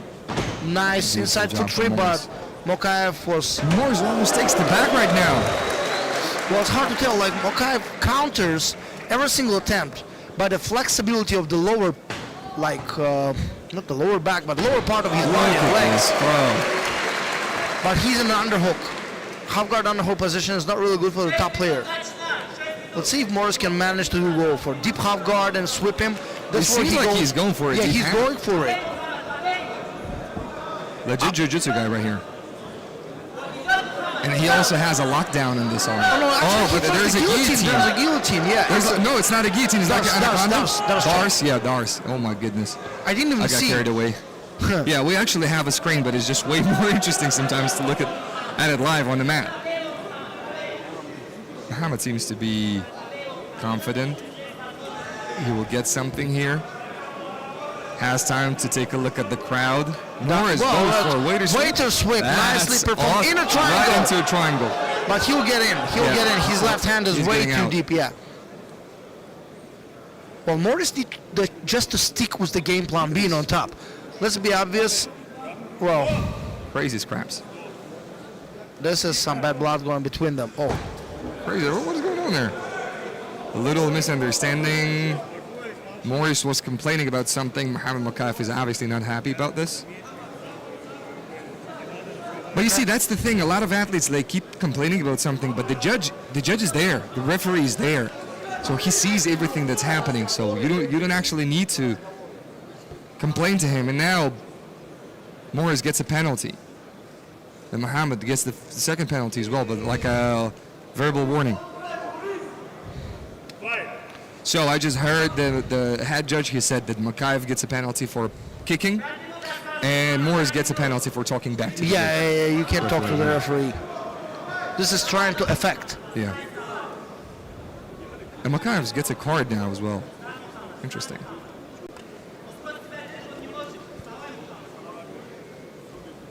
So as I said, the best plan scenario for Moris is to be on top.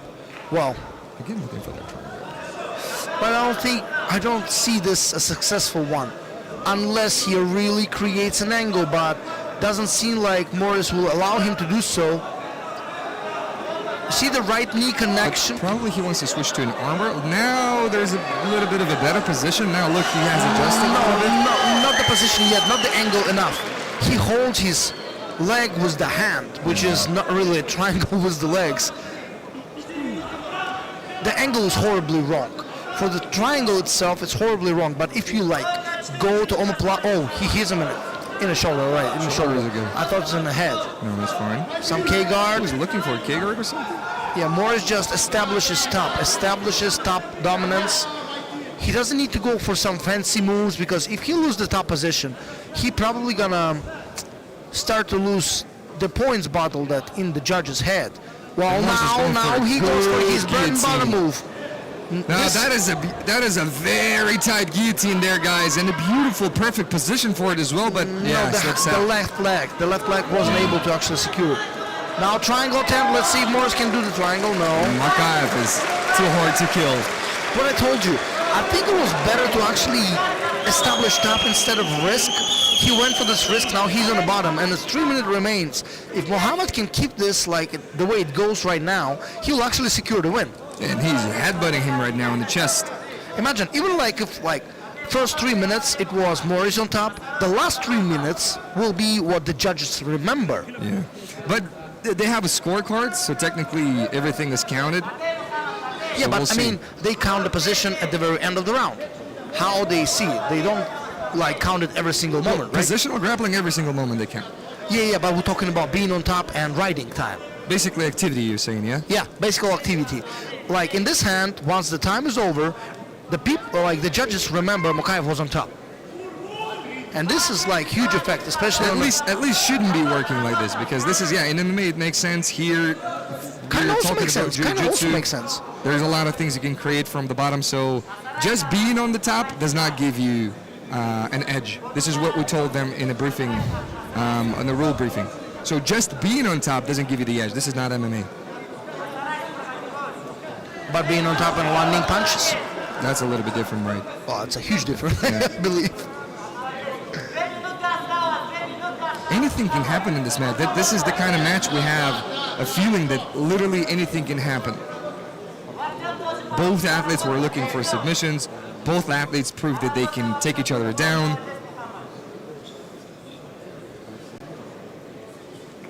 Both had submission attempts. Yeah, well, actually, Mokaev seemed to had more attempts, but the guillotine was the close one tight, only for Moris. Yeah, but the Darce as well. The Darce was very tight as well. But I don't see the position itself that they were in really that successfully to finish. Rather than Moris was in close guard and mount. There we go. Now looking for an arm triangle. Will he be able to free his leg? This is so close to a finish. Yeah, this is the finish. Magomedrasul is putting on a squeeze right now. He will finish. I think it's a little bit like kind of on the face, but now he's under the neck. Moris shows his actual lion hard. Not tapping. 55 seconds to go. Well, by the way, Mokaev holds his hands. I can tell he doesn't really know how exactly to put the guy to sleep in the arm triangle position. Because whenever you see this, like figure 4 grip, I think he switched to it for a second, maybe to take a breath a little bit. Best one is pound-to-pound grip. Is it full mount? I don't see it is his leg. Full mount, very full mount. Not anymore. Oh, nice. Into the legs. Oh, nice. This is a real entry for Moris. Now, this is painful. I don't think Mokaev is tapping to that one, but he's grimacing. He doesn't like it all. Sure, yeah. He's in pain. That's tight. That one is tight. Oh my God. 15 seconds. No, he's not tapping to this, even if the leg is okay. Man, that one is going to be hard to score, but it seems like Mokaev has done more. Seems like. Let's see what judges think about that. He's actually landing some punches for as well. Okay, we'll have our winner in a bit.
Ladies and gentlemen, your winner by unanimous decision and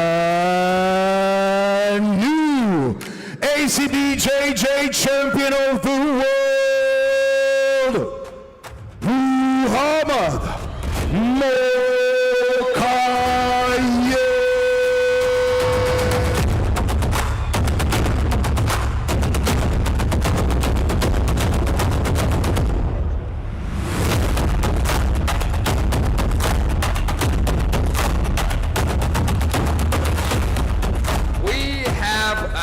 Champion Mokaev. What a crazy battle that was. How are you feeling right now, man? Another title, another win. Istanbul, assalamu alaikum. Teşekkür ederim for coming, supporting us fighters here.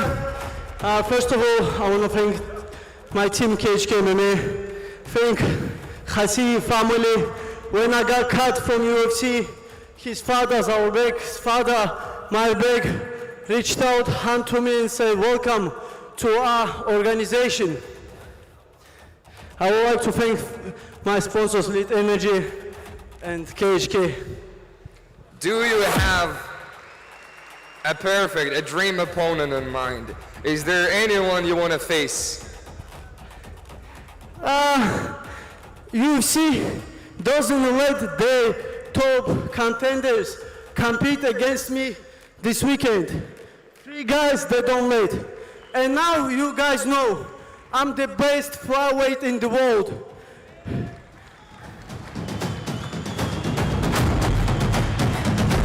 They can't deny, but I'm gonna come for everybody in flyweight division around the world. I'm still young, 26 years old, and I know I have best fans around the world. That's why I keep doing for you guys. Thank you so much. Our champion, Muhammad Mokaev.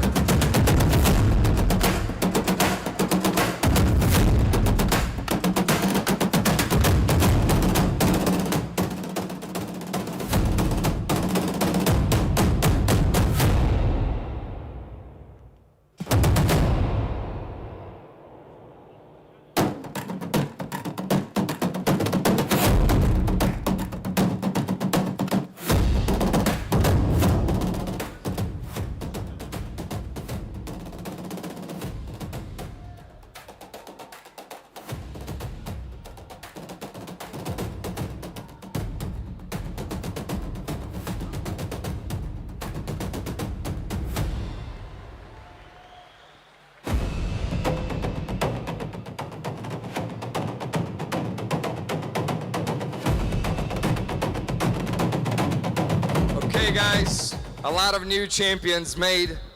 We have our co-main and main event of the evening coming up very shortly. This was a crazy battle, and I want to hear what is your take on the match that we just saw with Moris against Muhammad Mokaev. That one made me sweat. That was pretty crazy. Well, first of all, the tail of the tape was very promising. Eight fights, 8 wins, 8 submissions, and Muhammad Mokaev, who never lost a fight in UFC, was suffering the knee bar attack and never tapped. In this very match, he also got very close to the submission, but was surviving the ankle lock. There was a little bit bad blood in them in the middle of the fight, but they squashed the beef real quick.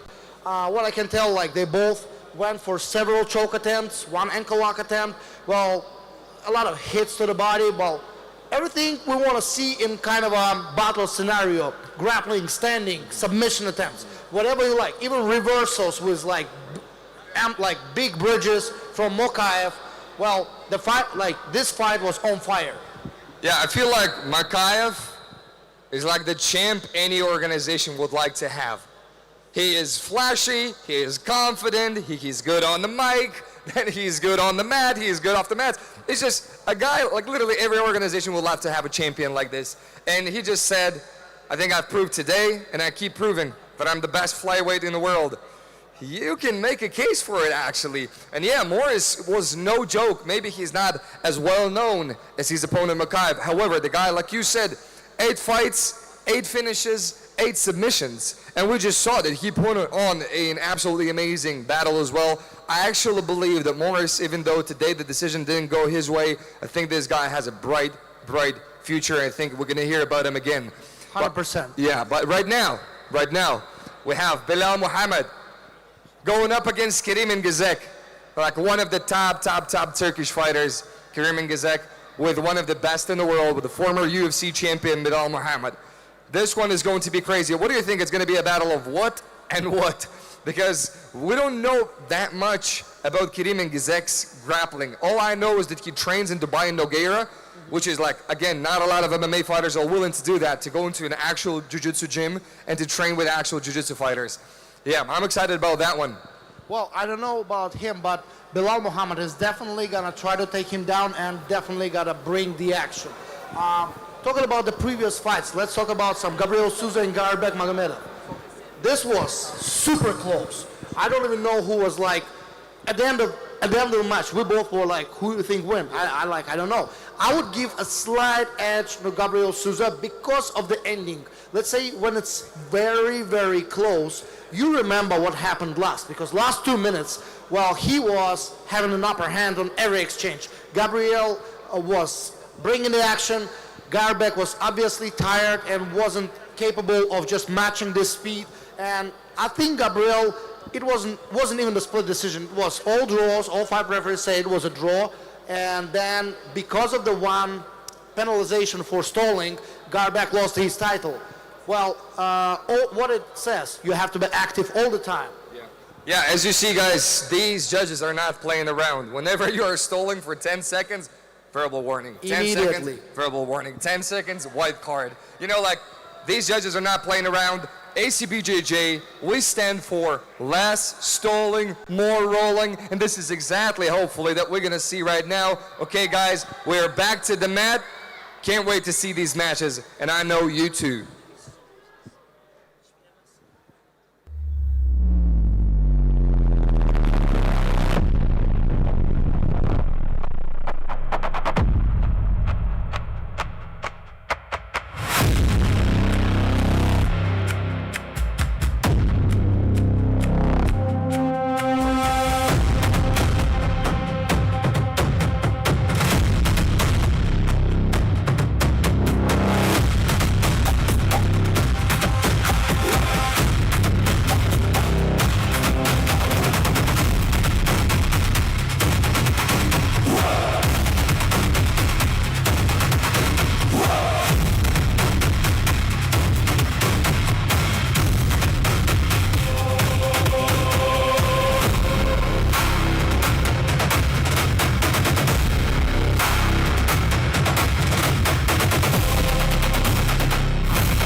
Ladies and gentlemen, the boxer from UFD Gym, let us welcome Kerim Engizek.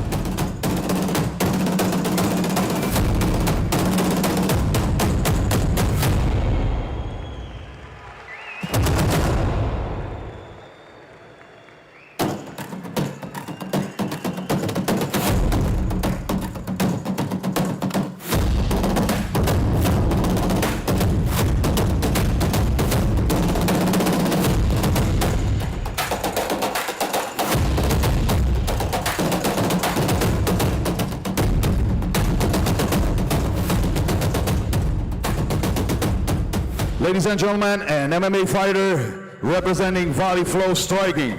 He is Belal Muhammad.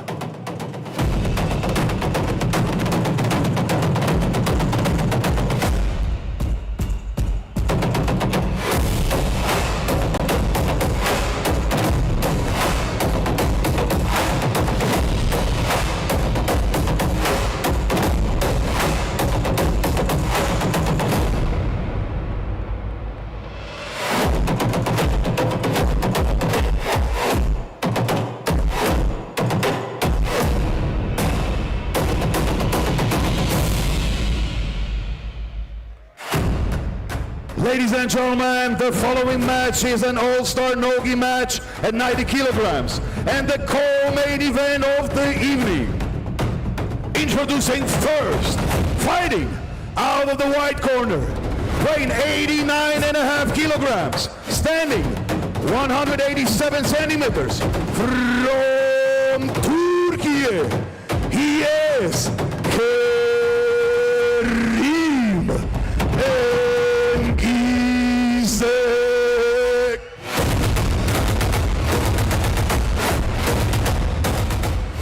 ladies and gentlemen, his opponent, fighting out of the black corner, weighing 90 kilograms, standing 178 centimeters from Palestine. He is Belal Muhammad.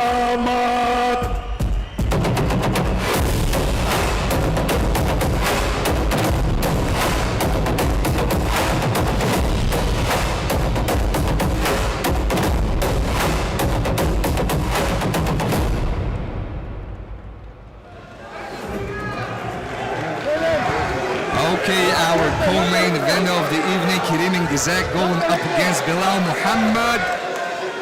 Belal Muhammad already has one win in his corner because Brendan Allen is here. Let's see if Belal also takes the W today.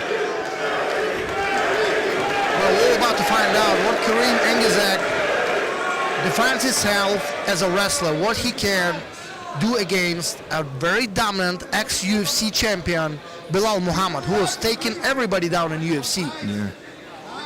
And the craziest part is, never guesses out. Like, Belal Muhammad's biggest weapon, everybody knows, is his gas tank. The guy never gets tired. Never.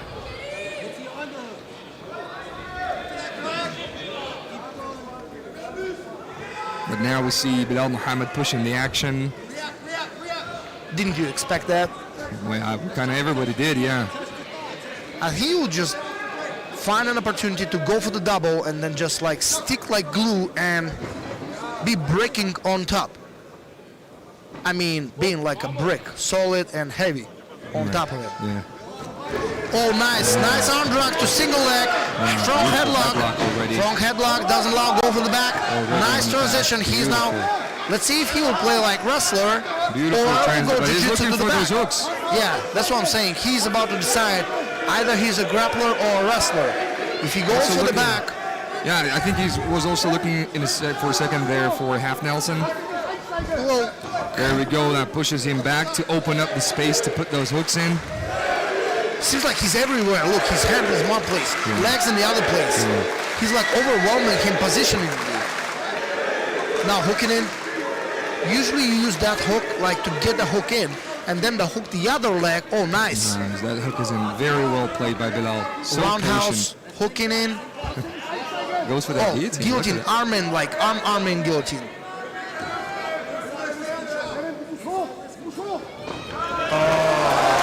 Nice scramble by Kerim. Now he's in the front headlock. Let's see what he creates from here.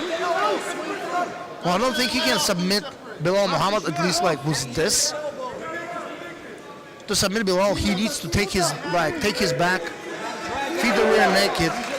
I don't see Belal. We have no idea how good his grappling and submission game is. Well, we can tell he's capable of escaping from bad position and from bottom. And he's looked bigger. He's looked very like taller. He's wide. I can't tell Belal really wider than him. Even for 90 kgs, I think Kerim is a big guy. Yeah, he's like slightly bigger than Belal. Belal used to be a champion in 77 kilograms in UFC. Which is hard to imagine. But yeah, well, he was draining himself with a weight cut. And Belal also has arrived only 2 days ago. So we'll see if this plays a factor. Whoa! Look at this. Nice throw by takedown by Belal Muhammad.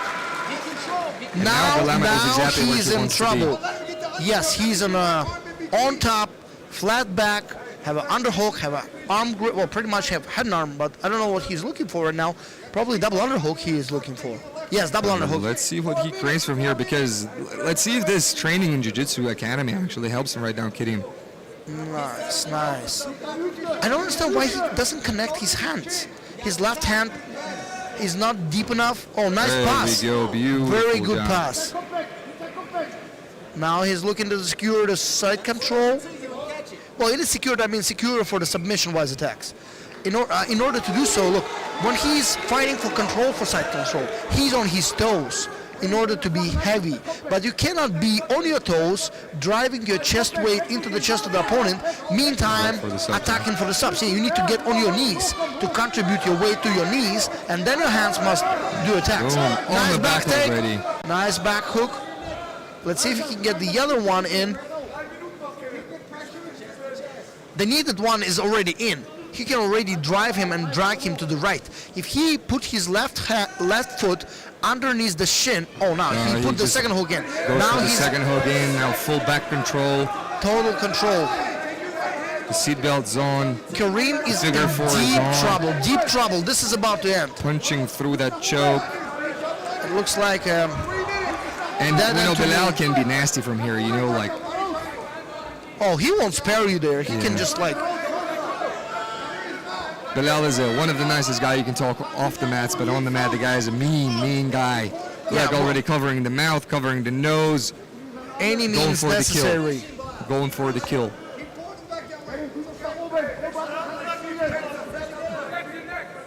He's got 2 minutes to create something from here. Kerim is not trying to get to the other side.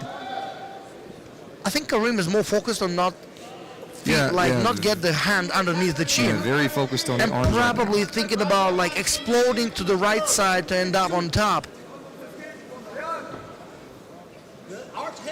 There we go. There's very His less coaches are likelihood telling him of to that's flatten gonna him out. happen.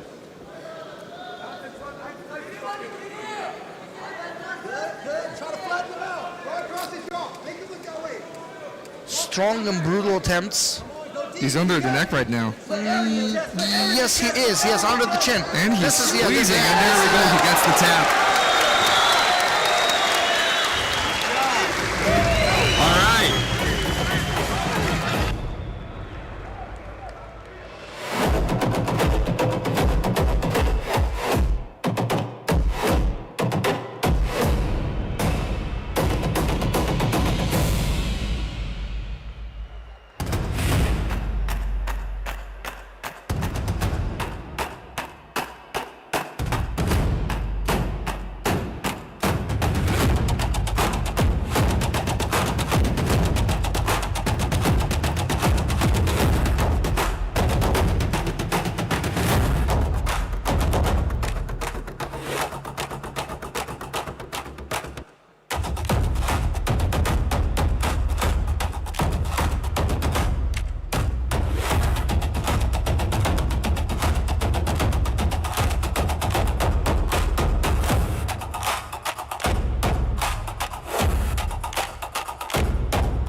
Ladies and gentlemen, your winner by submission, Belal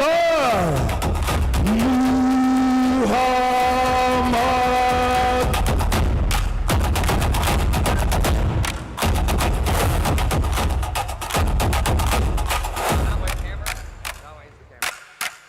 All right, we have our winner, Belal Muhammad. Amazing performance, very dominant from you.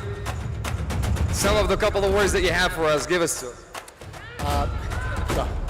First of all, I want to say, Alhamdulillah, my victory, my success only through Allah. When I'm given a platform, when I'm given a chance to go out there, you know all I want to do, bring attention to Palestine. That's the real fight. Any chance I get, I'm going to carry the colors. I'm going to represent them till I die. And inshallah, one day they'll be free. So anytime you see me, just know I'm going to be yelling, "Free Palestine."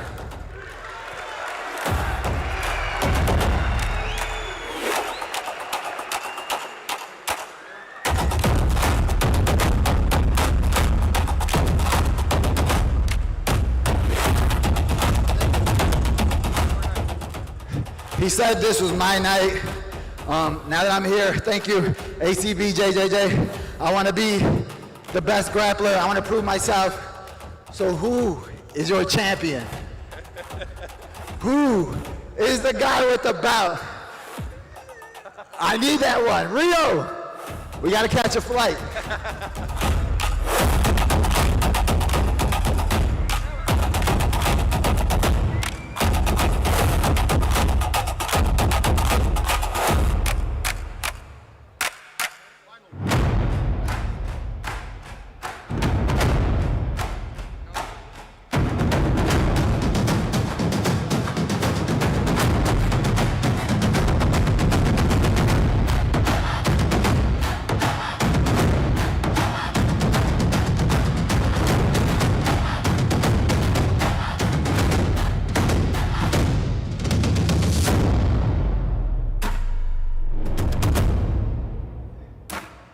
Ladies and gentlemen, a kickboxer representing ONX, Youssef Zalal.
Ladies and gentlemen, let us welcome Wushu and Sanda practitioner, dark fighter, Zabit Magomedsharipov.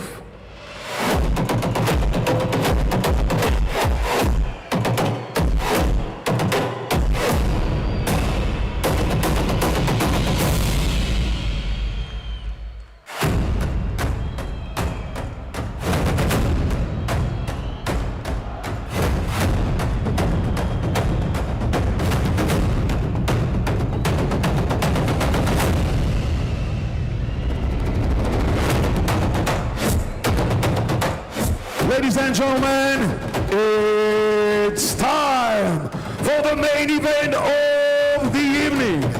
This is All-Stars Nogi match at 70 kilograms.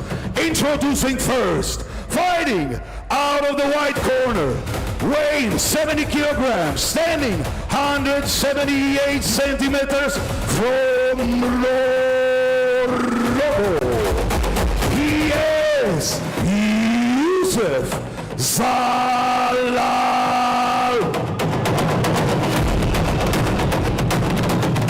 And his opponent, fighting out of the black corner, weight 69.4 kilograms, standing 185 centimeters, representing Russia. He is Zabit Magomedsharipov.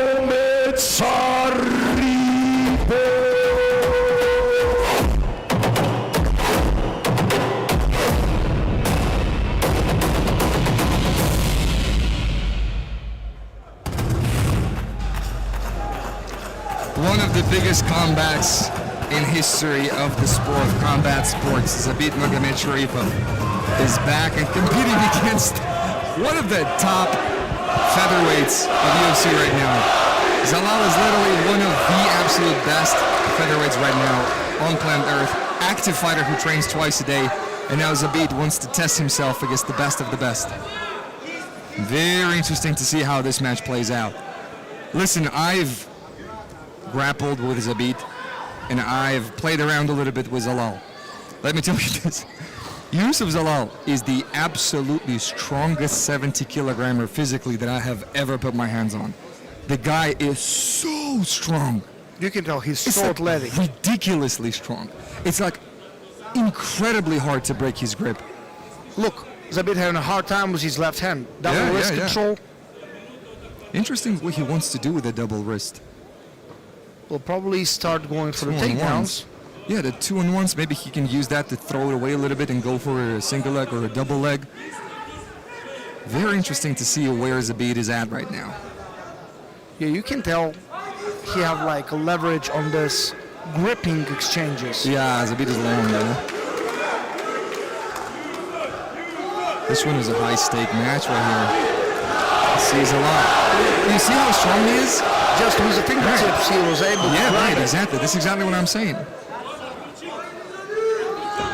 Well, Zabit have a superior balance, flexibility. Incredible balance.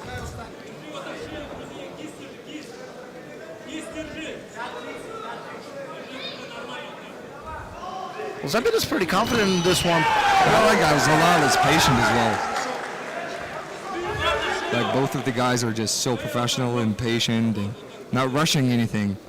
However, in this rule set, you kind of have to rush something, you know. Already both fighters have warnings, verbal warnings.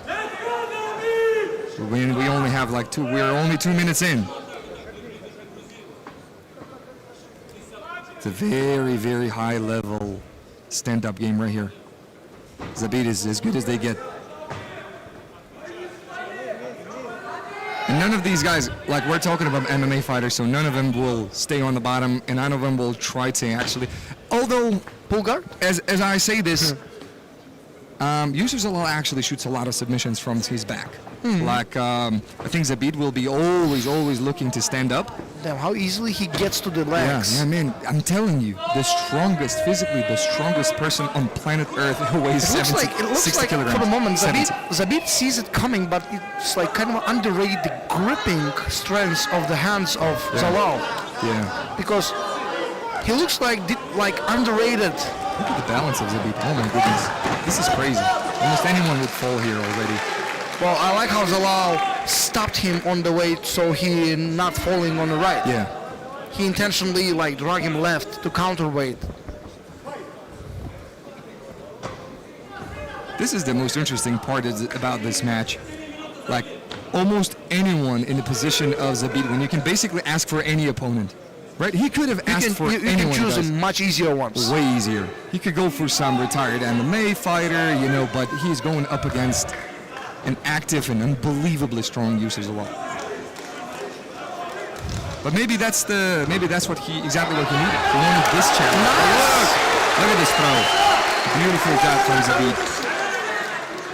Let's see, but again, Zalal is very comfortable from the bottom. I'm telling you, probably in the featherweight division, probably the best in working from the bottom. So, in my eyes, it's like, let's say it's 2-0 for the takedown. I know it's not counted like so, but... It is counted like so, in the score sheets. Yeah, in the score sheets. Let's at least count for ourselves how much points they have. Like in a match of Jiu-Jitsu exchanges, it's 2-0 for the takedown now. Yeah, and guys, I've defended guard against Zabit, and he was just playing around, and he wasn't going that hard, but he has amazing reflexes. He doesn't go for like our traditional passes, like outside camping, inside camping, Toriando, and or leg drags and stuff. He has his own way of passing, and he does its best when he stands on his feet, you know? Oh my God, very bad position for Zabit, very bad. Fully locked in triangle. But that's what I told you, Zalal loves to work triangles. Nice slam out of the triangle, nice. There was never a real threat, but it was a submission attempt. Yeah. Again, guys, we have a difference between submission attempts and submission threats. So submission attempt gets you 1 point and on the score sheets of the judges, okay? But then submission threat, when you have an actual structure, is, and you need to apply, for example, with the triangle, you need to apply the triangle for at least 5 seconds with the correct, proper angle in order for you to actually score 3 points. Other than that, you will get 1 point. Zabit is very aware. And wow, this was very good attack by Youssef Zalal. Very good. It was super fortunate for Zabit. He was able to actually pick him up and slam him with a very first slam, just slip out of the triangle, because the position of the triangle was very bad for Zabit. And he managed to escape. The funny part here is that Zabit, I met him like an hour before I think I went to the Aura Arena. He says, I know he will be looking for triangles. And look, he looks for arm lock. Oh no, he looks for triangle again. Look, he tries to isolate one one arm. Looked for a second as if he was going for a shotgun. Well, this is not going to happen with Zabit. It's going to... Nice, again, triangle. Beautiful Triangles all day, I think we'll see. Yeah. But now Zalal needs to switch something strategic-wise. Beautiful, almost passes the guard. Zabit is actually putting the pressure. On the back. Zabit actually managed to bring this one. He took him down. He's on his back. Positional dominance already. 100%. In my eyes, and in the referee's eyes, I believe, Zabit is now the winner. Zabit is winning for sure. Because we only have, for Zalal, only 1 point for that triangle attempt. But now he's standing up. I wouldn't say that 1 point because it wasn't real, close to submission. it was tight. Yeah, again, submission attempt doesn't have to be very close. All right. Submission threat, yes. 40 seconds. Zalal, I think, losing it. I mean, in his mind. Got 30 seconds to go. Zalal super dangerous from the bottom. Zabit, they're smiling to each other. We'll see if Zabit actually starts. Zabit does his best not when he's pressuring, but when he's going, switching side to side, it was unbelievably hard to stop. Now Zalal probably already threw his best shot at him, I think. Yeah, exactly. With that triangle. And like in my mind, he doesn't know what to do. Oh, nice. This is the big. This is big. Zabit was kind of looking for a guillotine there. Zabit 100%. Look at this escape. And the time's up.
Ladies and gentlemen,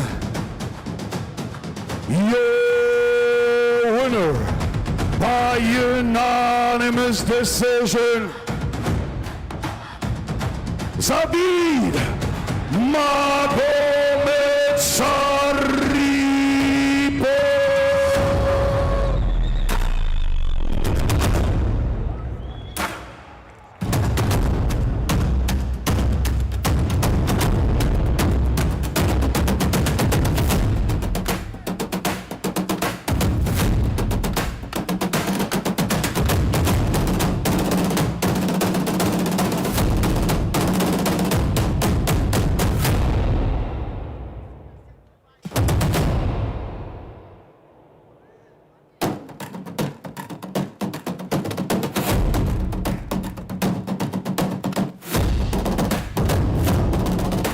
Everyone, we have our winner. The legend is back. Give it up for Zabit Magomedsharipov. Come on, guys. Забит, после долгого простоя мы уверены, что есть пару слов, которые я хотел бы сказать всем тем, кто так же долго ждал твоего возвращения. Салам алейкум. Приветствую всех. Очень рад, что у меня получилось обрадовать вас. Конечно, Зал очень тяжелый соперник, сильный. Спасибо ему. Заур, я думаю, через 8 лет еще раз вернуться мне. Как думаешь? Когда? Еще через 8.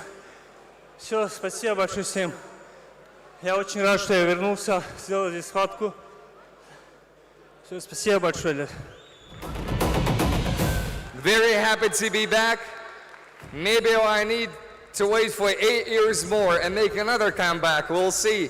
But yeah, I'm very happy that I was able to secure a victory against such a strong opponent. And is there anything else you want to say? Есть ли еще что-то, что хочешь добавить? Думаю, сейвшись, через 2-3 месяца еще раз выиграть. Хочу за пояс побороться, если получится.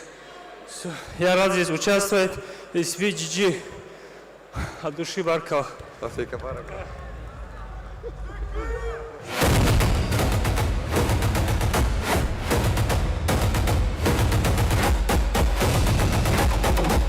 All right, everyone.